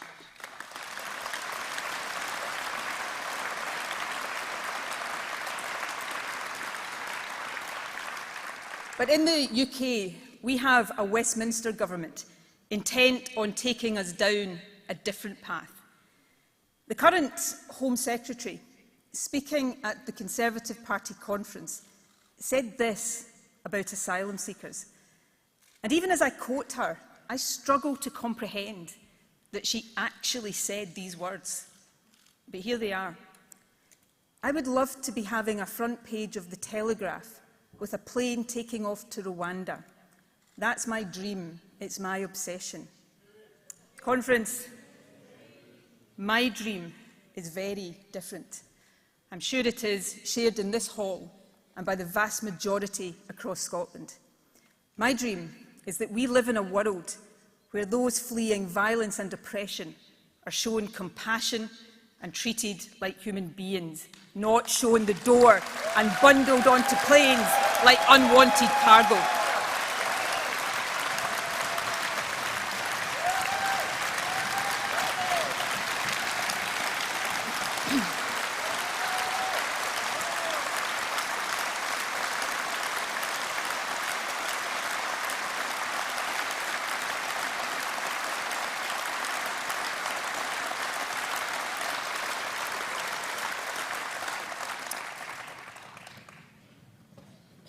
Friends, our case for hope and optimism rests above all on our common humanity, compassion, solidarity, love. These values sustained us in the darkest days of the pandemic. They must drive us forward now. Those fighting across the globe for democracy, equality and human dignity must hear that they are not alone. So let the message go out from us to everyone across the world standing up against tyranny and oppression. We stand with you.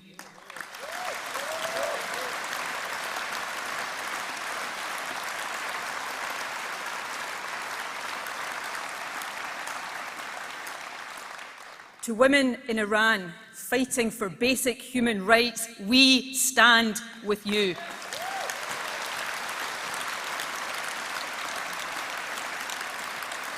To girls in Afghanistan demanding the right to go to school, we stand with you.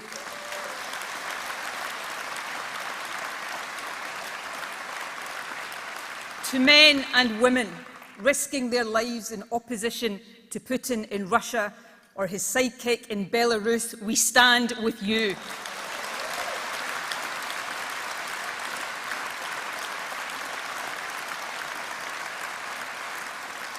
And to the people of Ukraine fighting for your very existence, we stand with you.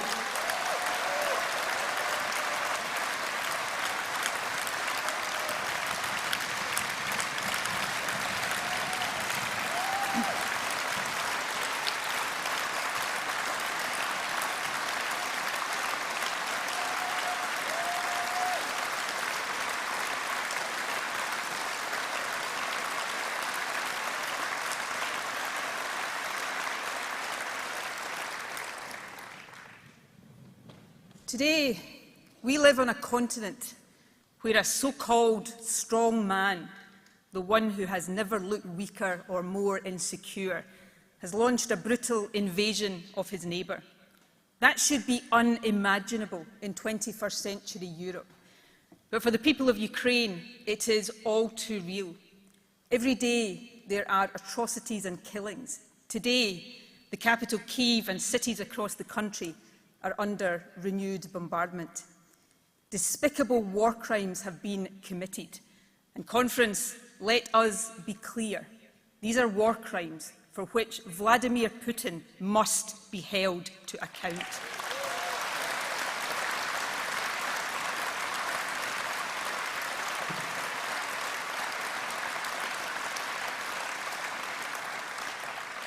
The contrast between Putin and the people of Ukraine could not be starker. From President Zelensky to the sacrifice of ordinary citizens, personified here on Saturday by our guest, Lesia Vasilenko. We have seen incredible bravery and extraordinary determination. Ukraine, you are an inspiration to the world, and we will always stand with you.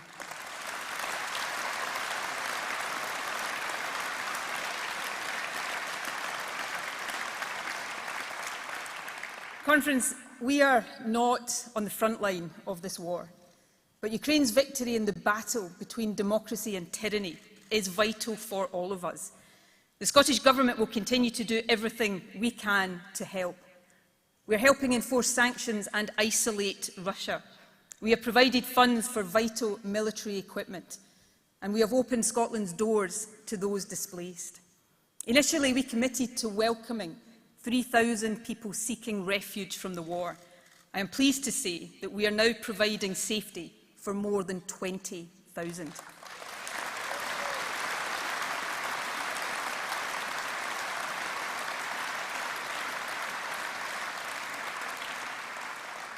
To each and every one, our hearts go out to you. We know you yearn to go home, but for as long as you need a place of sanctuary, be in no doubt, you have a home here in Scotland.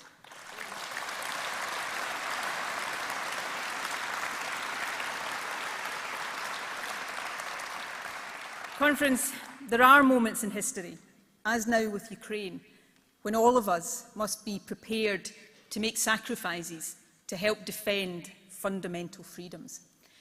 But when global turbulence strikes, national governments have a duty to act in ways that mitigate rather than exacerbate the impacts on their own populations. When it comes to the cost of living crisis and so much else besides, this UK government is utterly failing in that duty.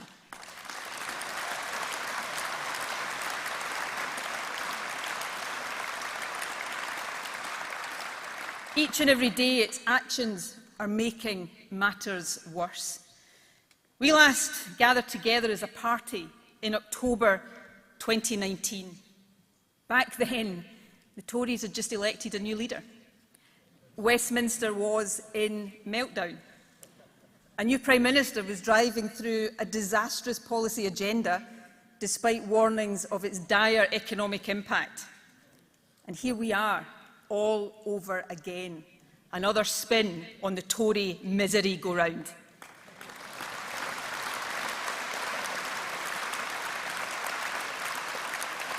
But this time the carousel is speeding up. It took the Tories 3 long years, to realise that Boris Johnson was a disaster. With Liz Truss, it took them just 3 weeks.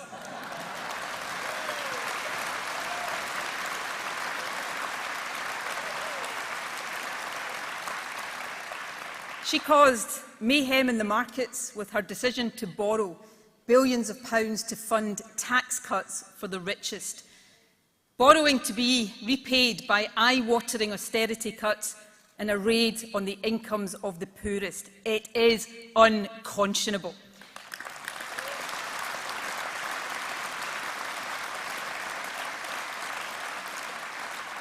The Prime Minister's justification is that she is going for growth. Conference, let me tell you, what kind of growth that will be. Growth in the gap between rich and poor, growth in the rates of poverty, growth in the pressure on our NHS and other public services, and without any doubt, growth in the deep disgust that the public feel for all of it.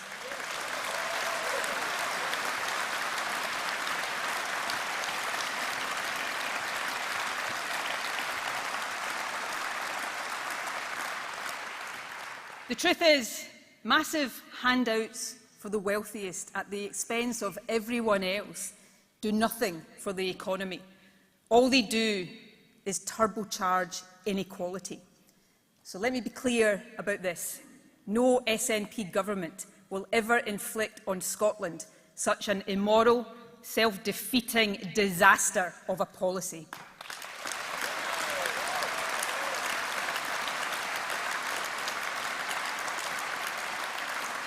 Instead, we will continue to use our powers and resources to help those most in need, and not as an act of charity, but in our collective interest. Conference, here is what I stand for, what we stand for. Not hoping, against all evidence to the contrary, that wealth will suddenly and magically start trickling down, but instead lifting people up so they can contribute their full potential. That is the SNP's founding principle for a stronger economy.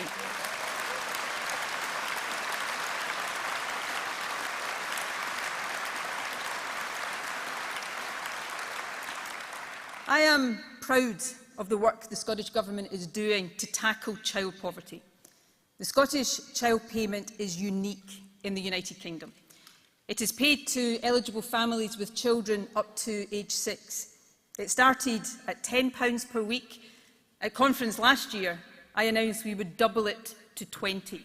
Friends, 5 weeks from today, we will increase it again to £25 a week.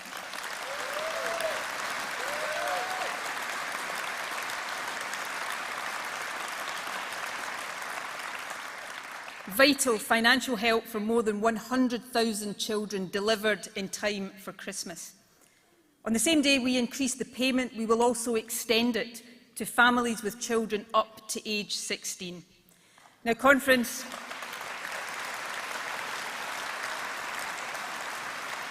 I know I'm a bit biased, but I think that's the sign of a government with the right priorities.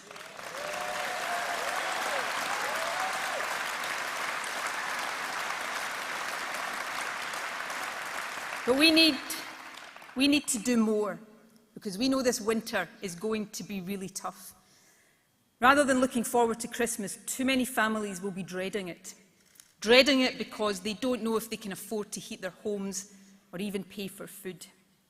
As part of our help to the poorest families over the past year, we have made quarterly bridging payments of £130.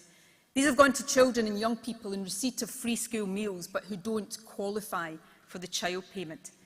Today, I can announce that the final instalment, ahead of the extension of the child payment and due in the next few weeks, will not be £130. We will double it to £260.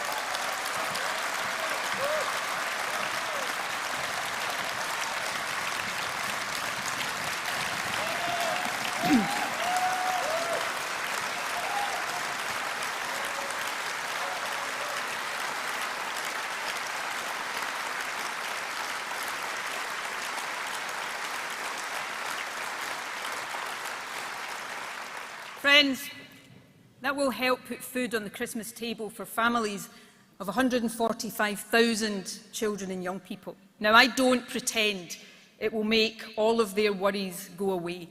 No government with our limited powers can ever do that. But I do hope this investment of almost £20 million will bring a bit of Christmas cheer to those who need it most.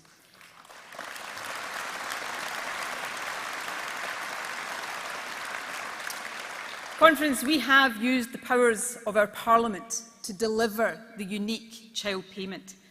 Last Thursday, we took further action to help combat the cost of living crisis.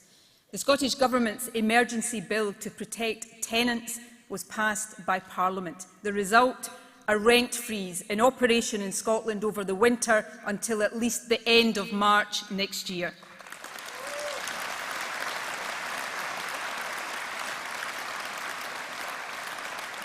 But as we have acted to help those in need, what about the UK Government? You know, it is difficult to overstate the calamity of their actions.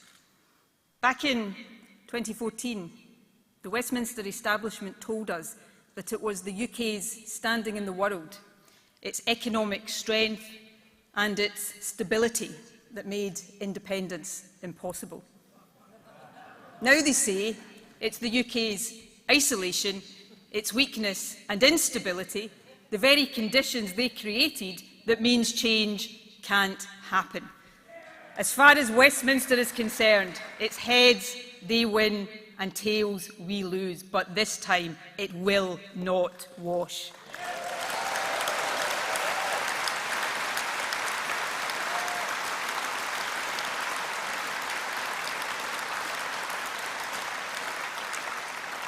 Because what that is delivering for Scotland is this: Brexit, more austerity, homeowners facing real hardship and hundreds of thousands in poverty.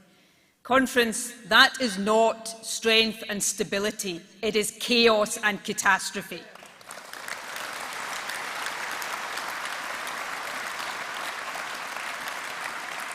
And friends, all of that is on the Tories. But we should remember that their ability to do it has too often been aided and abetted by Labour.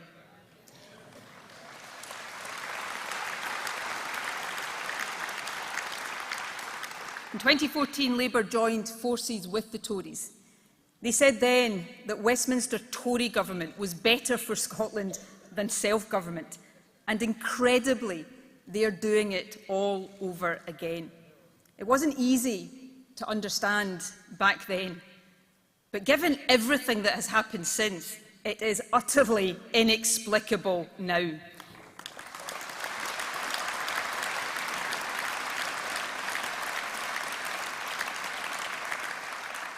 Take Brexit, imposed on Scotland against our will and doing real lasting damage to our interests, our economy and our young people. Labour is now just as committed to Brexit, a hard Brexit, as the Tories. You know, at least the Tories believe in it. Labour doesn't. Yet rather than make the principled argument, which they could actually now win in England, they cower away from it.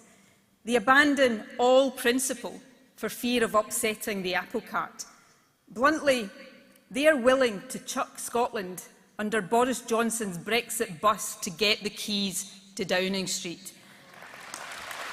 Friends,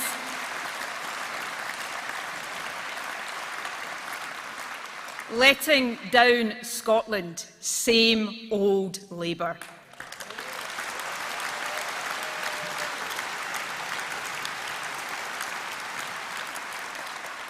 For Scotland, there is a fundamental democratic issue here, and it has real-life consequences. Whether it's Tory or Labour, Labour or Tory, it's not us who gets to decide. Our votes don't determine who gets to occupy number 10. For Scotland, the problem is not just which party is in power at Westminster, the problem is Westminster.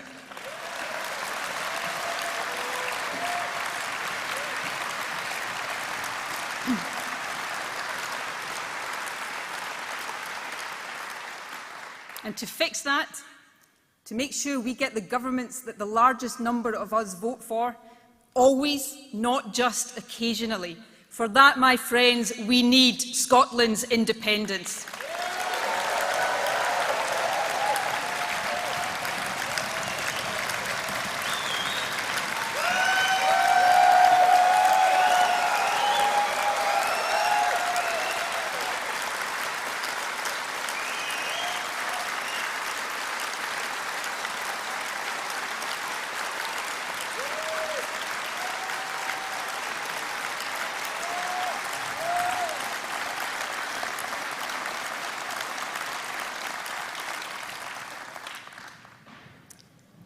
Independence is not a panacea for any nation, but it is about hope for a better future.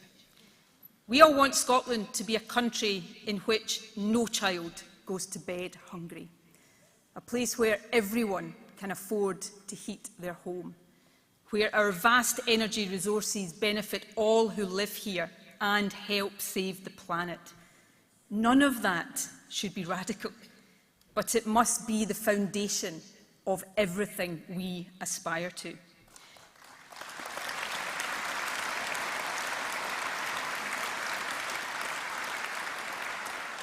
For as long as I am First Minister, and by the way, Conference, I intend that to be for quite some time yet.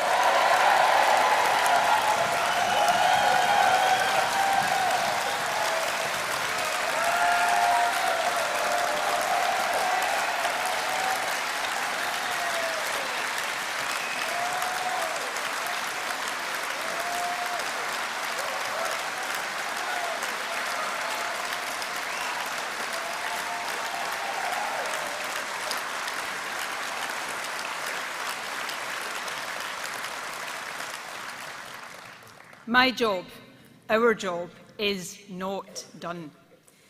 For as long as I am First Minister, I will do everything in my power to build the better Scotland we all want to see.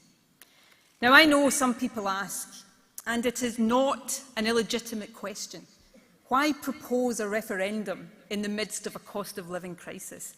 Conference, the answer is in the question. The answer is the cost of living crisis. It is the Tory response to it.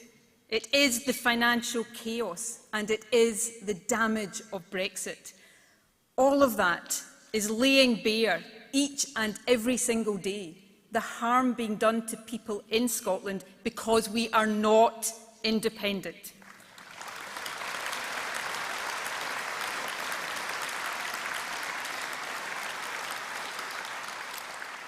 Now, over the next 2 days, the Supreme Court will consider whether the current law allows the Scottish Parliament to legislate for an advisory referendum.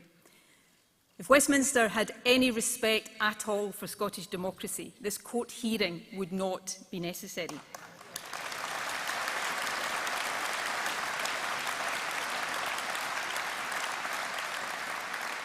But Westminster has no such respect. That means this issue was always destined to end up in court sooner or later. Better, in my view, that it is sooner. If the court decides in the way we hope it does, on 19th October next year, there will be an independence referendum.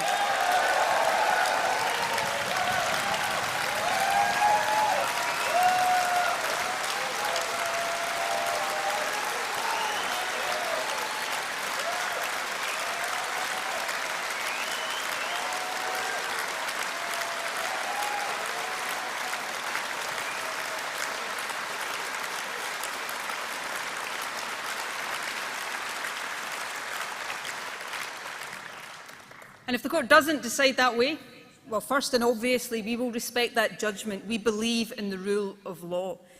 And as a party and a movement, we will, of course, reflect. But fundamentally, it will leave us with a very simple choice. Put our case for independence to the people in an election, or give up on Scottish democracy. Conference, I don't know about you. Actually, I suspect I do know about you.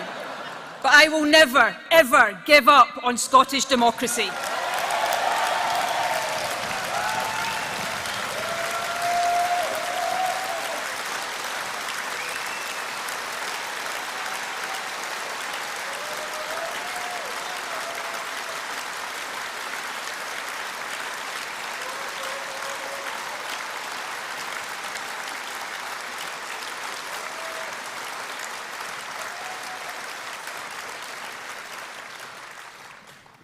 For now, the question of process, the how of securing independence, is in the hands of judges.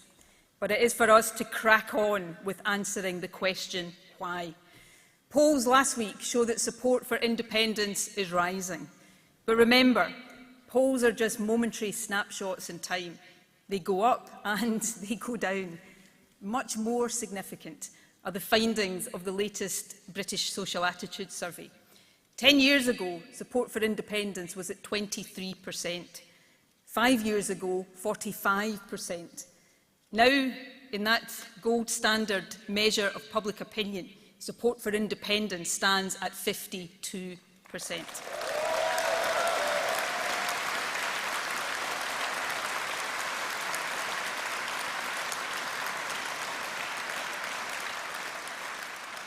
As we know, it is even higher amongst young people.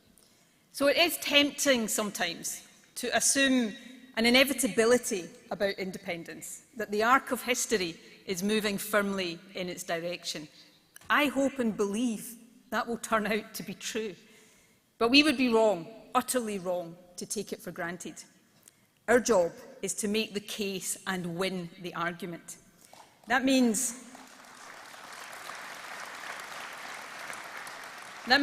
not just talking to ourselves, but reaching out to others not yet persuaded. I remember in the 2014 campaign speaking at a public meeting in Leith. It was jam-packed, so busy in fact that the organisers asked those who had already decided to vote yes to leave, so that those still undecided could hear the arguments.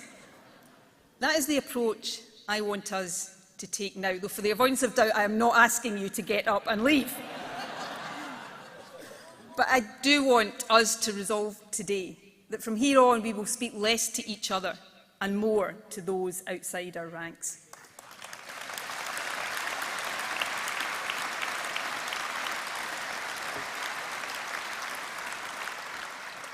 I know that some watching at home right now will never be persuaded to vote yes. You oppose independence as strongly and from as much principle as we support it. I respect that. That is democracy.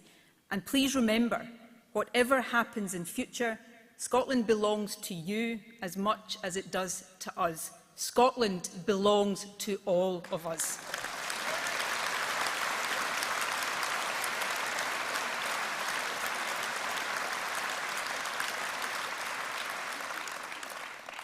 And for those who want to be convinced but still have questions and doubts, it is our job to persuade, reassure and inspire.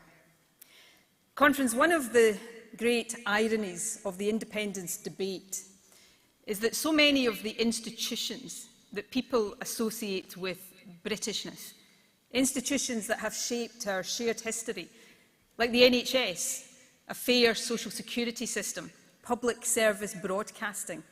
The threat to these institutions comes not from an independent Scotland. It comes from UK governments that are dismantling or undermining these institutions.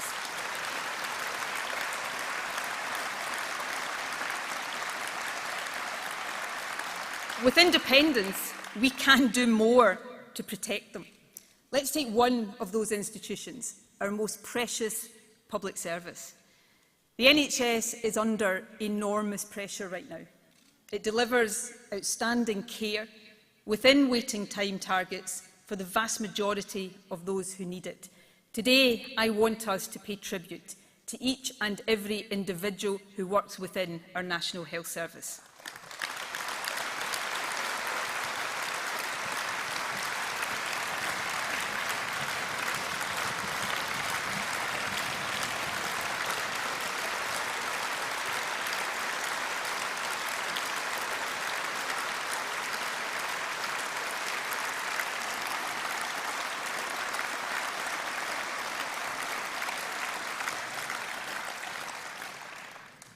But the pressures on the NHS mean that despite their dedication, too many people are waiting too long.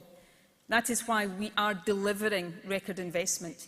And it is why we are doing everything we can to give our NHS workers a fair pay rise, because Conference, few in our society deserve it more than they do.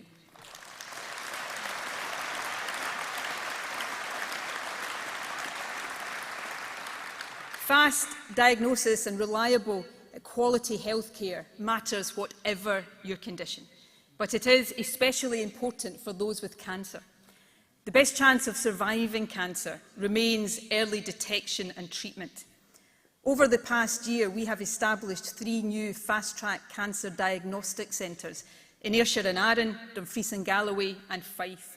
They have already supported hundreds of patients. More than 1 in 7 were found to have cancer, and around half of them were from the poorest parts of our country. So these centres are helping tackle health inequality too. Conference fast-track cancer diagnosis centres work. That's why I'm delighted to confirm today that 2 more centres will open next year, 1 in the Borders and 1 in Lanarkshire.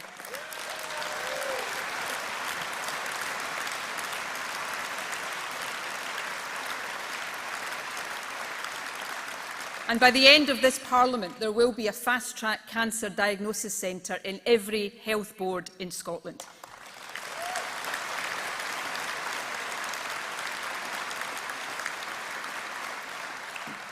That is just one example of how we are supporting our NHS. That job is the most important our government has right now. Management of the NHS is our responsibility. It is no one else's. But the fact is, our ability to fund it properly depends on decisions taken at Westminster. When they cut our budget or when they crash our economy, that makes it harder for us to protect the health service. And if, as some Tories are now openly arguing, they move away from the very basis on which it was founded and towards an insurance-based alternative, that will destroy our National Health Service. With independence, that will never happen.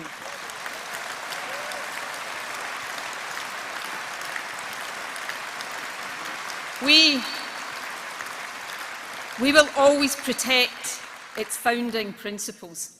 You know, with independence, we could choose to embed a universal NHS in our written constitution, a constitutional right to healthcare, free at the point of need. Conference, if the SNP is in government, that is exactly what we will do.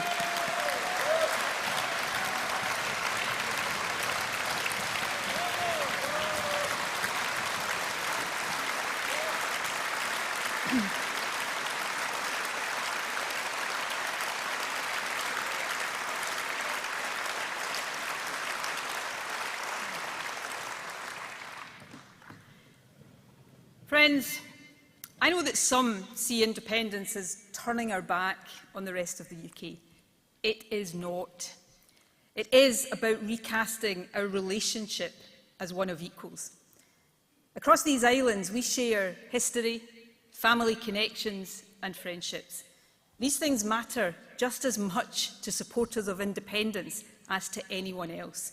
In fact, I am willing to bet that the nations of these islands will work together even better with independence than we do now.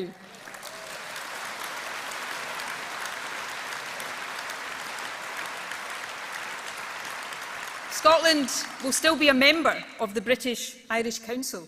The difference is that, like the Republic of Ireland now, we will be there as an independent country.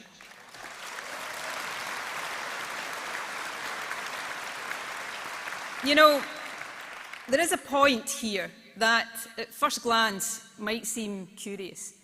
But in my view, it is becoming increasingly true. Independence is actually the best way to protect the partnership on which the United Kingdom was founded, a voluntary partnership of nations.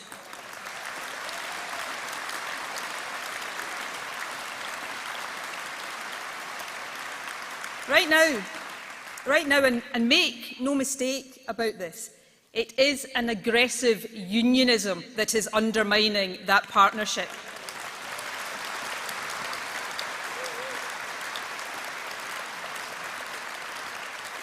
Westminster's denial of Scottish democracy, full frontal attacks on devolution, a basic lack of respect.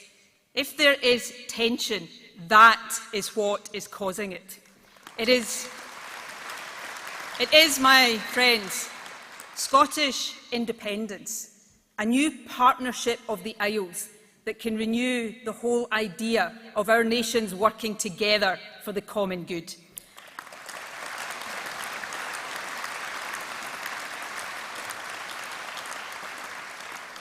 England, Scotland, Wales, the island of Ireland.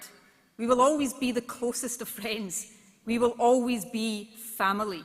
But we can achieve a better relationship, a true partnership of equals when we win Scotland's independence.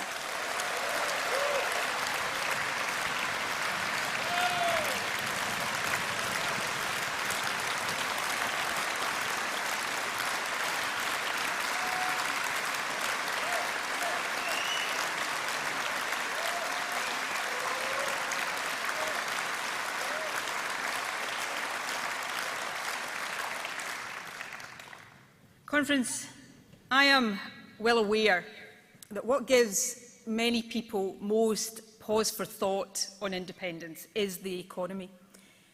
People can see all too clearly now that the UK does not offer economic strength or financial security. And yet, still, and rightly, they want to know that independence will make Scotland's economy stronger, not weaker. That is fair. And especially now, that is entirely understandable. Of course, it is equally fair to point out that so much of the uncertainty and crisis we face is not because of independence, it is the opposite. Once again, it is because we are not independent. Conference. Independence is not a miracle economic cure. But let this message ring out today. We can do better than this. We can do so much better than this.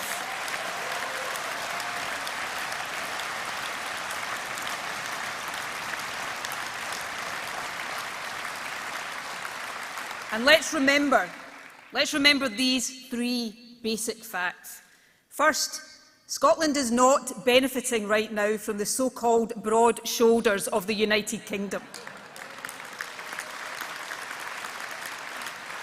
Second, and let there be no doubt about this, we have got everything it takes to be a successful, independent country.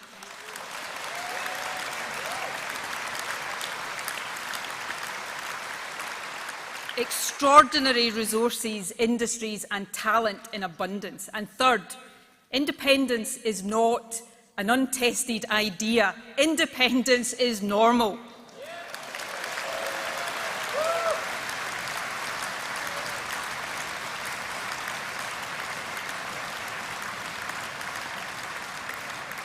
For countries of Scotland's size or even smaller, independence is an outstanding success. Earlier this year, the Scottish Government published evidence illustrating that point. Conference, listen now to these facts and then think of the untapped potential Scotland has. Compared to the UK, these other countries with so many similarities to Scotland are wealthier, more equal, they have higher productivity, lower poverty rates, lower child poverty and lower pensioner poverty. They have higher social mobility, they spend more on research and development, they have higher business investment. In short, these countries combine economic dynamism with social solidarity.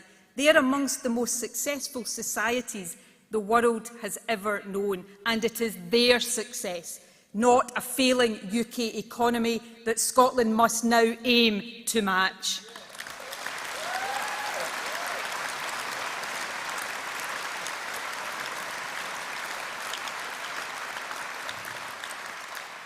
With independence, we won't emulate that success overnight. But the big, burning question is this. If all of these countries can achieve all of that, why not Scotland?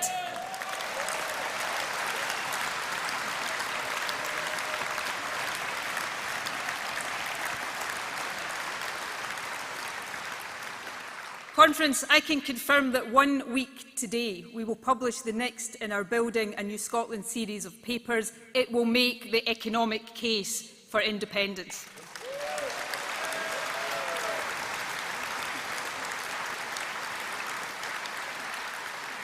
It will set out how we can build a new sustainable economy based on our massive renewable energy resources.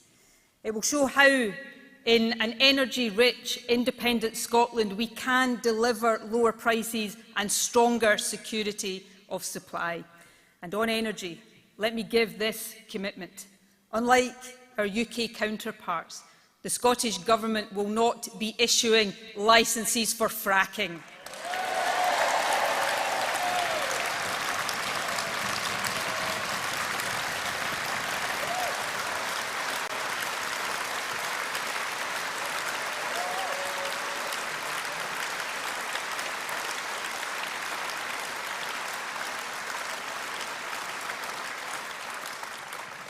In the economic prospectus, we will set out how, in an independent Scotland, we can secure fair work.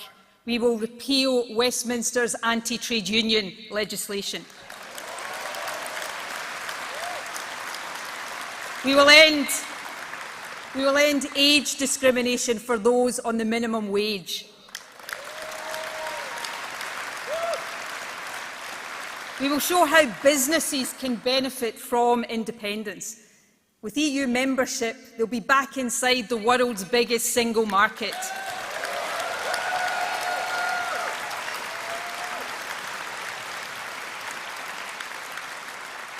With a fairer migration policy and freedom of movement restored, they will have access to workers from Europe and across the world.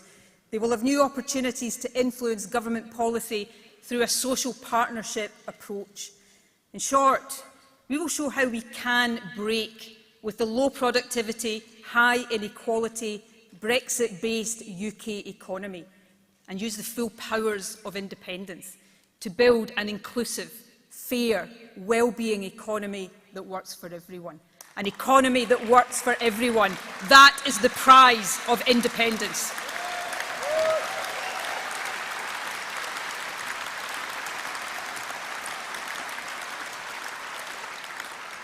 Conference, moving to independence and making it work will of course take time, hard work and good judgment. There will be many challenges along the way. Our economic prospectus will be clear on these too. If the past 3 weeks have taught us anything, it is that a country's fiscal and monetary policy must be sustainable and command confidence. We will not shy away from that. Our approach to borrowing with the new powers of independence will be responsible and for a purpose. Let me give one example of that, a central proposal in the paper we will publish next week. We propose to invest remaining oil revenues and use our borrowing powers, not to cut tax for the richest, but to set up an independence investment fund.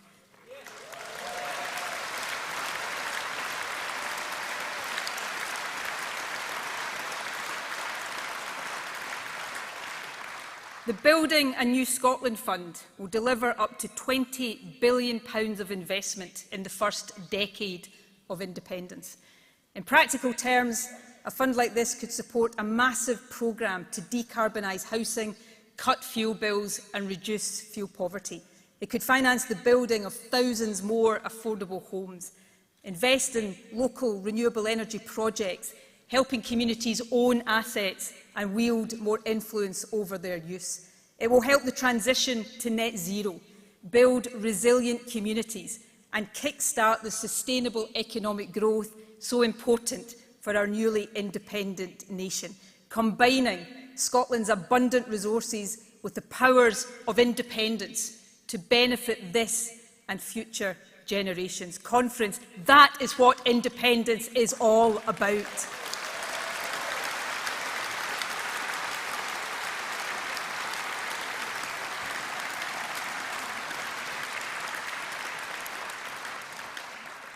My friends, a week ago, one of the most famous men in the history of the independence movement, Ian Hamilton, died at the ripe old age of 97. As a young man in 1950, Ian, together with Kay Matheson, Gavin Vernon and Alan Stewart, repatriated the Stone of Destiny from Westminster Abbey.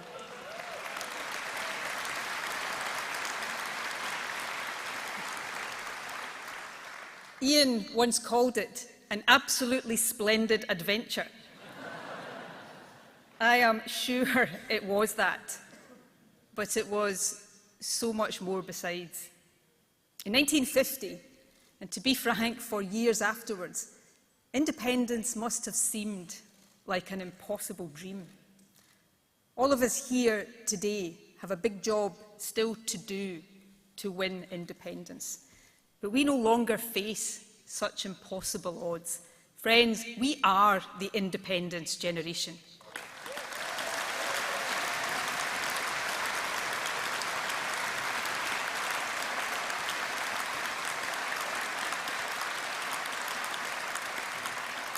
We are the inheritors of the cause kept alive by Ian Hamilton and his generation.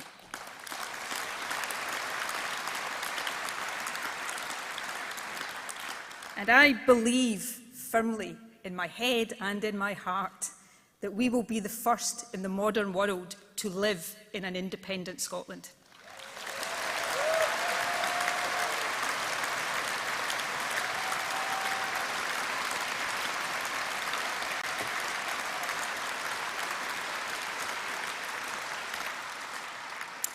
Let me tell you why I say that.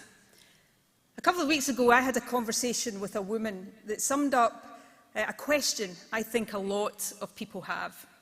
She said that she would like Scotland to be independent. She thought it would be good. But she also worried that getting there would be hard.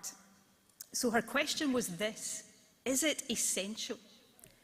And that got me thinking. For many people, like Ian, like all of us in this hall, we just believe it is right that Scotland could and should be an independent nation. But is it essential? Conference, today, probably more than at any time in my life, the answer to that question is yes.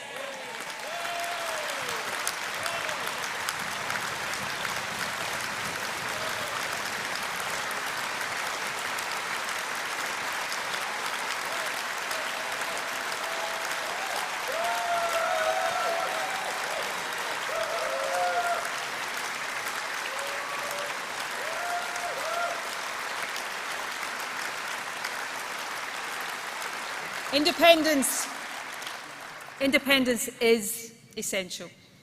It is essential to escape Westminster control and mismanagement. Essential to get the governments we vote for, to properly protect our NHS, to build a new partnership of equals with the other nations on these islands. It is essential if we want to be back in the European Union.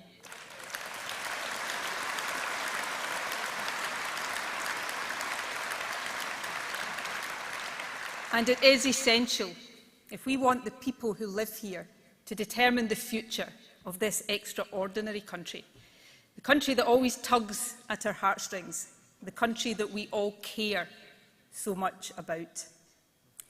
There are two things that we, the independence generation, must never, ever lose faith in. They have sustained us in good times and bad throughout all the years and decades. First is the fundamental right of the nation of Scotland to self-determination.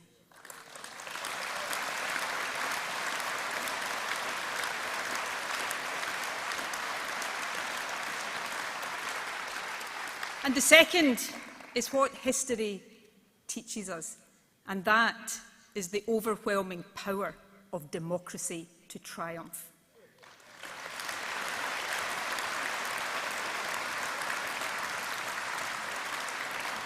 My friends, the period ahead will see some of the greatest challenges our country has faced in many years.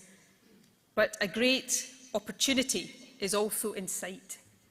An opportunity to win and build the better future we know is possible.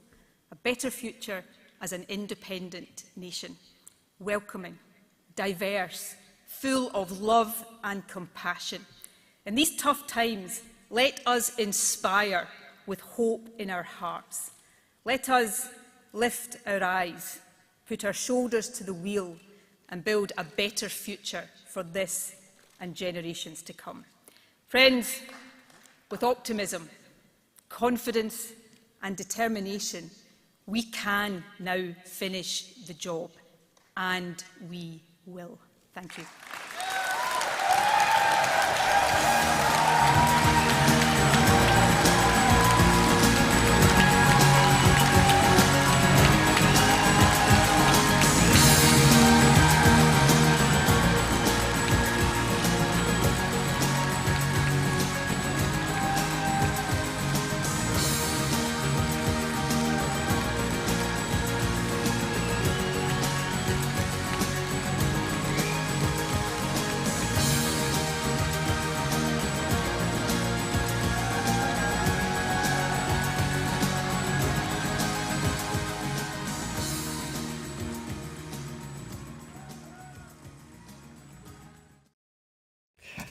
Well, in a spirit of optimism and internationalism, the First Minister leaving the stage there from the SNP's conference at Aberdeen. So to a loud acclaim, the First Minister said earlier on that she wanted to make it clear that she intends to remain First Minister for some time yet.